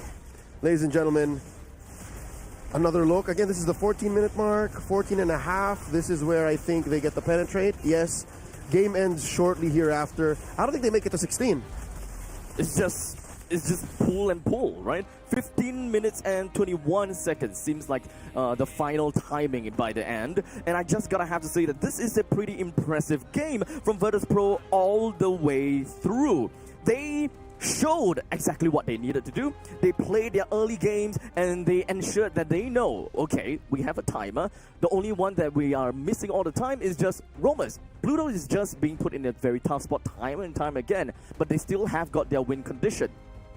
And that's what's difficult. When time is against you, you just can't do anything but say, all right, we'll try again. We'll do better. I don't blame him, though. The draft seemed sound. Looking at the Mongols, they were playing to their strength. And mind you, they were playing up against a hero that they beat prior today. They beat a Clint already. But now suddenly in the hands of Super Igorka, Clint wins. game's a completely different game. It's all about the user, not really the hero, huh? Don't blame the game. Blame the play. Yeah. Something like that? Something, yeah. Gideon, how do you feel about the Clint there? It finally wins. It finally wins. Did I think it was necessary? I feel like they were better picks out of there. However, I do agree with you. The player played it well. As an anchor, I felt like when you have a composition that is utilizing like Kimmy, you've got the Yishin Shin on your side, having an anchor is always really nice. And I think Clint was supposed to kind of ground them at the end of the day. The scary part, bad caught. He's supposed to have a bad matchup. He's Phoveus into the CC. He's winning out his lane. He's walking away with more EXP and outscales him at the very end here. I think that was the big difference maker, right? Because Pluto, I'll give it to you. He was looking for plays, but considering the amount of times I saw him flicker Final Slash and completely whiff, I don't know how much you can align it to. Yes, he was looking for a play, and he's found some good plays, but at the same time, he's also made some mistakes. But what's amazing about this is Virtus.pro played to a certain level. They played so clean, they played so well, pushed the envelope so much against the Mongols that even if Pluto misses, there's very little punish. And that's why I think bad caught comes into play here, right? Anybody who continues to try and push the agenda, try and take that ground, whoever's caught offside, bad caught is able to not only buy that time, but become a legitimate threat that they have to back away. You can see that even Farsa, Hayabusa, all were backing away from this Phoveus. He's like, yo, I don't want none of this mess right now. It's dangerous. He's dangerous. Which again could have been avoided. The Phoveus could have been stolen away and red 4. Exactly. That's true. But at the same time, I think that there were a little concern, right? The Arla, they were thinking that it was going to be flex. They realized, yeah, it was going to be flex, so let's get the CC ready. I was hoping for a CC ban, though, and then you pick up the Phoveus. Then you have a lot more confidence coming into the second half of the draft. In most situations, it kind of feels as though having two very comical heroes, having the Phoveus and the Alert, kind of puts the team into extreme ends, right? 3 marksmen and a very big gap, and then the 2 front lines. It feels as though there is a lot of space in the center for the members of the Mongols to occupy and just completely split the fight into 2, which I don't think happened. But they didn't. That's what's odd. So it might have been Mongols, I don't know, by hook or by crook, again, it be their nerves or just the way that the draft panned out, maybe. And again, this is what I was alluding to in games, right? The Mongols, they have been a team that was built and they've been playing together for a while now. They all speak the same language. Virtus.pro, on the other hand, one would assume that Andoryu being a new injection into this team, they would be the ones who look like, they don't seem to be communicating. Yeah, shaky comms. No, not at all. Again, they speak one language, MLBB. It's pretty crazy how far Virtus.pro is continuing to show us how good they are at the language of MLBB, because I think, again, I cannot sing their praises enough. They seem to be a cut above the rest, whether it comes down to the team fights, their fight IQ, their just natural habits, and I think that Andoryu has definitely shared a little bit of experience with the help of Pluto to kind of get this team up to par, to some, maybe even to a world-class level, which we're hoping that they were going to show up later down the line. But for the most part of it, that means that the Mongols have to claw their way back. They're going to have to push back against Virtus.pro. How are they going to do so? I felt like they had a solid game plan in game number 1. It looked like the draft could have gone in their favor. Sure, yes, you botched it up, but the early to mid actually not the worst, right? We did see some pretty decent trades. The gap just slowly led up to, well, the final point, right? The game of a 15 minutes game, and there is definitely a certain point in time where the Mongols, they look great and then just completely shatters. I think that communication is definitely one important thing. I can't help but think that Shenlin, he's definitely trying to look out for those opportunities for the team and soak up a little bit more, but as a Gato catcher, you do have the AOG to get yourself out of the danger, but most of the time, this is a triple marksman comp. You don't really have a lot of time to channel that entire ultimate just to run away. It's weird now, given Shenlin's performance in the match prior against Legion, wherein he played 2 Enchanter supports, right? Roamers in Matilda and Estes. Now that he's playing Gatot, a frontliner, like an initiator, a setup tank, it's weird that I like him more as the former. You know, I like him more as the healer. I like him more as the backup instead of being the front line. I don't know how they reconcile that. I think there was a game plan coming into this because again, let's take in mind that VP, when they have Kimmy in their hands, and I think they knew that the Kimmy was going to go into their hands. How do we deal with this? The mid lane was getting shoved up, and then they go for the invade. The Gatot was there to say no instantly. Didn't even leash his jungler. Cleared up that mid wave. Denied them the initial invade as well. I felt like they're a little too strict to their protocols, right? There's not enough fluidity to them at this point of time, which may or may not be why we saw the draft pan out the way that it did. Are we back to their main symptom? What cost them the series in day one? They only know one speed, and that's fast. They were not able to step on the clutch, change gears, and say, yeah, no, that wasn't going to work. I feel like they're bad at cutting their losses, though. It feels like once they're in, they're like, okay, we got to stick the whole leg in. No, even more. Let's throw more appendages in. Let's see how much we can lose. Why are they suddenly in a Saw movie? Hey, I mean, that's what it feels like. That's what it feels like. That's exactly how it feels like. Just, you got to try out. You got to test things out before you actually feel the full level of the consequence. I think now that they've got a bit of a taste of what VP is able to put on that table, I think now it's like, all right, I'll give you a finger at most. The gloves are off, pal. Wait, no. The different image. Different image. All right, but yeah, no, I agree. I think the Mongols have to show us a different speed, a different approach, a different attack, and a different angle. Because it was too honest. It was so clear that they need to get past a certain time frame here in game one. If they don't, they're dead. There was no plan B. Honestly, it kind of feels like the upcoming game number 2, is just a battle between Shenlin and Real Solo. The next one is about if whether Shenlin is able to kind of adapt based on whatever they have happened in game number 1. As long as they're able to kind of find a way to adapt, maybe kind of change something just so that they don't have to focus so much about timings. Interesting. It's been a while since I've heard a matchup of a rover versus a coach. But no, you're right. What are they allowing Shenlin to play? What is Coach Fly Solo letting through that the Mongols can build around their shot caller? Yeah, and I think that as the shot caller, right, there's a certain level of, like, I don't want to micromanage my players, but at the same time, I feel like there needs to be a necessity of, like, we need to figure out the clear image of what the shape of the fight looks like. Like Absash said, there was a lot of middle ground where nothing was kind of happening here for them, right? They were looking for that space, but it looks like we might just head on into the second game's draft in just a little bit. Look at that key, that qualification spot that everybody is looking for, Abstract. This is what they are looking for, and only by tomorrow, someone will take this key back home. When are we going to get to the home? Well, not back home, but at least to the group stage. To the group stage, yeah. I'm hoping at the very least next year, 2 keys are going to be given away. Hey, with that being said, the draft has begun. I'll leave it to you, both Leon as well as Abstract. Please take it away for game number 2. All right off the bat, what we have here, okay? Well, we do have the Uranus, we have the Yi Sun Shin, Matilda, and the Baxia that has already been taken away. Not too much of a difference as compared to what we have seen in game number 1. And like I said before, Shenlin kind of like the mind behind the entirety of the Mongols. We still don't have the Franco being taken away by VP just yet. And the question is whether VP is going to respect the possibility of the Franco popping up. Or perhaps, back at it again with the Enchanter supports. Fair enough that Mongols are banning 3 Andoryu heroes. We're back to this. That is true. We're back to this. Uranus, Yi Sun Shin, and Lancelot.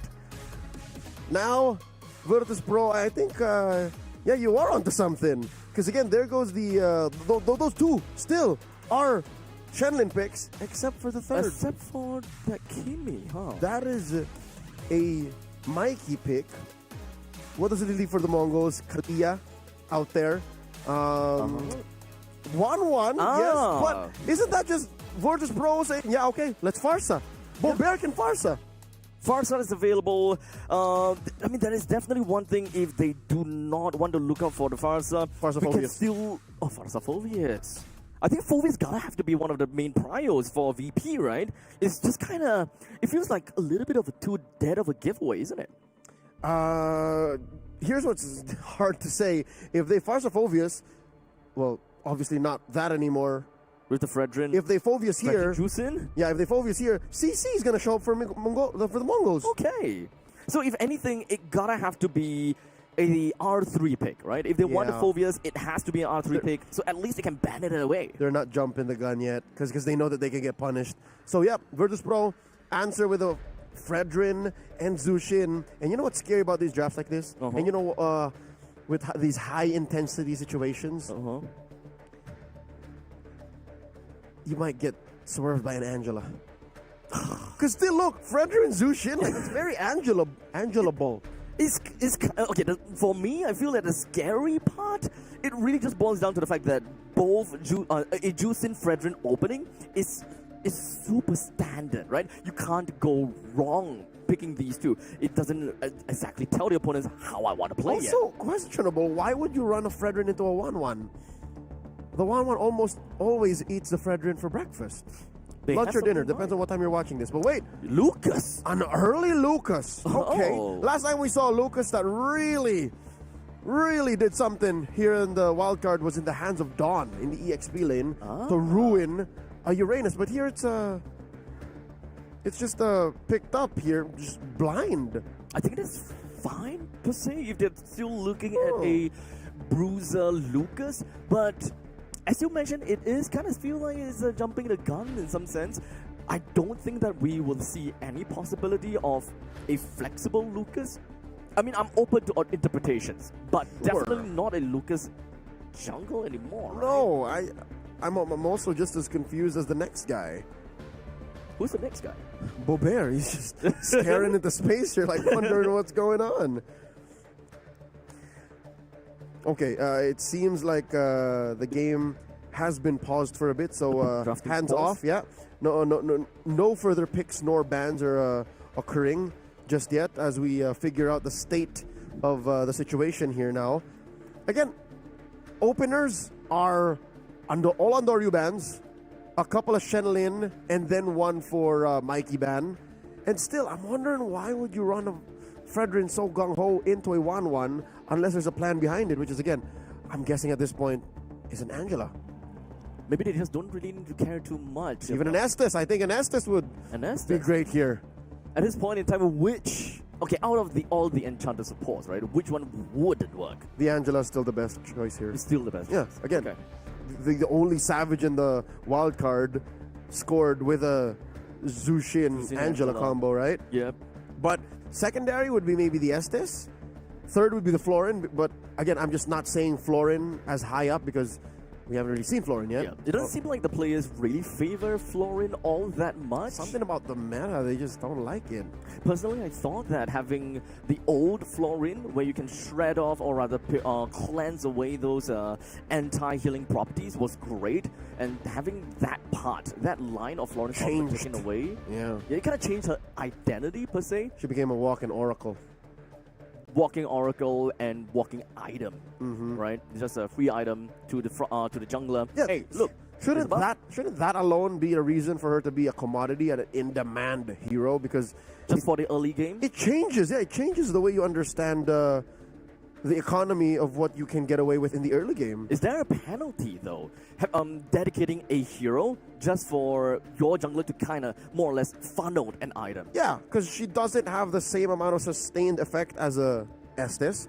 She doesn't have the same kind of team fight changing effects as an Angela. Because again, you could have sworn you're going to kill someone, right? Yep. And then Hearthguard, you hide one of your members, put them in. They're basically invulnerable, and then you don't kill this one dude that you were going to kill. So that's what Angela provides. That's what Estes provides. Now the question is that worth it to lose out on that by picking Florin? We do have global heals to the entire team. So generally speaking, it's a good hero against a Def comp, right? Yep. It's good against Def comp and Def ball comp, and you want to play for the early game, which kind of seems like most of these teams kind of want to capitalize in the early game, especially if you are running triple marksman. Maybe not with a Florin and triple marksman, but the idea is that they want to play early, they get the snowball, and they end right before the end game. Yeah, at this point, triple marksman won't show up anymore, at least in this draft specifically. The Yusin Shin got banned out, so that means the jig is up. Roger? We haven't seen a Roger at all, despite what we thought it would be. Yeah, we were also alluding to a Roger. We were looking for Roger. Looking forward. In the weeks leading up to the hot fix, he was all the hotness. But after that hot fix, and then as we jumped into the wild card, nothing. We saw nary a shadow of Roger coming through. So yeah, no, unless a team has a solid plan to pick up the Roger, or they win like 90% of the draft that they can afford the Roger, then that's the only time. So I think Roger is like the Florin of the jungle. He's like, he's a sound choice. Like, we know he can work. He can be that other alternative for the triple marksman draft, but why ain't he here? Both the jungler role and the roam role currently have a wide pool of heroes. Yeah, what's funny is we saw Uranus jungle first a couple of times. Yeah, so what exactly is going to be the deal, at least, for these teams, right? We don't have got some of these enchanted supports. In fact, yeah, it's funny how we see Diggy first rather than to see a Florin first. We saw Lilia lose first, too. Ladies and gentlemen, we do appreciate your patience as we try and fix the situation for our players. We want to give them the best competitive experience as they are fighting for tournament life here. They are fighting for the final stage of the wild card. The winner of this best of 3 moves on to the best of 5. This is a crossover between the first seed of Group A and the first seed of Group B and the second seed of Group B. First seed of Group B and the second second seed of Group A. There you go. Oh, is it? Yeah, okay. so It's positionings are confusing. Crossover again. Crossovers are like that, huh? The nature of this. Crossovers be like that. We have yet to get word on exactly what is going on holding up the draft. So please hold on a second. Bear with us. Yep. We want to ensure the best experience for both teams. They have the best time when it comes down to the drafting. Make sure that we will be able to ensure that competitive integrity is upheld. Well, of course, in the meantime, we gotta have to look out for whatever that has happened thus far, right? But let's talk a little bit more about their journey, right? Because I would say that between Virtus.pro and the Mongols, Virtus.pro has got they have the greatest experience, right? Their time in the EWC MSC wildcard has been going swimmingly, right? The very first series that they played in a 2-0 yesterday, yes, is a 2-1, but I would say that Influence Rage definitely gave them quite a game. Yep, their only real loss was a swimmingly amazing loss, a loss for the books because they got savaged by Chan, which is again, if you're gonna lose with style, lose amazingly, lose extraordinarily, and then they almost just as quickly won a 20-minute game against them. So again, Virtus.pro so far, they're at match point now. Mongols have to play out of their minds. How about Mongols though? Oh. They are okay. They didn't really quite have. I was expecting them to have full 6 games for the past few days. Yeah, no, but Mongols have won 4 straight. Okay. And then lost this one. So okay. Their streak has ended, and if they want to continue, if they want to go into the next stage, or even just go to Game 3, they gotta win this one now. Okay. So you understand why this draft is so important to them and why it has to be perfect. Every decision, every allowance you give to your opponents to think and to shimmy through and get an advantage, you must minimize. You have to be aware of. The journey for the Mongols, they definitely played so much more games as compared to Virtus.pro. Considering that they didn't drop a single series, Mongols had to go for 1 extra series. They had I'll say that the mental game is definitely on them. Mongols had more games to technically, kind of get warmed up, per se. Get warmed up, or perhaps have more experience to kind of play together with the team to identify the possible problems going through the competition until they finally met Virtus.pro. Perhaps there were still a couple of problems that they gotta iron out, but Shenlin, all eyes on Shenlin. How's the draftings gonna be? How's the game? Win condition? How is he going to be the captain of the team in order to work in this party of five? One can imagine the pressure on Shenlin. Again, his gatot kacha wasn't as advertised in game number one. They did try, and it was such a far cry from his performance on the Estes and Matilda earlier. So yeah, no, I'm wondering if that is a legit direction for game two, is to shake it up, pivot on the fact that, hey, maybe against a team like Virtus Pro, we have to be able to flow. Why don't we play an Enchanter? I may die on that hill because I was so impressed, and I'm amazed at how different you really like the first match was of the day. Yeah, they changed. Again, we were so used to seeing the Mongols play fast, play hard, fight, but they have an Estes, they have a Matilda. It was such a breath of fresh air. Mm-hmm. I would love to see that against Virtus Pro, at least in the campaign, to make it to game three. Speaking of breath of fresh air, have you guys smelled the fresh air here in Riyadh? Because the MSC 2025 tickets, this is one thing that I gotta have to talk about, right? Because the knockout stage and the grand finals tickets are all out. MWI 2025 is free for everyone too. So if you want to make your way down to Riyadh, for everyone that is down at home, come over to Saudi Arabia, Riyadh, take a look at your tickets, take a look at MWI 2025, which is actually going to be happening in a few days, actually.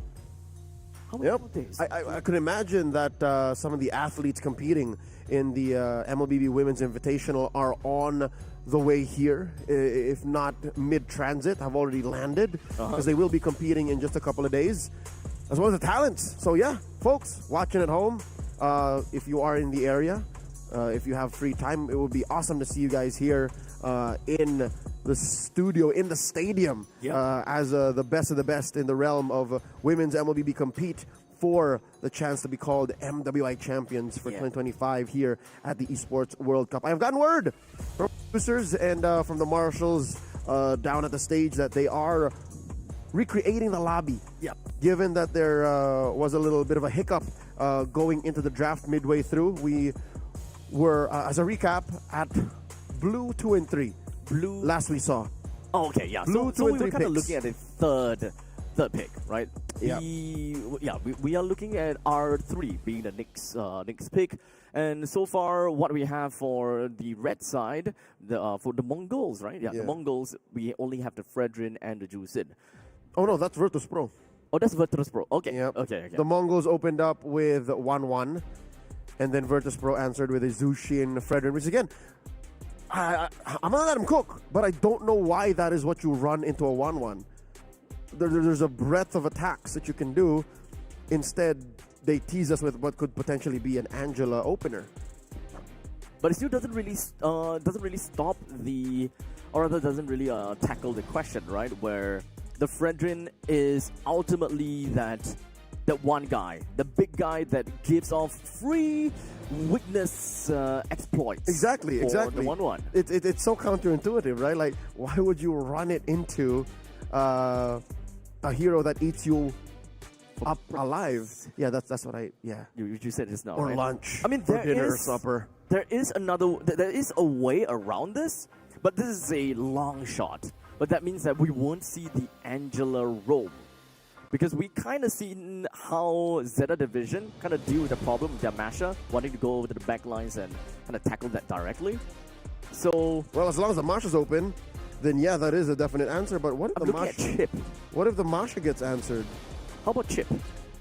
If they can the chip. Fredrin is a problem, or rather, if the Fredrin doesn't want to be that at the bottom of the pecking order because of the 1-1, then at least what we have is a concealed Chip, jumps over backline, drop portal, and boom, your 1-1 have the opponent's 1-1 can't maintain a composure. They have to focus on running, balancing themselves out. Can they pop those weakness points during that heat of the battle? Something to consider. But now we have successfully recreated the draft. The lobby is solid and safe.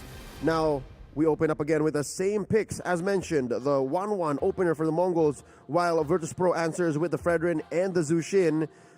Now the answer. What do the Mongols put together here? Again, we did mention that they should be picking Phoveus here, lest they allow Virtus Pro to pick it in red 3. Also, something to consider would be how do you respond to the Angela without banning it in the first in the second phase? Here's the Arlot. Likely going into the hands of either Mumu or Shenlin, and the Mikey gets the Zetian. Okay, so something a little bit different with the initiative of picking the Zetian first. Most of the time is only because of the fact that we are looking at the combination between Yi Sun-shin and Zetian, while or the other situation, you see a Farsa being picked on the opposite side. Okay, pick up a Zetian for myself just for a free negation of the feathered airstrike. Which is nowhere to be seen anymore. Yeah. Because there's already a Zushin. So this is completely different. Yeah, no, it's a completely different idea. It's literally investing in the global ult, the Fury the Phoenix, and I guess just lane presence. The answer from Virtus Pro, I told you. There's the Fulvius again. It answers not just the 1-1, but even the Arlot. So now you question the Mongols' priorities. Like, why this early? The 1-1 this early. Okay, so at least... Okay, so it's kind of like a tit for tat. So 1-1 deals with Fredrin, but the Fulvius deals with the 1-1. In the meantime, Mongols, they do have the Arlot that can go over to the roam, so at least you can still pick up a CC if you want to, but that is dependent if VP takes it away or not. And you're also allowing so many ways to proc Infernal Pursuit, like whether you gank the gold lane, the 1-1's there. Oh yeah, double dashes, right? Hop in, yeah. And then the dash-in from the Vengeance Marks on the Arlot, wherever the Fulvius goes, he sees dashes everywhere. Virtus Pro banning in the second phase first stop, Shenlin's Franco. They're attacking Rome. Again, they don't trust that this Arlot is going into EXP or Rome. Yeah, I mean, even I myself wouldn't believe that it's a Rome Arlot, knowing that it's kind of like a Shenlin's call. Technically speaking, Arlot plays a vital role in setting up for teamfight. However, there must be some other possibilities, and you of course did mention and try to support something that could go to either sides, VP or Mongols, with a higher want, right? A higher want, a bigger want from VP to actually pick up the Angela for themselves. But that also means that I guess VP, would they actually put so much bans onto Shenlin? Again, why not? You alluded the battle between Coach Fly Solo and Shenlin. So why not? Again, could this be a Estes, a Florin, none of the above, gentlemen? And ladies in the stadium and watching at home, it's an Akai, which is again as solid a ban as it could be, because that also has seen fringe play in Rome.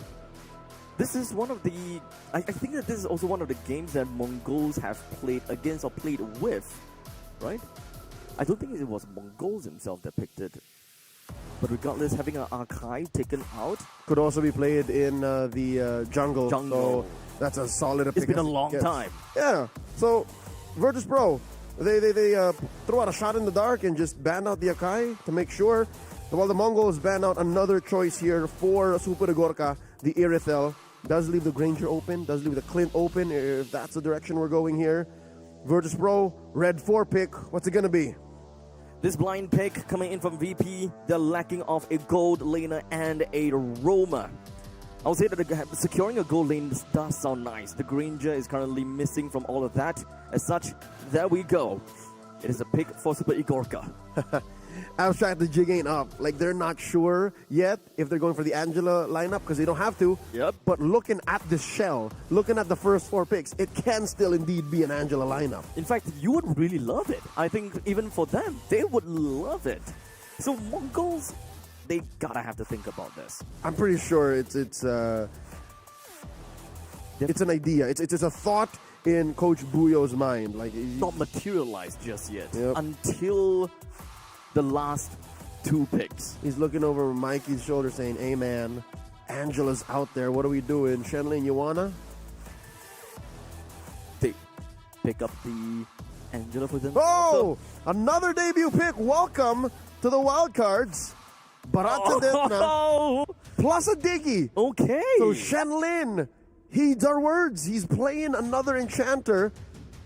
I don't know if the boys of Virtus Pro are ready for this. Oh wait, doesn't that mean that VP, the reason for VP to pick up an enchanter support to answer to this babysitting service in goal lane. Yeah, because it doesn't matter. Like, if you play a healer or like an Angela or something of the like, you deny much of the utility of a Diggy. You just lean hard into a fight. Like, you don't care. Oh, yeah, there's choices here, right? You totally dodge it, which is the former, or you overload it. But overloading it now doesn't make sense because there's not enough. And indeed they do. An enchanter makes their way once more onto the battlefield. We were looking for her. We spent a good, 10 minutes talking about Florin? Yep. And finally, here she is into the hands of Pluto. Virtus Pro debuts Florin. Okay, so what's the deal gonna do for... what's gonna do? What's it gonna do? Is it gonna do for Fredrin? Or if you want to hyper funnel into Super Igorka? I guess you could. But that is also mean that it is a 2-1-1 game. Yeah, but truth be told, Pluto can be anywhere. It can be. Pluto can be anywhere to impact this fight.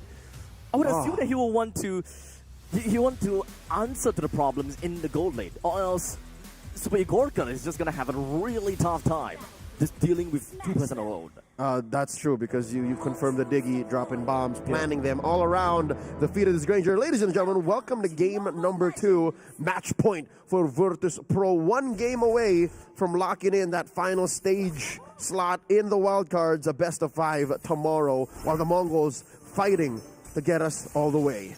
We start things off with both of the junglers starting at the purple buff, meaning both of the junglers are just going to go from to the opposite direction. VP onto the gold and the Mongols onto the XP. The XP lane draft, or rather the priority, I definitely would expect that there will be quite a bit of damage coming in from the Phovius. Mumu definitely facing a bit of problem for now. Yep, again, 4 out of 5 times it's the Phovius who wins that lane matchup. I like this Barats though. I think the Barats may have been the sole reason why they blocked out the Angela, or how they blocked out the Angela, is because it's the same concept as a glue. Whoever the Heart Guard goes onto, you target that as welcome, you eat him up, throw him up against the wall. And it's completely wasted. Yeah, you're already halfway done through the Heart Guard's duration. So this is a stroke of genius from the Mongols. Let's see if it's enough for Virtus Pro for him to use their swerve, the Florin. It's a complete takeaway with the suppress. I would imagine that most of the time they will want to use it against the Fredrin, so that way it kind of forces Badcott into a very difficult spot where he's the sole front lines, being all fully committal, nowhere to go, and only after they deal with Badcott, then they can deal with Liu shortly after. Interesting how this massive rotation from the Mongols and just the position of Badcott denied him level 4 immediately. I think that's one of the reasons why they didn't force this fight. Bober making like a ragdoll onto Zetsu, starting up the turtle already. Wow, this is the Mongols first of the scene. Let's see how, and take a look at this, and Doryu currently is inside of the pit, only for the Appraiser's Wrath to land on 2% and also taking away the turtle, looking good. While in the meantime, Mumu doesn't seem like he's looking at the bright side of the day, as the first blood will go to him. Badcott takes 2, and now moving on forward, forcing Meiki as well as Shenlin back to the middle. Virtus Pro enjoying that long fight underneath the turtle pit. Leads him to win 2 free kills plus the turtle itself. Folks, please do bear with us. We appreciate you and your patience throughout this game, but that did not go the Mongols' way at all. They're down about 1,500 gold. What went wrong in that fight? Both of the roamers are technically out of it since they can't exactly use their ultimates. So this really just relies on to the roaming trio, minus roamer's ultimate. The ideal damage from the Mongols in a situation like that would come from those stomps on the Barats, right? I think he was a small Barat, yeah, exactly. Right? He was tiny, so it went by too fast. Weirdly enough, it went by too fast, and there's not much damage yet on Mikey. Because I would assume that Mikey being slightly off, but within firing range of this fight, is the other way that they're getting damage on. Imagine spamming the 1 and 2 off of the Zetian. So that's their win. They did not get either of those things. Hence why it was all Virtus Pro. Okay. Everything kind of have this small little lead up. I remembering how the Mongols started at the bottom lane. They wanted to put some pressure down at the XP. And their progress over to the mid lane is a very slow moving dinosaur, right? The Barats walked all the way throughout from the bottom to the mid the river lines, that was a very slow walk. And you are dealing with a Jusin. By the time he made it to the mid lane, Yep. kind of your positioning is still in jeopardy. Yes. You're not even controlling your own trajectories, which is why in the past, I'm looking at 4 years ago, Barat is often paired with not a Diggy, and that's but a Rafaela. Oh, Rafaela. Yes, because for the movement speed. It speeds you up, yeah. There are worlds, there were matches wherein it was, yes, Barat's Estes. I'm looking at what? M3, Blacklist, right? In Singapore. Barat's Estes, this was a legit combo. That was big. Yep. Funnily enough, Isan Shin was also meta at the time. So yeah, no. But what resulted from that, and even in the days prior, Rafaela was also meta. It's because it allows you to speed up. So you're not as compromised in your positioning. I'm guessing that's something the Mongols didn't care about because they kind of felt and knew that VP wanted to fight anyways, and they weren't wrong in that. It's just, I guess they saw more value in the Diggy. All right, so ladies and gentlemen, false alarm. We are working this out once more. The game has been paused once again. At least this does give us time to digest the map positioning, right? All the heroes have respawned, and we're seeing Virtus Pro not giving any ground. Like they're what, half health? A good chunk of them, but they're not moving. They're not recalling. I mean, to be fair, they are kind of ahead for now. I would say that VP, they're gonna have to play the game, and especially with the fact that they have the Dew and Doryu at level 6 and all, they can definitely get somewhere. 2 kills for themselves, 2 minutes and 50 seconds in, and what's more impressive is the fact that they are more than 1,000 gold away from the Mongols. 1,500. Super Gorka, first building his Hunter's Strike. I guess one of the main problems that Virtus Pro have to deal with is the sheer damage and the low opportunity cost that the Diggy has to just rain down these assaults, these nukes, if you will, onto Virtus Pro's front line. So that explains why exactly Bobear is always low. I think that one of the scary thing about the Mongols is how they can chain their skills. But hold on a second, Shenlin. Doesn't seem like he will be able to see the light of day. A very aggressive stance from the side of Andoryu. Okay, they weren't expecting that kind of a rotation to come through. Suddenly, Super Gorka's part of the fight. That's the burst that Shenlin wasn't expecting. Honestly, I didn't really quite think that the gold laner was engaged in the battle this early. Yep. And now Makey even having to expand that flicker, and unfortunately, even when it comes down to the time journey, but all of that is completely for naught, as Makey still went down. 1 for 1, it's a wash. Traded out for bad caught down bottom. I'm glad that we caught a bit of that exchange, given it was a 2v1. Now the turtle spawning in the same spot. This does allow for Virtus Pro to take advantage of their innate lead right now, which is, again, still sitting at about 1,500, almost 2,000. A lot of pressure up top, but Virtus Pro will just continue to blitz. It seems like the Mongols is facing the very critical problem that every comp that plays a enchanter support gets is the fact that they don't have control over the map. They can't see what's going on. But as for now, in the middle lane, it does seem like Mumu will be able to land a pretty good final slash, allowing Zetsu to get the kill down on the bad card as Mumu continues to go on and push Bober over to the right side, forcing Pluto and Andoryu all alone. They're kind of dealing with the rest of the Mongols. Missile expert. I think that is going to be key for the Mongols' clapback. You saw how it dispositioned everyone from Virtus Pro. They weren't ready to be that close to the turret. Yep. So save for the moments we're past turrets and turrets have fallen.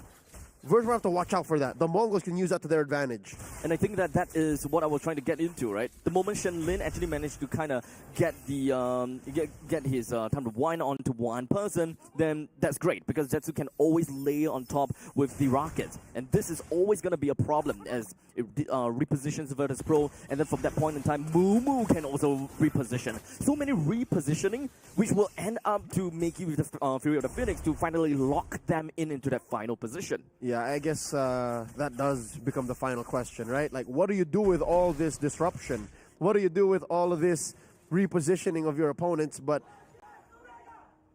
you yourself aren't sure because Virtus Pro, they just have more reliable damage. Save for these bombs, Virtus Pro are the ones who are clapping back. Look at this, they catch Zetsu. There's a taunt going all the way through, and it does seem as though even when the Detonus welcome, that doesn't really do too much, as Bear is just going to be working onto the Purify, but unfortunately in the end he will still go down, and Doryu doesn't have a lot of HP to work with, but it does seem like Rin SK, he's not looking in a good spot, but he managed to hop himself away. Mumu slightly misses and wasn't able to clip anyone. When it comes down to the final slash, Virtus Pro walked away with only a single casualty onto Super Igorka. That is a losing trade. You want Super Igorka to survive, you want Super Igorka to keep farming. Yes, he is 1,000 gold ahead of Rin XK, but truth be told, if you take down Zetsu, the Mongols are fine with that. He's a utility jungler. He does miss out on this turtle here. Bad cut by Shenlin.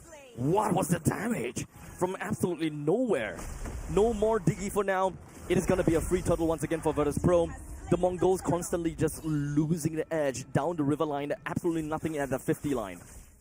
That's about 2,000 gold still between these two squads. Super Igorka back to the farm. Despite all that's happened, Super Igorka is still up on EXP and gold. So Virtus Pro can rest assured that unless the Mongols do this, look at the pressure that they're sending over down bottom, then they can just control the rest of the map. They can control everywhere else they decide to send their troops to. Now, we really gotta have to look out for the amount of stacks that Zetsu have. Because it seems as though the way that the Mongols want to play around by opening up the map is sending Zetsu to open instead. As such, there's not a lot of creep camps around, which is exactly what Virtus Pro is doing, right? As long as they see a creep camp, they clear it out, Zetsu won't be able to uphold his stacks. And if they happen to find Zetsu, that's exactly what they will do. They will go straight in onto Zetsu, and they will do whatever that they can to bring him down as much as possible, only for Virtus Pro to find themselves in a very tough spot. 2%, it doesn't seem to be looking good for the side of Virtus Pro. They managed to bring down the T1 turret down to the bottom lane with all 4 members from BP, still being really happy, being able to bring Zetsu, Shenlin, and Rin SK down. Bad God is such a bad boy. You see what he did? He got a double again. And they held onto Andoryu for so long. These blooms, the ult from Pluto is just changing the tempo of the fight. When you could have sworn you were going to kill 2 members of Virtus Pro, here they are suddenly, boom, healing out of nowhere. Again, the ult, the change to Florin enhances what Andoryu is doing, enhances what Bad God's doing, enhances even, get this, the Brave Smite on Bober. So that's what allows them to thread the line between life and death. It's like a little baby Netherrealm. Baby Netherrealm. It's kind of a tough call for the Mongols. If they got a little bit too close into Virtus Pro, it feels like Diggy doesn't really have a home to be in, right? If he stays in the front in order to save someone with the time journey, but let's hold on thought for a bit because the time journey is just going to be used immediately. Dana's welcome is just going to be eating up on over to the side of Bad Cod. They're all the way in, but he's still managing to find a kill down on the Shenlin. Pluto's going to be next together with Bad Cod. Rin SK is having a really good time. Well, in the meantime, the Appraisal's Wrath kind of lands, but it didn't really quite do too much over to the side of the Mongols. Miki finds one, and Andoryu walks away with yet another. There's a 2-for-3 trade, definitely in favor for the Mongols. The Mongols finally find a window. They clap back through Virtus Pro, not paying as much attention to Rin XK. Andoryu was still taking his purple, and for the first time, possibly, all day, if not the whole run of the wildcard, Virtus Pro may have had a comms issue. They may have not spoken well enough about the timing of their engagement. Or could it be the Mongols just fighting back when Virtus Pro wasn't expecting it?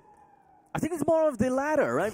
As long as the Mongols finds an opportunity, considering the fact that it is a Diggy after all, Virtus Pro is always wanting to jump into the battles. As long as they are able to kind of single out Zetsu, the only important frontliner, the tankiest frontliner, then great. The rest of the Mongols is going to have a tough time. It's all about the pick-off first. If whether Virtus Pro is going to be the aggressor or it will be the Mongols. And now the lore dance has begun. This 2,000 gold lead almost non-significant. In comes Andoryu. It's going to be a taunt down to Shenlin, only for him to pop out a time journey. He wants to run away, but he's down to the hands of Bad Cod. The rest of the members from Mongols, they're all just going to be disintegrating as Andoryu finds himself all the way at the back, dealing with Rin SK. Mumu shortly after, Virtus Pro lost none. It's a wipeout. The Mongols, no one left on the map. Virtus Pro going straight for the Lord. That is how Virtus Pro wanted that last team fight to go. Yes, Shenlin did die. Yes, he did get to use all of his resources. Yes, Rin XK did take to the skies, but here's an instant replay. Shenlin first to go. Mikey next. No free nukes. And then eventually, the rest followed. Because again, Enchanter lineups are very synergy specific. It's not like triple marksman where when you lose one, it's okay. Virtus Pro, they found the window where in their synergy worked better. Where in their synergy trumped Mongo's synergy. And in this Enchanter versus Enchanter-centric lineup, Virtus Pro with the small lead. I guess I wasn't so sure where the economy was, right? It looked like it was a small lead. 2,000. I guess that was worth it. Okay, a good chunk of it is on... Good chunk of it is on the gold. Super Gorka? On Super Gorka, yeah, but isn't Badcott the one dealing the most damage? I think the Badcott, yes, because of the fact that it is a choke point. Everyone is together, allowing Badcott to do a massive amount. And speaking of which, this is no longer that choke point that we were talking about. As such, the fight is just going to be going all the way around with VP getting the first kill on the Zetsu, Shenlin, Rin, and everyone from the Son of Team Mongols. They're all slowly disintegrating. VP, they will take this fight. They will take the crystal. They will send the Mongols home. A dominant sweep by the Bears of the EECA, first to the finals of the wild card. They will be facing off against the winner of tonight's last match in a best of 5. Congratulations, Virtus Pro. One of the only few teams that managed to pull off 2-0 victories time and time again. This team, they are ready, and they will be the first team to head themselves over to the grand finals where they wait on their throne for a competitor tomorrow. Another major international miss for the Mongols. I hate to say it, but they've always been bubbling. It's always been, watch out for the Mongolians, watch out for this region. They do have promise on an individual scale, as a team and as a region, but here today, the ECA reigns supreme. Virtus Pro. Again, I heard the word on the street, man, the word on the grapevine, as they say, that this team should be one to watch out for, but I didn't expect it to be this evident. Me neither. I looked at VP's draft. The first thing I see, Andoryu, I'm like, we do have a very high-profile player, but aside from that, he's with a bunch of players from VP where there would definitely be communication issue. I wrote them down. I don't think that they will be able to do that well. There is no communications issue, man. They speak but one language, and that is MLBB. If you aren't a believer of the nightmare just yet, ang kulot na bangungot, Andoryu, then you better be now. He is the veteran amongst this squad of young guns out of ECA, and it shows that what he shares with them, the communications that he has to bridge through Pluto to the rest of the squad, the guidance of Coach Fly Solo, like, it's real. They just need to speak one language, as you say. What was that again? The language of MLBB. And it worked out. It worked great.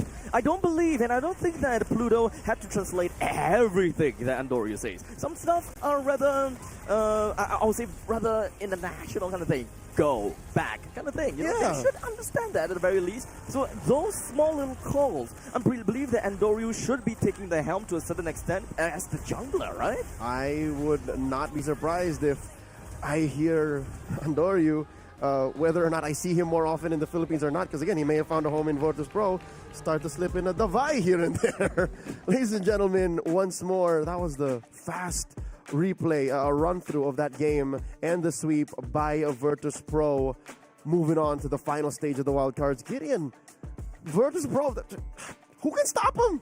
Nobody can stop them. They've taken out my top pick for the ones to make it out of the wild card, and Virtus Pro just a cut above the rest. I will have to say the Mongols draft, though, it had some interesting ideas. And I think we saw a couple of moments where it's like, man, if Mumu was there 4 seconds earlier, just be part of that fight, it would have made all the difference in the world. It's just, he's in the EXP lane. He's just far, far away, which does bring me to my highlight player, Badcott. Best EXP here at Wildcards by leagues ahead of everybody else. War Axe first item understands, hey, I'm the damage dealer now. I don't have to play traditional Thunderbelt no more. Exactly. Again, you're looking at the lineup. You're looking at how these fights happen. Oh, look. Super Gorka's built up. Oh, look. Bobert's able to, just spread around the damage. But no, the real damage dealer here, the real sword to the throat of the Mongols was Badcut. He's a bad guy. This Phobius is definitely a pain for any draft that wants to play around Ube, huh? Especially when it comes down to the southern part of the Lord's Pit. That choke point was just chef's kiss for Badcut. He saw the opportunity and just like, okay, everyone's gonna get a hit. More so, I think he really made Shinlan's life just miserable, right? He walks up, bam, but just shows him the fist, the EECA, just a little quick tap every single time. And immediately after he snowballs it out of control, you can see that a good amount of the players started to just disagree. You know what? I don't care about your front line. I'm going to walk right past you. And with that being said, VP are now just one series away, a best of 5 to make it out of the wild card into the groups. But their challengers here for match number 4 will decide who's going to face them in that best of 5. Is it going to be Rare Adam or is it going to be Influence Rage? I hate to say it, the third day might be the fastest day. Look at them, all them sweeps. Didn't get to see full series all across the board. Not one. I want to get your opinions, Leo, before, because I know you're not going to be here for our very last series. Rare Adam, what do you think about them? Do you think they can actually bring it all the way to the very end, especially after seeing the performance of Influence Rage? I like Rare Adam. They made a believer out of me. I was once one of their skeptics, but looking at how Influence Rage has gone through their journey and how Rare Adam got out of Group A as #1 seed, I like to think their clean play, and again, the depth of strategies and experiences they have coming in from their Indonesian coach and imports should be enough. I think they are getting out of groups here.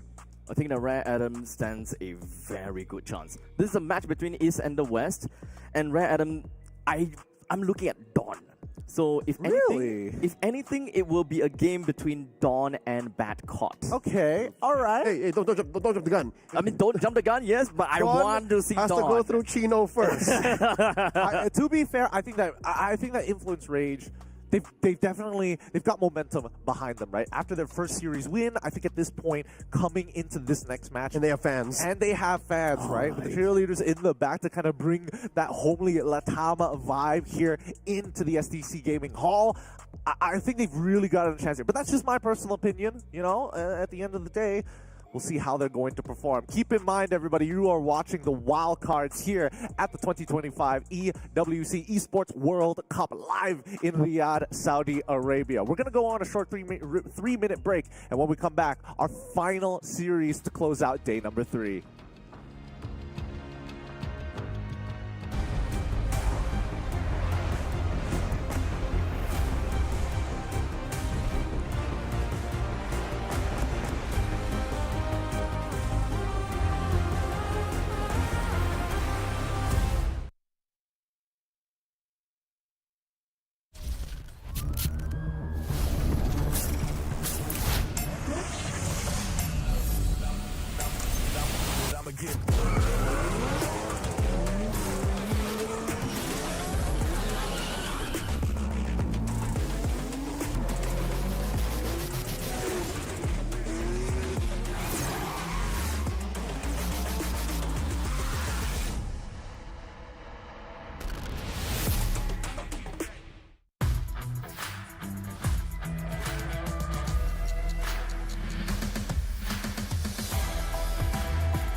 I stepped into a realm of wonders where the sun kisses the sea. Two worlds inspired by each other. Two worlds making one. This land is calling, Saudi Red Sea.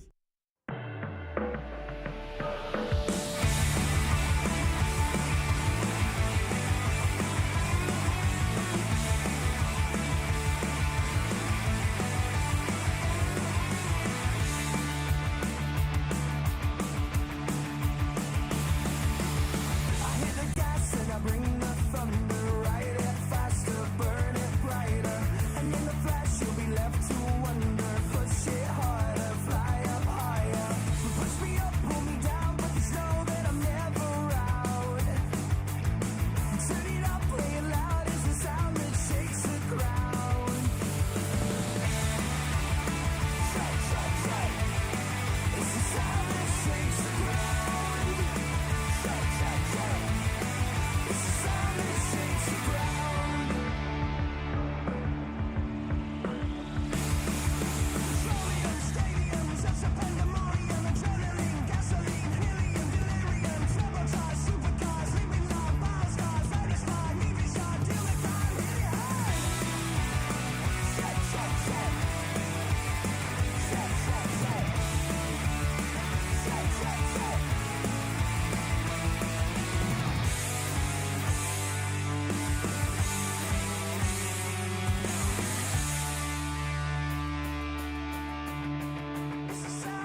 Welcome back, everybody. It's currently 4:22 here live in Riyadh, Saudi Arabia for the wild cards here at the 2025 Esports World Cup. We're on our very last leg of day number 3, a series to conclude who is going to be moving on to a best of 5 happening tomorrow. One of these teams can make it. It's either Influence Rage all the way from Latam to make the difference, or will it be Rare Atom from China and another emerging region? Today, we're going to be having a tournament and as well as Abstract at the helm for the commentary for this next best of 3. And it looks like, you know, the players are setting up, and more importantly, cheerleaders are coming on in. How are you guys feeling about this game? Because we've seen both of these teams play already. They've got momentum going behind them, but Eterna, what are your thoughts? Hello? Oh, okay. I thought my mic wasn't on for a second. That's a little bit of PTSD over here. But I think this next matchup is a classic tale of East versus West. Ooh! Right? We have an emerging region in China that you guys mentioned earlier on, as well as from Latam. And we saw Rage and what they're about, and I'm thinking that they're going to bring everything that they can here up against Rare Atom today.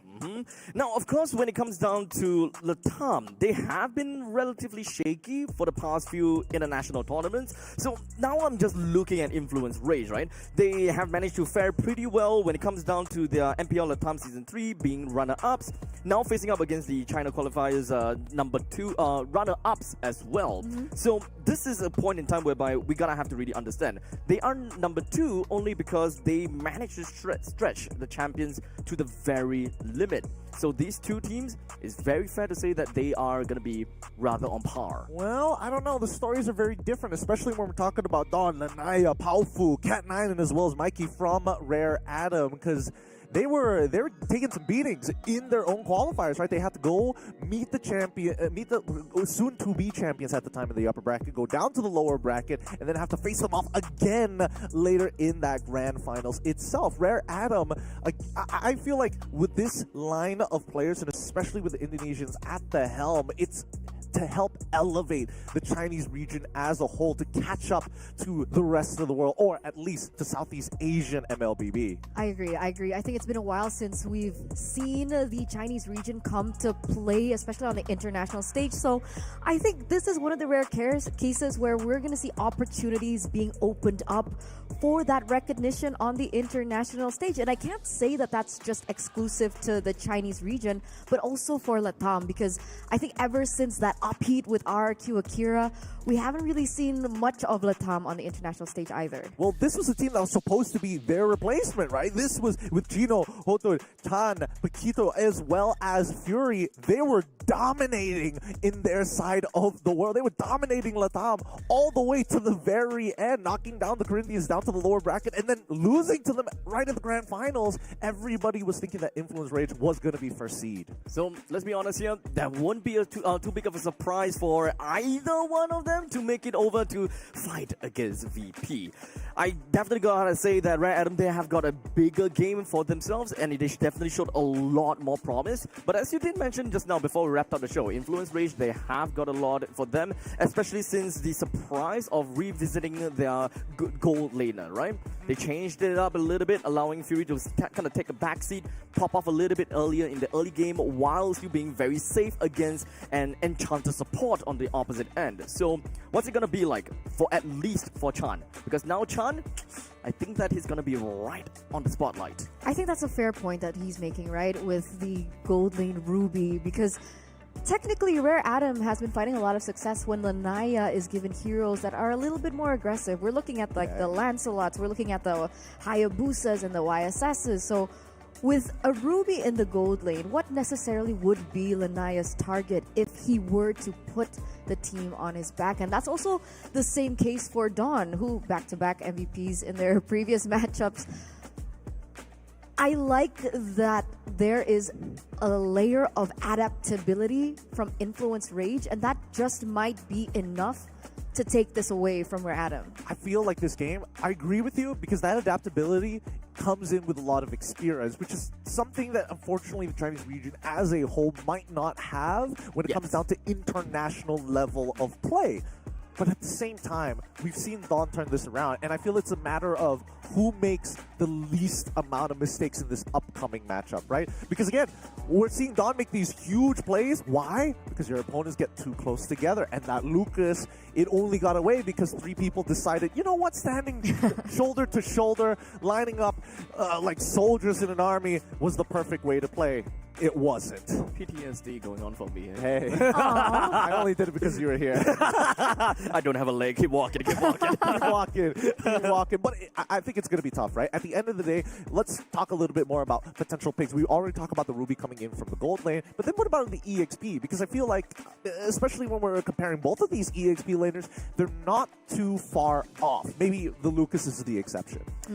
I would say that at least for Rare Adam, not only just the fact that, yes, the Lucas was quite a scary sword that Don brandished, but he plays a mean Lapu Lapu, right? And when it comes down to his Lapu, it's not necessarily all about bruising. He may not have went full War Axe kind of thing. There were even times where he actually went straight for Hunter Strike, if I remember correctly. Yep. So he went for damage. This guy knew when he popped off and when he can play these kind of games, allowing him to get very early 4Ks and all that kind of stuff. Don is something I gotta have to look out for. While Chino, he's more on the side role kind of thing. You know, playing heroes such as the Badang every now and then, and perhaps CC and such. So Don is definitely frontline. He will make the plays whenever needed. Which is why I think that EXP lane is going to be important. Why? Because I think Don is a very interesting player as his hero pool is very situational.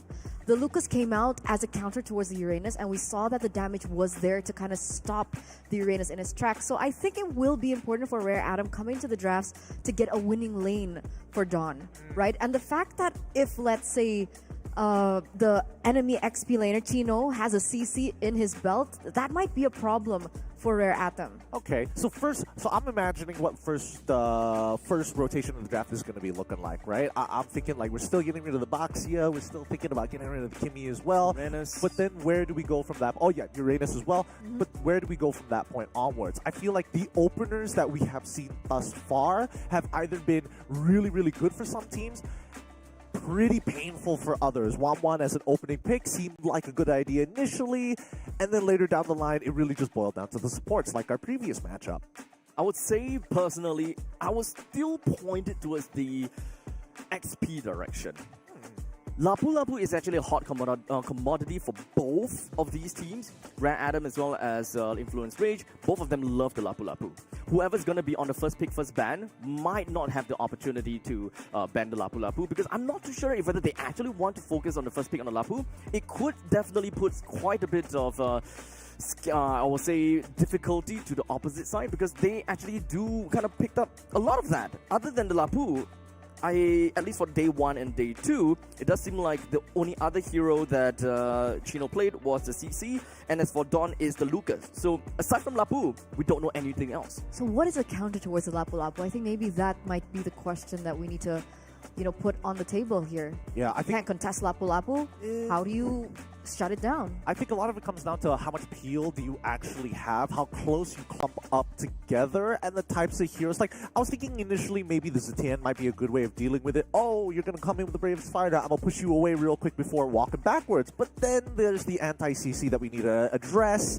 And at that point, I'm thinking like Matilda has come into play. Enchanter-style supports, which we're again seeing quite a lot pop out today in particular. I think now we've kind of checked all the boxes except for Rafaela. That's the only Enchanter support that we haven't seen touched here in wildcards. Now, speaking of that might be a problem for Rare Adam now. Oh! Because coming into this, there was information that Cat9 can only play the Hylos and one other hero. I forgot. What was the other hero?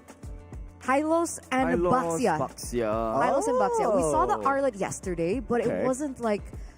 You're right. A lot of people... I think Leo was the one casting that game, and Leo was like, oh yeah, he's just zoning with the Arlet because he's not necessarily getting the catches on the Arlet that we would like. Yeah, well, actually, I think it's okay because we've seen the combination of the Zushin, the Fredrin, plus the Arlet be like a very powerful trio moving forward in a lot of these drafts.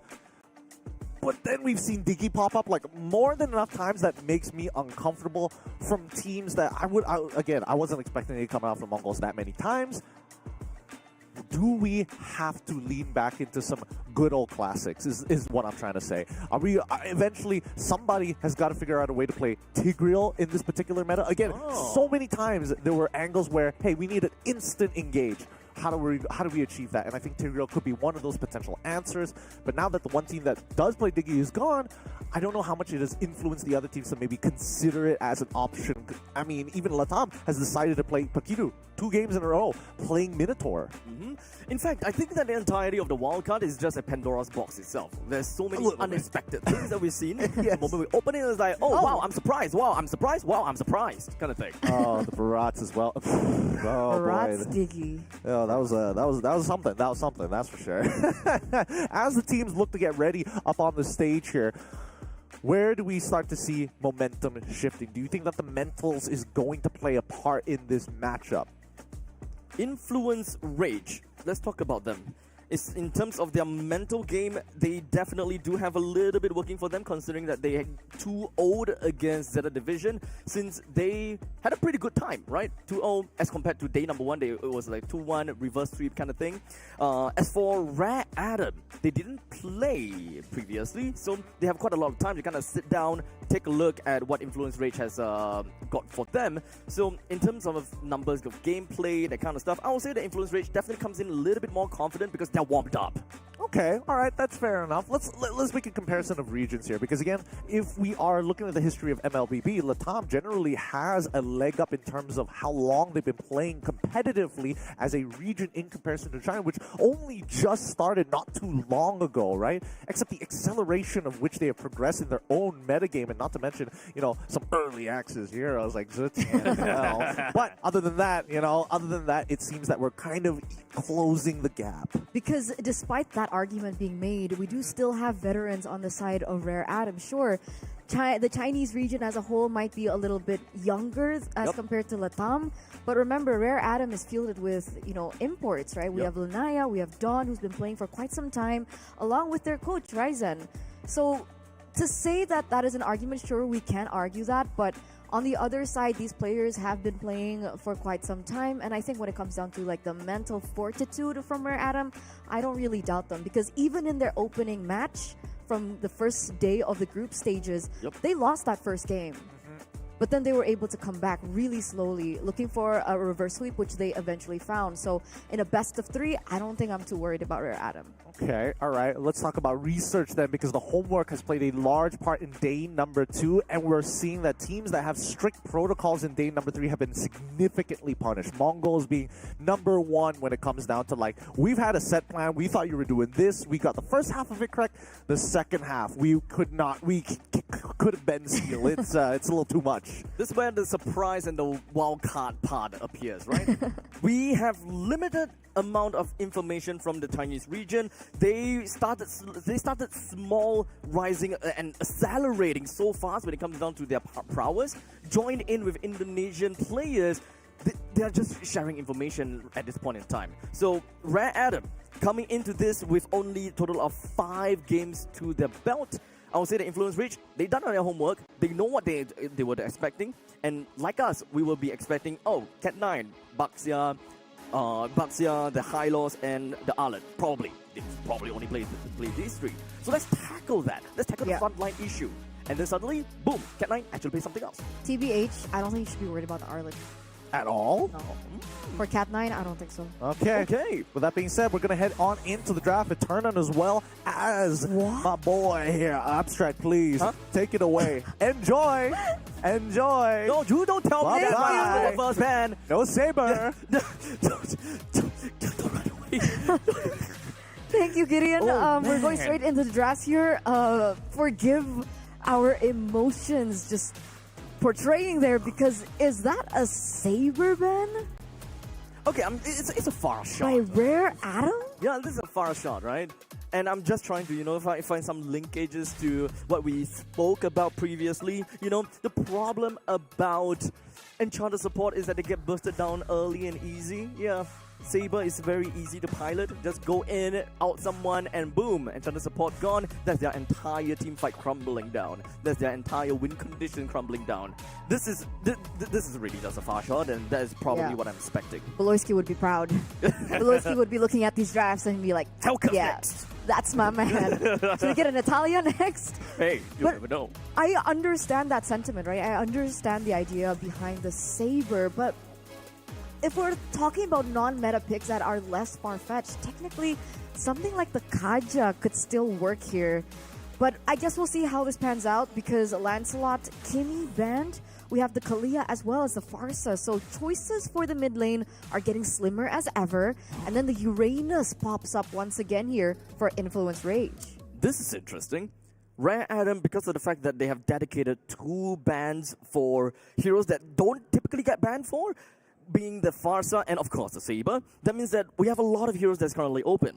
I know it's for a matter of fact that the XP lane is going to be highly sought out and highly fought for. Usually Uranus joins into the banning pool. So now that that is out of the way, Influence Rage picks that up with no questions asked. And that way, Rare Adam, they don't have to focus so much about, hey, I gotta have to pick my Lapu Lapu, unless Influence Rage picks it. So, or rather, Influence Rage, yeah, they still can pick it actually. They can. They can flex the Uranus into the jungle, but I was thinking that maybe they want to hold on to that pick for just a little bit longer and look for something a little bit more prio. I was thinking more mid lane, but it looks like Rare Adam have gone ahead and gone for the Hayabusa and the Baxia instead. So technically, this is not flex. Haya jungle, Baxia as a roamer. And so comfort for Cat9. It's comfort for Cat9, yeah. Oh yeah, Baxia and all. Okay, so we're gonna hold that thought for a little bit because it's very clearly one of our players have the game restarted. So we're just gonna be going back into the draft real quickly. Now, here's a couple of things that we can look out for. Since R1, R2 has been picked already, we are just leaving the R3. Naturally, when it comes down to influence, when we are looking at Rare Adam, they don't normally pick up the Lapu Lapu in R3. In fact, this usually comes down to the second phase of the pick, especially since Uranus is out already. So there could be a very high probability that they would just leave that out completely open and allow Influence Rage to just ban the Lapu. Because technically, if they want, and if the Uranus does get flexed into the EXP lane, they do still have that Lucas to fall onto, which worked for them last time. So we saw the damage was there. That's still an option for them to go for. And I like that we keep highlighting the EXP lane because I think one of the key players to Rare Adam right now is Dawn. Yep. We're back in the drafts. Nothing has changed so far. We're looking at the next 2 picks coming out from Rage. Do they want to be the ones to pick up the Lapu Lapu, flex this Uranus into the jungle, and maybe look for a sneaky pickup like an Angela? So they're not gonna do that just yet. So a little bit of ambiguity. So this plays around the battles between Chan and Powerful. So here's the thing. We saw Chan. We saw that Zusin plus Angela combo. So those are definitely something that we gotta have to look out for. This is Rare Adam that needs to answer to this question. They would definitely have to go into the second banning phase to ban the Angela. This is a scary pick, right? In the meantime, Powerful, I think that they can look at a couple of mages that's currently available, right? I don't think that they will particularly look at Zetian right now, but there is a 1-1 on the opposite side, which they're gonna have to deal with. I was hoping for a Sicilian. We haven't seen the Sicilian for a long time. Skill to the late kind of thing, but they're going to focus on the Irithel first. Okay, interesting. It's a good counter towards the 1-1. It really does make sense. I was thinking about something like the Phoveus, but this is like a direct in-lane counter for the 1-1. So that's why we're seeing it come to light. But now the big question for Rare Adam is, what are you going to be playing in the mid lane?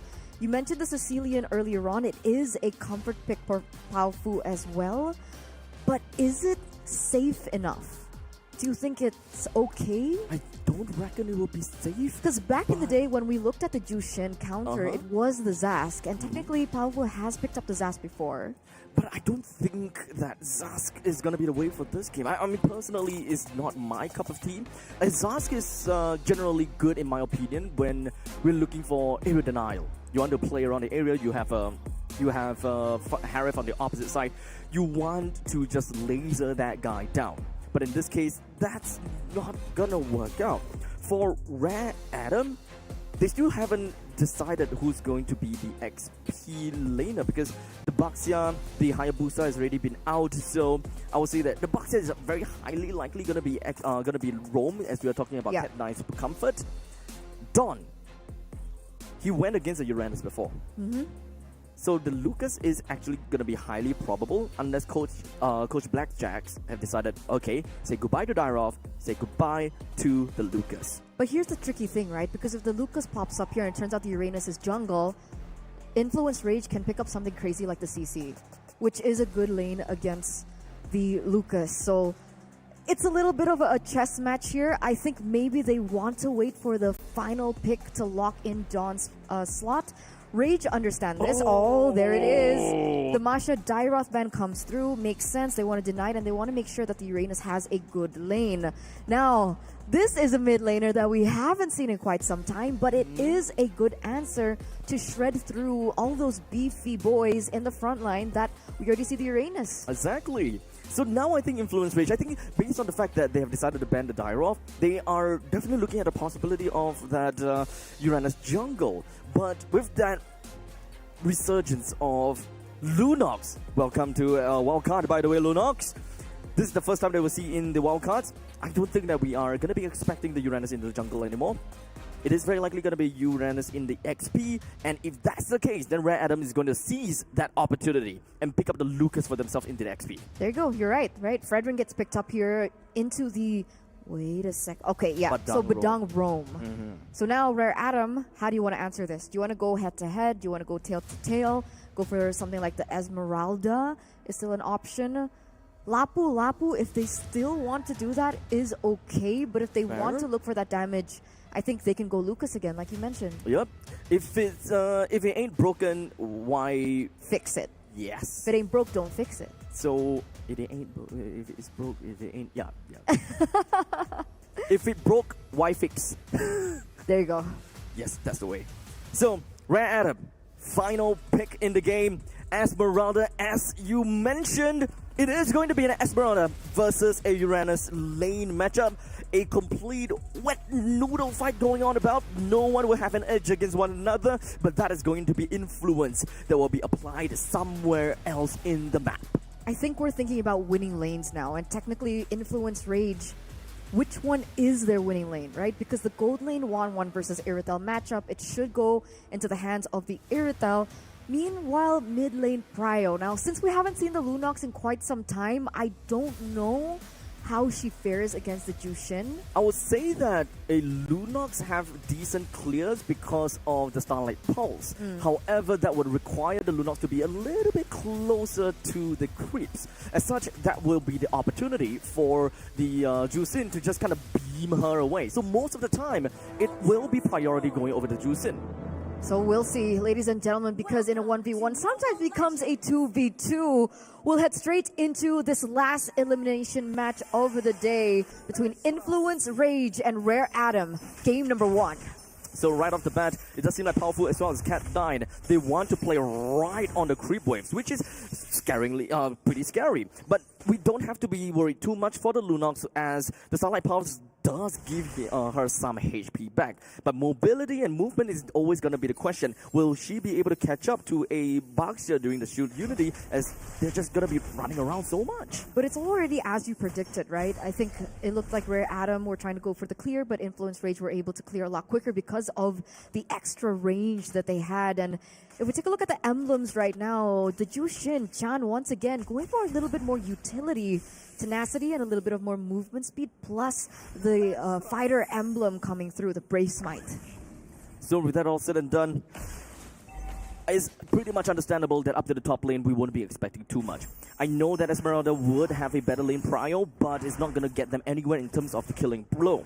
But when it comes down to the emblems, this is what I thought it would be fun to always watch, take a look, right? With a couple of agilities coming in from the roaming trio, or rather just for the side of Chan.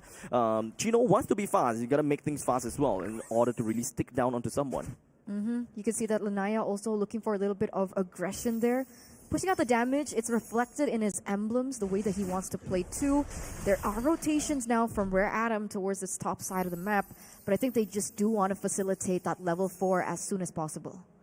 As long as Chan picks up the level 4, then it will be great going in with the Crimson Beacon. Spots on Lanaya, just within the pixel brush, right underneath of the camps.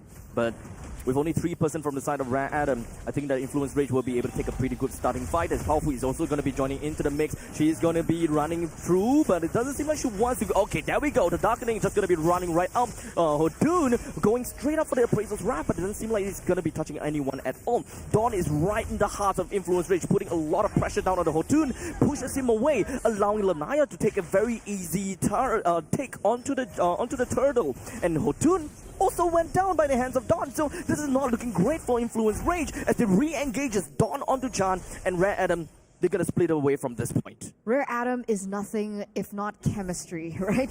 The support coming through was very quick. They allowed and saw that opportunity to support Lanaya in the venture of the neutral objective, and they took it. Because technically, with Lanaya as well as Jotun at the same level earlier on, maybe Jotun would have a little bit of a better time just because of the Appraiser's Wrath.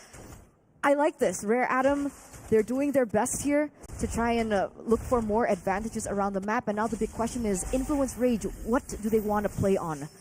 Do they go for more levels into the bottom side of the map? But that might have to wait. Fizz crack down onto Lanaya, drops him down almost immediately. The Brilliant's gonna have to be popped in order for the Lunaf to be able to run away far enough. But unfortunately, he will eat the entirety of the crossbow of Tang, allowing Fury to get himself a double. When we look at the southern corner of the map, we do have Cat9 popping off with his own Revitalize, only to be popped off and dead to the hands of 3. Beautiful trade for Influence Rage there, 1 for 2, and they were able to get 2 kills onto Fury. Now, these are the winning conditions that we wanted to see from Influence Rage to begin with. Granted, sure, Mikey and Fury is not going to be having a good time in that lane, but the fact that Fury has been fed 2 kills, she should be able to get to the power spike faster, and that's might be how Influence Rage turn this around in the mid-game. We're only looking at not that big of a change when it comes down to the economical factor. I would say that Rare Adam, they would want to chase up onto Chino and just kind of push him away as much as possible. Chino is only at level 6, while Dawn is at level 8. So there are definitely some disparity up in the XP lane, while in the side of the gold lane, Fury is definitely a little bit happier because of their 2 kills. I wonder what the gold difference is between these gold laners, because I think that will be just key right now. Oh, it's only 100 gold difference. Yeah. But there's still a ticking time bomb for Influence Rage. As now Chan gets himself away with the Crimson Beacon, and now a 3-man Fizz crack coming from inside Pakitu. This guy is always constantly making all these plays, but unfortunately they don't really quite have the follow-up, as the Pakitu is always a little bit too far away from Influence Rage.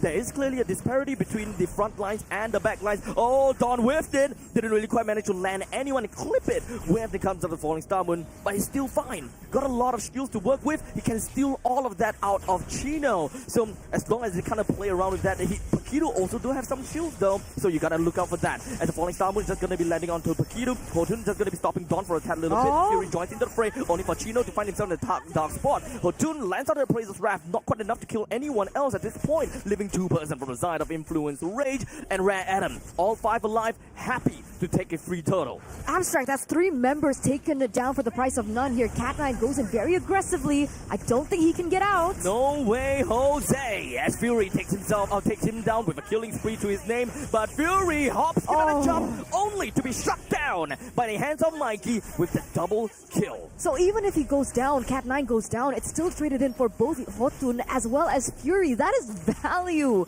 Value over the neutral objective, value over the kill trades. Rare Adam are pushing the limit here. 4,000 gold lead just because of that. And Influence Rage are now working from behind. Because again, remember, Influence Rage are working on a time bomb. The reason I say this is because Powerful will scale into the late game, and so will Mikey. Fury sure needs more time to get to the power spike, but remember, when members from the side of Rare Adam start to pick up items like the Winter Crown, that's going to be very difficult for Fury to put out the damage. So the pressure, I would say, is on Influence Rage right now. Let's not forget that Lanaya have got free access over to the back lines. Rare Adam has got answers to deal with Fury. They have answers to deal with front lines. Because Powerful, as long as he gotten at least his 3 items, his darkening, power of the chaos darkening is just gonna be so much for Hotun or for Chino to handle. Yeah, they don't have anti-CC in their composition as well, right? Meanwhile, if we take a look at the other side, Rare Adam, Paufu brought Purify, Mikey brought Purify, and don't forget the ult coming in from the Lunox too. So there's a layer of security that they have when they come down into these team fights. Meanwhile, for Influence Rage, once they go in, they can't go, wow, what is that? Is that a solo kill? Solo kill Lanaya on Fury. I guess the main part is Lanaya gave no options to Fury. There is no point and no way that any of those weakness procs. So Fury can't fly into the air, especially when Lanaya is already going for the multi shadow kill. That's what the Lunox is for as That's well. Tino goes down. What are Paufu's items right now? Done before the secure? Glowing right, one. That's why. Yeah. There's Only no one. Divine Glaive, no nothing. Not yet, but Darkening does have quite some crazy damage when it comes down to Chaos Assault. So that makes sense. That makes sense. The damage is definitely reflected. We do have a little bit more downtime here. Abstract, at this point, help me answer this, right? Because Lanaya is level 12. Yep. Hotun level 9. That's 3 levels of difference between the jungle. They can't go for a contest here, can they? No way. Absolutely no way. The way the Influence Rage should be playing for now is to get their Hotun to level 15. Because with this current lineup from the side of Influence Rage, I don't believe that they have got any way possible to reclaim their own jungle. The middle lane T2 is definitely going to go down because the moment that your frontliners decided, you know what, I'm going to stand my ground, garrison onto this turret, Powerful will just walk in and like, hello, here's some Chaos Assault, now walk away. What do you think about this, though? We're looking at the in-game equipment. Fury has 3 items already. Corrosion, the Haas Claws, as well as... What was the last item again? The Windtalker. Windtalker, there you go. Is that enough? I don't think it's enough, to be honest, because what I personally want to see is, at least for Fury, 4 items, right? I don't think that this is quite enough. Yes, this is more about survivability, kind of a 1-1. He don't want to go down too early because this is a very scary power from the side of Rare Adam. There is a Lanaya as with a ninja that will jump over the back lines. As long as Fury is able to heal back all of his losses, put himself and stay onto the map, he should be able to slowly scale. And probably he will scale a little bit faster than Hotun getting to level 15. Let's see if that even gets to that point, right? Oh, already Cat9 getting taunted here. It does seem like a quick little toss on over to Cat9 is more than enough to drop Cat9 to lower than half HP. But it's not going to be the catalyst to allow Influence Rage to jump to Rare Adam because it's not their play and it's not their call. It's on Rare Adam. So right now, Influence Rage, they're doing their best to just buy time for their team, right? Look for those items as soon as possible. Look for those levels as soon as possible. Because once again, as it stands, Hotun is still 4 levels below of Lanaya. 4 levels is crazy, buddy. And now, I think it's relatively fair to say that the only time that Influence Rage could fight back would be the 3rd Lord. And having them being able to fight back on the 3rd Lord, that is still not really close to 50-50. It's kind of more like a 40-60 in my honest opinion. By then, Influence Rage's Hotun should be 14 close to 15, but that 1 level is going to make a very big difference. Rare Adam can still take Lord very easily, but at least what works for Hotun is that he does have Appraiser's Wrath, so he needs to tank a decent amount. He needs to know when and how far he can stretch himself out and really look out for those Chaos Assaults that Powerful would throw at him. But the big question is, how will he be able to handle all that damage, right? Sacrifice Chino, I suppose. I mean... His damage taken is currently at 86,000. And it makes sense, but even he is squishy right now. I guess he did pick up the Radiant armor earlier on. Will it be enough is my question. Will it be enough? Because it takes, what, 3-4 hits coming in from Paufu or Mikey? Or not to even mention the damage output coming in from Lanaya. I think that not only Fury needs to go online, actually Chino needs to go online. Chino, as long as he's got the items, he should be able to be a big annoyance. He can play a little bit of that cross-map plays. He went for flicker, not exactly sprint. If he went sprint, he can be pretty darn annoying and really difficult to catch. As such, pushing it onto the side lanes, constantly just stopping creep waves from crashing down onto influence rage. Those are the kind of macro play that you can expect as a Uranus. And not only that, you buy time. You may die, but you buy time. See, he only has 2 items. Brute Force Breastplate and the Radiant. Let's see if they're going to be able to clear here, ladies and gentlemen, because once again, the composition that Influence Rage has brought, not too much wave clear and not too much range. That's a guaranteed T3 down in the middle lane with Dawn holding onto the helm, escorting the Lord right into the base of Influence Rage.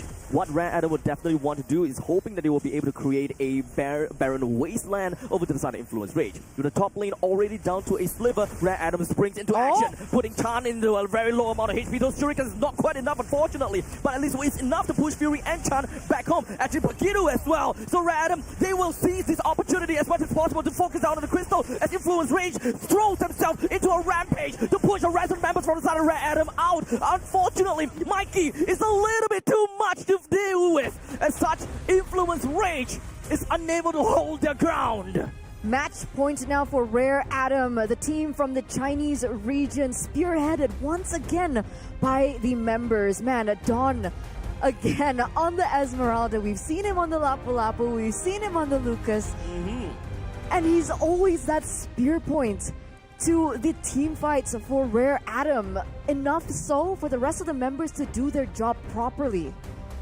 It's so much about the matchup, right? The XP matchup. The game is also revolving around Chino. He needs to scale. And the way that he decided to pick up his items, which definitely makes sense, right? He wants to be the beefy one. He wants to be able to soak up damage for the rest of his team in order for Fury to pop off, or perhaps to give some more space to Hotun to steal these objectives. Take objectives. It's okay even if Uranus dies. If they drag the game long enough, eventually he will start to get important items such as the Oracle, the Brute Force Breastplate, and that is when this guy is going to be a force to be reckoned with. I agree. For me, I think it just goes back to the basics, right? When it comes down to like the drafting phase, which one was their winning lane, I think was my big question.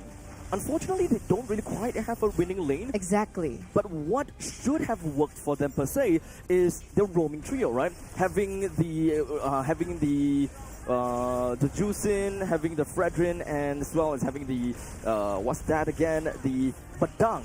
They have a pretty good setup. They have a very good way to extend fights, but they don't have the damage to really help them stall the game long enough. Their wave clear is bad, like 1 out of 5, that is like 1.5, which is why they don't really have the opportunity to drag the game long enough, even though their win con is actually towards the late game. They were out-rotated, they were outshadowed, I think, from the movements coming in from their opposing team. We have Gideon back finally. Gideon, game number 1, thoughts? Boxia is such a problem to the meta. He's a menace to the meta. He's got to go or you got to pick him up. I think that was like the big pivotal moment. And when it came down to the draft, unfortunately, had Boxia fallen into their hands, things could have been different. But I do agree with the turn. I think that a lot of it comes down to the fundamentals of the game. Play for your strong side, and more importantly, play for your battle lines, because there was a lot of moments where Boxia was getting, why is he hopping over literally everybody to get into the edges of the map, and more importantly, so getting right on top of the correct targets. That doesn't sit well with me. And I think even Influence Rage knows, it's like, okay, we could have played that a little bit better. There's a couple of things that we can optimize from early to mid game, because I think that, like you guys mentioned, if it managed to get into that later stages of the game, there was a lot of comeback ability for Influence Rage. But if we just won out a couple more fights in the early to mid game, I think it would have been a seamless transition, you know? But, you know, even for me in the late game, what are we like banking on from the side of Influence Rage? Because they have the 1-1, yes, the 1-1 scales, but what happens when members start to build immortalities, winter crowns? Meanwhile, on the other side, they have the Lunox and the Irithel, so that's extra scaling. It's about peeling. It's about peeling, moving back. Sky Piercer, Zushin, that was the way to go. And I think that's what they wanted to try and do all over again. It's a tough call here, I'm not going to lie. But yeah, really boiling down to the draft, we need to talk about adaptations though, right? Do you think that switching sides might actually help Influence Rage? If they go over to red side, that it's going to make Rare Adam actually think twice about what their first 3 picks are going to be? To be fair, their games were mostly on the red side, if I remember correctly. At least day number 1, almost all of their games were onto red. And if they were to be on second pick, second ban, then they gotta they will have that 2 picks that they absolutely love, right? So, understandably, if they're able to get a Baxia, Uranus, whichever one of these is open, then sure, I think that is something to work out for them. Either or, deny Cat9 his comfort heroes. That's all I'm asking the right now. I think that was probably their best bet. But, well, with that being said, we're going to go on a short break, and when we come back, it's going to be more MLBB action here at the Wildcards. We'll catch you then.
Welcome back, everybody. It's currently 5:07 here in Riyadh, Saudi Arabia. The wildcards continue here at the 2025 Esports World Cup, and we're already at match points. The series might end here and now, or it could go the distance. My name's Getting Q. For those of you who are just tuning in, I'm going to be your desk host for today. We've got Abstract in as well as Eterna to cover all the action in the game with the commentary, and now it's time to make some adjustments in the game, because we didn't get to touch on the bit of an interesting ban that happened. Saber, what was that all about? I heard a couple of explanations from Abstract, but I'm like, are we being for real here? Very good question. How about I ask you, what's a good thing about banning the Saber? I saw what you did there. I saw what you did there. I saw what you did there. I don't agree with this. I don't agree with this at all. I think that the Saber ban was kind of interesting for me per se, but maybe they've got a hard read. Maybe they've got some inside information. That's what I was thinking. It could be insider information, right? Something that we're not, aware of. Thing. It kind of feels like a stretch, right? It's kind of a stretch to me. Oh, damn, I pressed wrong. Do you want to remake? It's fine. I guess it depends. We'll see it in game number 2. And if they ban again, then it's a pattern. The first one's a fluke, the second one's a pattern, the third one's a... I don't know. There's a psychopath amongst us. I don't know. It's not exactly a ban that you usually see within the international MLBB space. It's been a very, very long time since we even considered Saber to be a hero of viable option within the meta. But it looks like we're already heading into the draft. Good luck to the both of you. It's Eterna and as well as Abstract. Take it away. Saber, Saber, Saber. I don't think that's going to be the case. But Rare Adam, they are still gonna be second pick, second ban, and Influence Rage first pick, first ban. The question is, they did manage to pull off that Uranus, but unfortunately not to the best of their abilities, as they did manage to find themselves counted by 2 heroes, the Baxia and the Lunox. If they really want to go for the Uranus, they gotta have to take that out of the picture, or to stagger that Uranus into later on into the draft. But that will be risking giving the Uranus over to Rare Adam. And on top of all that, right, if they take another ban from the first phase, they might be giving Lanaya one of his power heroes, right? From game number 1, we saw 2 heroes designated to shut down Lanaya, the YSS and the Lancelot. We see the Lancelot ban once again, but what if we shake things up a little bit and ban out the Baxia first phase? Oh. I would like to believe that Influence Rage want to change things up a little. They know that picking Uranus first would not be the right call anymore, given that the Baxia is highly favored by Rare Adam. So kind of flip the script a little bit. If Rare Adam managed to pull that off against them with the Baxia onto the Uranus, why not they go for the Baxia first? In this case, they actually have decided to ban out the Uranus, because at this point, if they were to go first pick Baxia, they're not exactly going to be afraid of the opponents picking up the Uranus, and if they don't, they can pick up the Uranus themselves. Exactly. So this might be the wisest option that they can go for here for Influence Rage.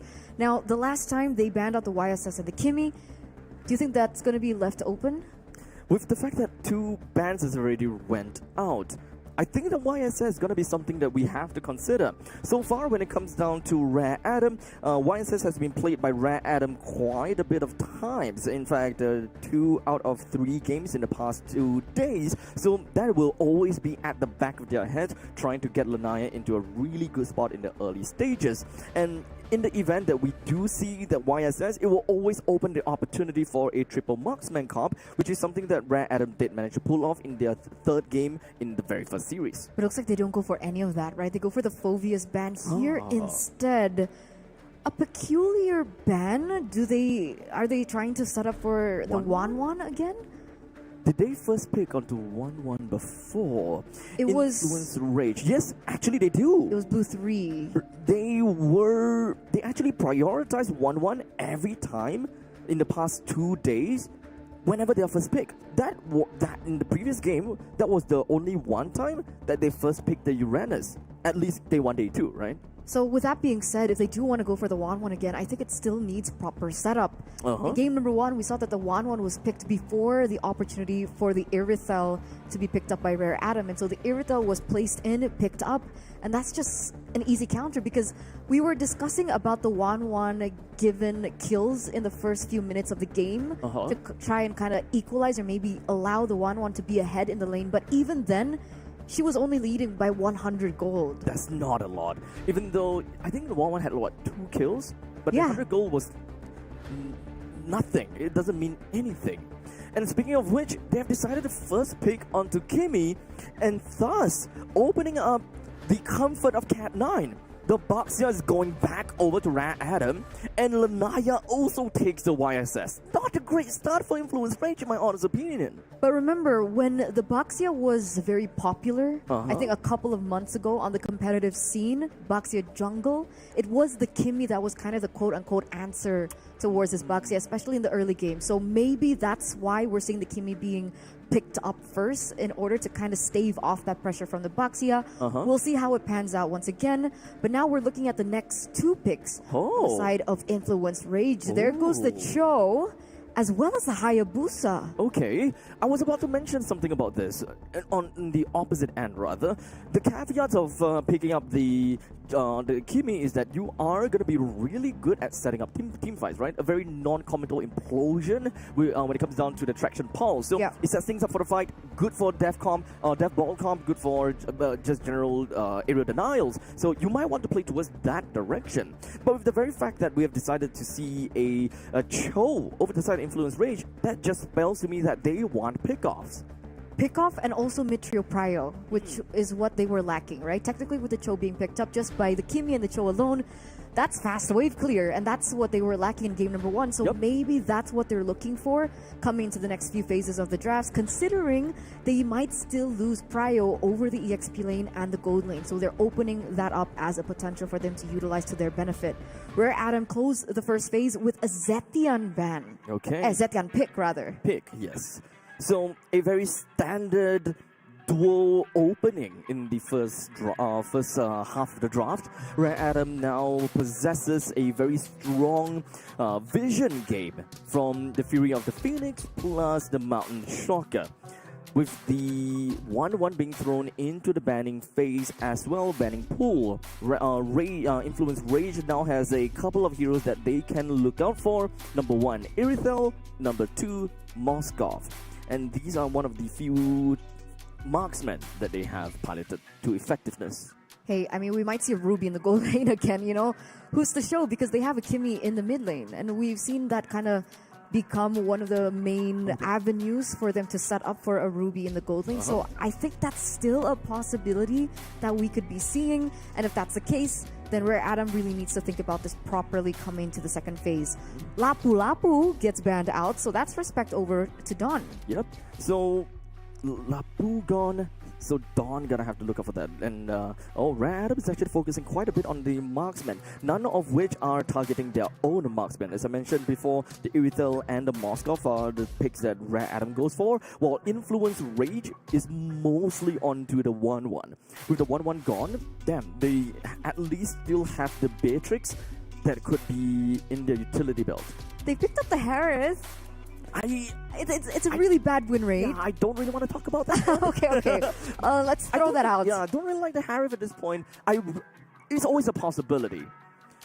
But the possibility of winning is kind of meh. Yeah, I understand. So if that's the case, and if they want to continue, this early game pressure, we might be seeing something like the Bruno if they want to explore that, right? Right, they already true. have the Kimmy for, late game insurance. They can play with the Bruno if they want to for the gold lane. Yeah. So Influence Rage still have a couple of options that they can kind of go for. Both of the marksmen, we're just going to put them onto the side. Rare Adam, they haven't picked out an XP laner, and Rage... Oh, wait, XP laner as well. So at least for Rare Adam, they can always flex out, or rather, can always pick up that Lucas. That did work out very well for them. And that is going to be the X factor for Rare Adam. Picking up the Moscow for themselves, they now throw the ball over to the court of Influence Rage and force them to react, or rather force them to blindly pick into the final pick that Rare Adam is looking at. Because they want to make sure that Dawn gets a winning lane. Exactly. It's okay for Mikey to play passively or play on the weak side of the map because they know that Mikey, no matter what, will always be consistent. Yep. And they can rely on him on the late game. But what is important is that Dawn dominates that early and mid game and to allow Mikey to later show off his skills in the later stage. So this is template Rare Adam that we're looking at right now. So the big question is for Influence Rage, how do they pick a hero that wins lane in the EXP lane to shut Dawn down? How do they respond to this? Roger Gouldlane! Oh, ho, ho, ho, ho. Well, in the meantime, we also do have the... Okay, I didn't really quite expect having a Badang in the XP lane. I know that Paquito is definitely going to be using that Cho, being the single-out specialist, right? Always playing the Kalia, always just getting himself some pickoffs against the opponent's side. So you will want to go for that. The Roger goal lane. We have been asking for Roger for the longest time ever. So welcome to the wildcards, but not exactly the way that we were expecting. You're always talking about the Pandora box in MSC wildcards, and you're getting exactly that. Roger, we discussed it for the jungle, but we will be seeing in the gold lane. Will it work out? It will be up to Influence Rage to execute, and they're going to close things out for Rare Adam with the Esmeralda pick for Dawn. So another power pick. So, how's it gonna be? This is an interesting turns of events for Influence Rage. I thought with the way that they played against Zeta, they might want to explore the possibility of a fighter gold lane. But they did not show any of that in their draft against Influence Rage. It is a very catered strategy against Zeta and a very catered strategy going up against Rare Adam. Would it work against Rare Adam? This Roger gold lane that can pop off in the early stages of the game? That's what I want to find out. I'm curious, and I'm excited to see how the Roger works and how the Roger comes to play. And yet again, another debut pick in for Fury, just really showing us that there goes no bounds to his hero pool, right? Oh, man. Ruby, we've seen, we were also really worried about what he would be picking, and the fact that he brought in the Roger, it really shows something. They're at a crossroads. They're pinned to a corner right now. They want to make sure that they can stay in MSC. They want to make sure that their lives are still here. And so, go big or go home, right? Let's go. Roger plus the Kimi. Normally, I will always want to look at the synergy between Chan and Fury because that is exactly what they showed in the match against Zeta. But that was different because at least that was kind of like a Ruby game. Now, as a Roger, what we want is snowball. We want the Roger to be able to kind of feed off of the battles because of the crazy amount of mobility that Roger have got in his kit. As long as he's running about, and he can be quite a bit of a lane bully as well. So with that being said, hopefully Influence Rage play to that, right? They want to play to that winning lane. They want to play for the Roger to look for that snowball to kind of hold control over Rare Adam from the early game. You're always asking for a winning lane off of Influence Rage. And this is going to be their answer. They did field a Badang into the Esmeralda, or rather the Esmeralda into the Badang. So now the Badang is going to be in a relatively tough spot. You don't really have priority. You can't run out of the lanes that effectively. While in the meantime, the Esmeralda can very definitely want to proxy the lane if they want to. Because one thing's for sure, Influence Rage, they want to focus more onto the gold lane.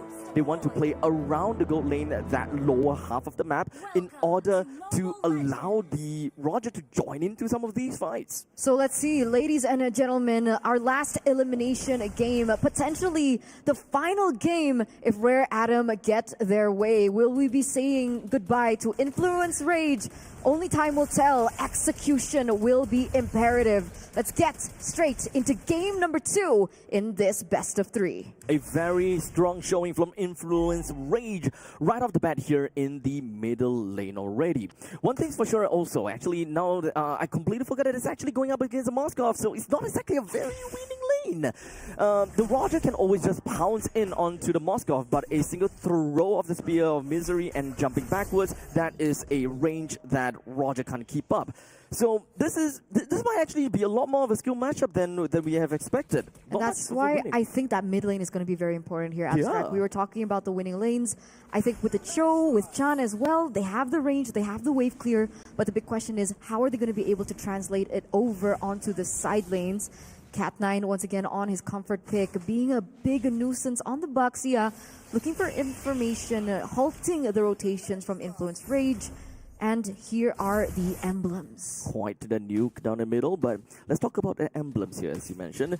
We do have a couple of support emblems, especially when it comes down to the XP lane. But the main thing that we really want to look out for is going to be the Kimi, right? Having the agility as well as the mystery shop. Does want to pop off a little bit earlier because Chan is understandably going to be one person that wants to bridge the game from the early to the mid to the late, right?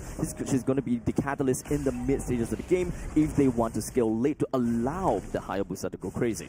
We do see the Raj really just focusing on trying to win that lane as well, reflected in from the emblems, but looks like Rare Atom are the first to the first objective. Pakido looking for an opportunity. It does seem like Traction Pulse lands on the 2, but they don't really quite have enough damage for them to do so. Dawn joins in the middle of the fight, but Hotun currently getting himself out of the way, but it doesn't seem like Pakido will be able to stay alive from all that. He even flickers out, only for a homing missile coming from Santa Lanaya that will take him down. Most of the members from Rare Atom actually survive with just a sliver of health, so that is kind of scary. While Hotun, all the way in the opponent's purple buff, only to be smacked down by the falling Star Moon. Oh no, Chen, will he be able to get out? Luckily he will. It looks like Cat9 is too low to look for anything else. Goes for the retreat, but I would say that was kind of messy for Influence Rage, right? They lost control over the neutral objective. They lost Hotun in the process. I think the one thing that they can carry over to the next few minutes of the game is the fact that Fury was able to get a lot of gold shield down. So hopefully that will aid him in that lane against the Moskov. Actually, I thought that the fight is quite a testament to what Influence Rage could have possibly bring into future fights, right? With Lanaya, Powerful, and Cat9 at such a low amount of HP, the moment that we go over into the early stages, right after the laning phase, when Fury joins into the battle, it's pretty fair to say that he will be the executioner of things. Yeah. And Rare Atom will find himself in the top spot. The only thing that kind of, I would say, is kind of like a miss point is the fact that Fury decided to go a little bit safe in the event that he don't find himself with these kind of fights, this kind of opportunity. So that's why he have decided to go to not go for killing spree. I think he's also waiting for these items to hit, right? We do see that Rare Atom understand the gravity of the situation. They were rotating towards the bottom side, but I think they had information that the rest of the members from Influence Rage were rotating towards the gold lane too. Didn't want to go for the overcommit up until this point. Mikey, though, joining in the battle, was unable to get any assists nor kills, so I think he should be behind a Fury when it comes down to the gold, but in terms of EXP, it's actually Mikey who was able to get level 6 first. I don't think there will be too big of a difference, hopefully. But here comes Pakiru with the Way of the Dragon that will be landing up on the Dawn, while the Traction Pulse lands on the Cat9. Dawn successfully being able to push and zone Pakiru away, especially since there's no more of the Way of the Dragon, no more pickoffs for the side of Influence Rage. So all 4 members focusing down on to Dawn, only for him to be so tanky. The SOD joins in, allowing them to throw Chan and Pakiru in the top spot. Chino is going to be the first one down, while Hotun completely shut down by the members of Rare Atom. Another favorable trade for the side of Rare Atom, the Chinese team here. And again, what is up with the retribution from both of these teams, right? First turtle, it was taken by Paufu. Second turtle, it was taken by Cat9. Really? Oh, yeah, you're right.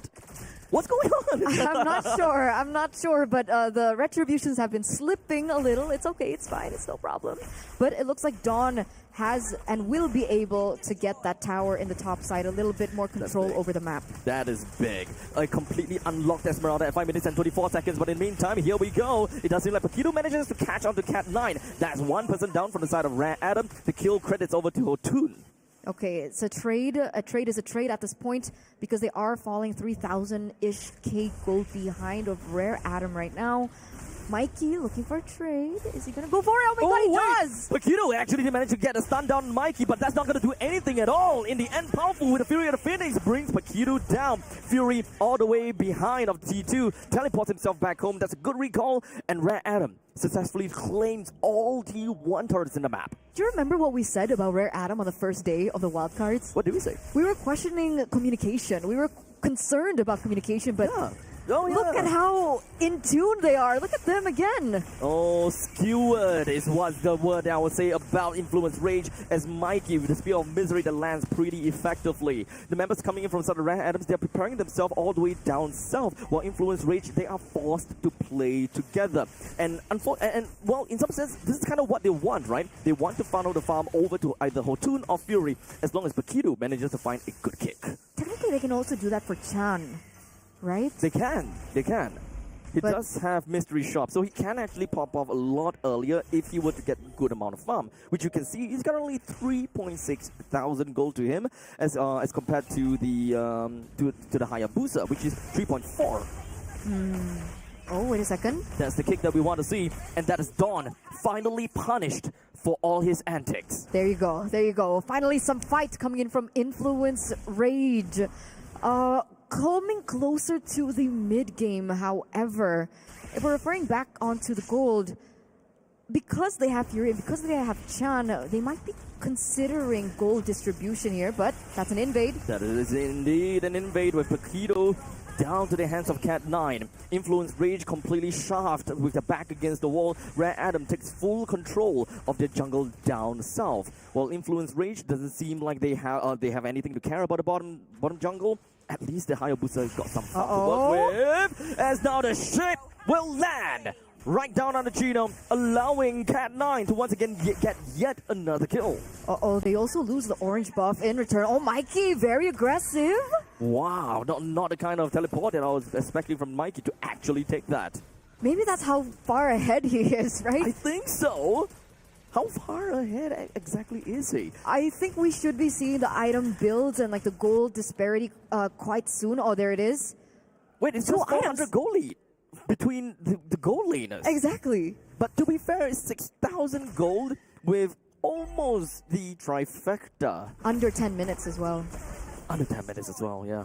It's currently sub 9, 8 minutes and 20 seconds and counting, with the Lord that's currently going to be popping out in more or less in 30 seconds. Rare Adam has got full control of the map. It's just bleeding red. And Influence Rage haven't even gotten a single T1 turret. This is going to be a really difficult game for them to play, considering that their draft kind of wants them to kind of scale well from the early, mid to the late.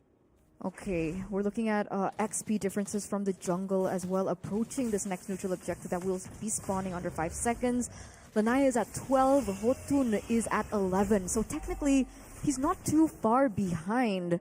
Just a little bit more, I think, would allow him to have that 50-50 against Lanaya in terms of retribution take, but they're blitzing it, Abstract. Yep, there's no challenge at all for Influence Rage. It's okay. As long as Influence Rage is able to deal with one problem at a time, as long as they make it to the late game, that is what they want. They picked up the Roger for one purpose only, and that is to have him as the executioner at the late stages of the game. That is solely because of the fact that you don't have the killing spree, right? They didn't play towards and around the Fury as well, so it's more of a safe game for the Roger. Hopefully safe will be enough because that Lord is still marching. The OG Shadow kill all onto Mikey, but he does have the Heart Claw, so he's not too afraid, but he will recall back home. Watch out for the SOD that will be running down to the middle lane, as now we do have the Fist Crack that's going to be slamming right onto Dawn. There's more than enough for them to be able to get themselves a hit. Well, Mikey went back home with a recall. SOD lands on the Paquito. He rejoins the fight. There's more than enough for them to try to get themselves right back into this game, but unfortunately, at this point in time, Radam already lost 4. Yeah, 4-4-2 trade. That was huge for Influence Rage. They're going to be able to keep all their inhibitors intact, and even the shield doesn't get popped there. This is a turning point that we've been waiting for. We finally see the potential of Fury on the Roger, 2-0-3 right now, as the gold gap starts to dissipate. 29,000 to 32,000, only a 2,000 plus gold difference between these two teams. They're almost there, almost at the turning point. Rare Adam still can seize control in the map at this point in time. As long as anything that Influence Rage reaches somewhere around 13 to 14 minutes of winning team fight will swing towards the favor of Influence Rage. They still have to bide their time just a little bit more, as long as they don't get too impatient with some of these kills. They want to protect their jungle right now, and it looks like Rare Adam is not allowing that. That's another purple buff steal from the side of Rare Adam. And as this game progresses and as Fury's kit gets harder and harder, and even with more damage, Rare Adam, they don't necessarily have a point-and-click stun that they can utilize like Influence Rage. Yeah, that's true. It's more of the skill shots from the Lanaya. The only point-and-click is technically Mikey, but it requires him to skewer the opponents to either a wall or yet another enemy. The good thing for the side of Influence Rage that we are looking out for is Chino. Chino will be one of the big players from the team in order for him to start up a fight. A big fist crack that will stop Rare Adam, because mobility, I think that's one thing that we want to see. As long as the fist break manages to land in a good spot, especially onto Dawn, to kind of shove him in the tough spot, Rare Adam hardly will find a very good avenue to work around those walls to deal with the problem at bay. That's why I think if they approach this as a 5v5, I think it's heavily favoring Influence Rage, do you not think? I think that it would be if they are completely balanced out. The main thing they are looking out for is because Influence Rage have an answer to both Lanaya and Mikey when it comes down to the Ogi Shadow kill. And when it comes down to the marksman matchup, it's double marksman against double marksman. So it's very, very equal. The only difference and the scary part is that Mikey has some crazy skilling, but Rare Adam does not have that great of a bruiser as compared to Influence Rage. So these are the toss-ups that we're considering as both teams approach the Lord Dance. Damage, onto Chino. That's a flicker already utilized. As now, we're just going to be hoping that Pakido finds himself in a good spot. He does have the way of Dragon to kind of play around with, but in the meantime, the Lord is going to be taken down from the side of Lanaya. Powerful takes Chino down, while in the main big fight in the heart of things, it is Pakido to re-enter the fight, only to find himself taken down. That was unfortunate. That was unfortunate for Influence Rage, right? I think they were a little bit too hesitant when it came down to the Lord Dance. So Chino found a moment. Wait a second, that's a pick onto Fury, perhaps? Ring around the rosies. That is exactly what Fury is doing. And he manages to get himself an escape. But unfortunately at a cost of Chan. With a 5-man rundown from the top lane. The Ogi Shadow Kill hoping to be able to clear these creep waves well enough. He managed to buy enough time, but unfortunately Lanaya slapped him right down. The fist break and crack lands over to the front lines. If only they have just enough damage. But Fury is not quite the execution, the Death Reaper, Grim Reaper just yet. As such, he's gonna be all alone for the next 14 seconds. Will he be able to clear the ballistas enough? And probably not, as Rare Adam focuses all firepower on the Fury and the Crystal! There it is, boys and girls. As the Crystal collapse, it is official. Rare Atom from the Chinese region will be moving forward here in the MSC wildcards. GG to Influence Rage. Again, thank you so much for coming this far. We were here for your journey. We were all for it. But unfortunately, today we will have to part ways. Thank you so much, Influence Rage. Big plays with the only savage of wildcards. With Chino, Hodun, Chan, Fury, and Pakido. They showed exactly how Latam plays. And this is definitely a scary, scary region coming to MLBB. We hope to see more from your team, in particular Influence Rage. Hopefully we get to see you in M7 Maybe. No, this is... It was unfortunate. This is really unfortunate. Like Influence Rage, in terms of the late game scenario, whenever I look at bruises, I always look at just how strong a Badang can be. The scalability coming in from the Thunderbelt is one thing that will really keep Influence Rage afloat. when it comes down to Roger, yes, perhaps not the best skilling marks in the late stages of the game, but he can be very consistent throughout the entirety of the game. They decided to play things a little bit on the slower pace. As such, they become the point whereby they have to play possum throughout the entirety of the fight, and they bank it all in until they win one big fight when they're all online.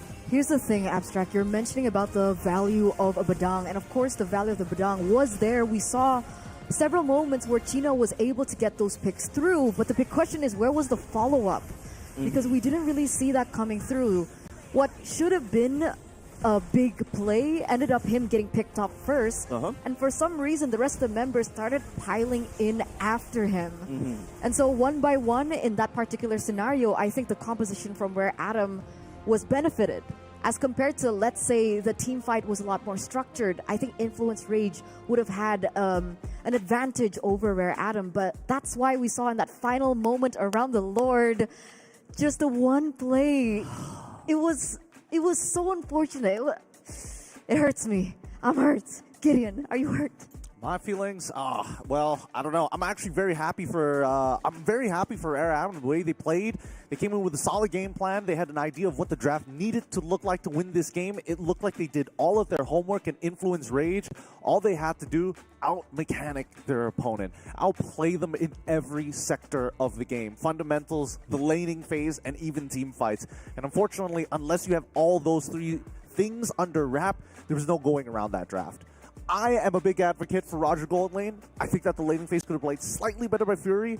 We saw that he does have the team fight IQ, but it's just not enough. It's just not enough. Pao Fu was such a big shutdown, man. He was like, anything you're about to win the fight. No, stop. Stop right there, sir. Please, show me your security pass. No. You're not allowed to pass. No. No.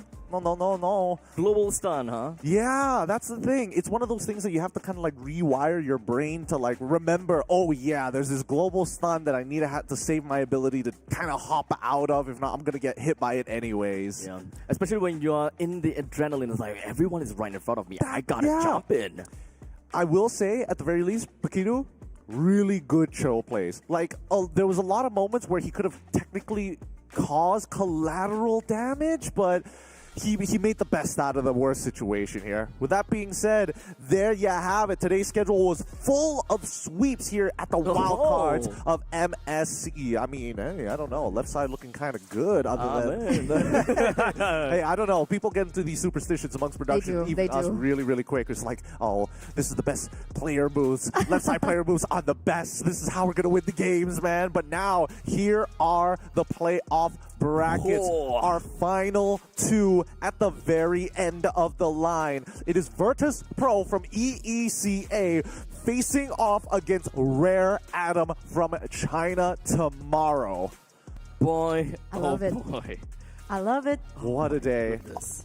Honestly, we should have listened to the grapevine. We should have listened to the grapevine. We should have listened that Virtus Pro was going to be the one to get all the way there. You had it, Eterna. Keep in mind, Eterna was the one who was advocating for Virtus Pro when everybody else was thinking of something else. Was it And Rare Atom. And Rare Atom. And Rare Atom. Both of them. So you got it on the dot. Look, this Indonesian Women plays are always in Rare right. Atom, What? so you're just like, oh, No, you know, women are always right. You know, Indonesia plays, yay, kind of thing. I don't know. This is some voodoo magic. You broke a nail to make those predictions, didn't you? I actually did, guys. Yeah. I broke a nail. Yep. Picked it up off the floor, placed it right in front of him. Now grief, mourn. Oh boy, dude. Well, I mean, well played to all the teams. So many we had to say goodbye to, but that's just the nature of MLBB competitive spaces. And I mean, I'm very proud to say that, you know, the wild cards have definitely shaken up in the past couple of years. Last time I'm like, it's wild cards. Now I'm like, okay, wild cards are a lot more exciting compared to what it used to be. I mean, it's quite in the name, right? Wild card. Every single one of these games are quite a wild card, and we are very thoroughly entertained. I love it. Yeah, I don't think anybody could have predicted what was going to happen in this particular wild card. Usually they'll be like, oh, there's clearly a fit. Obviously, this team's going to make it out of there. And even the favorites came home like first day, was it? Was it Falcons? Yeah, I mean, depending, second day. Second day. It depends on which side of the fence you're from, whether you're from the online audience or whether you're here with us here in the SDC Gaming Hall. With that being said, thank you to everybody who's been watching the entirety of the stream, whether it is a good morning or a good night from across the world. Thank you so much for watching the wild cards here at the 2025 Esports World Cup live in Riyadh, Saudi Arabia. It is currently 5:40 p.m. here in Riyadh. We want to say thank you for watching, and we'll see you for the grand finals of the wild cards tomorrow.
The way I live life. Why you do it?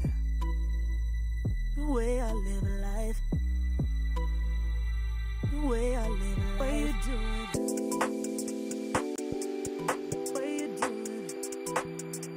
The way I live life. Why you do it? The way I live life. The way I live life. Why you do it? Why you do it? The way I live life. Why you do it? The way I live life. The way I live life. Why you do it?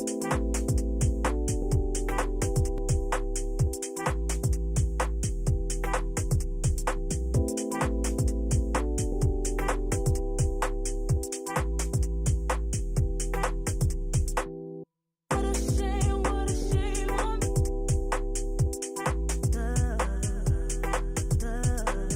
What a shame, what a shame.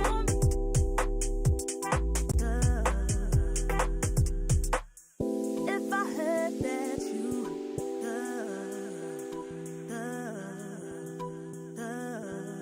if I heard that you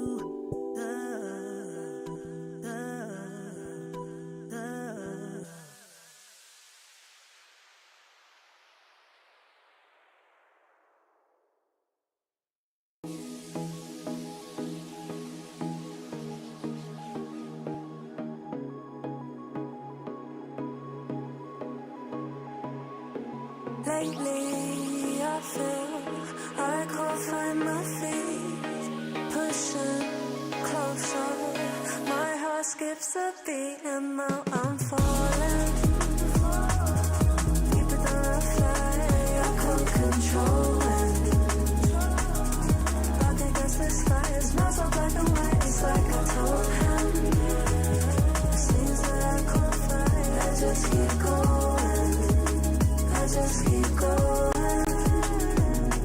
In my time, I've been dreaming of a space ready for my place. I wish he'd sing what I had dreamed. Before these darker days, I thought I found my way. Quickly it fades, losing the race, closing the page. In and out, I'll move myself again.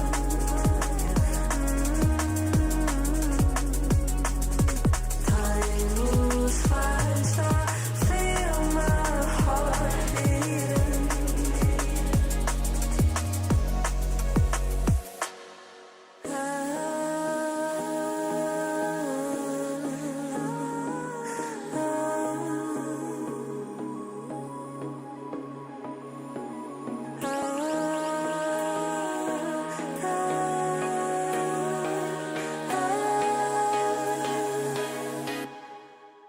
And now I'm falling, deeper than I fly. I can't control it. Dark against the sky, it smells so black and white. It's like I told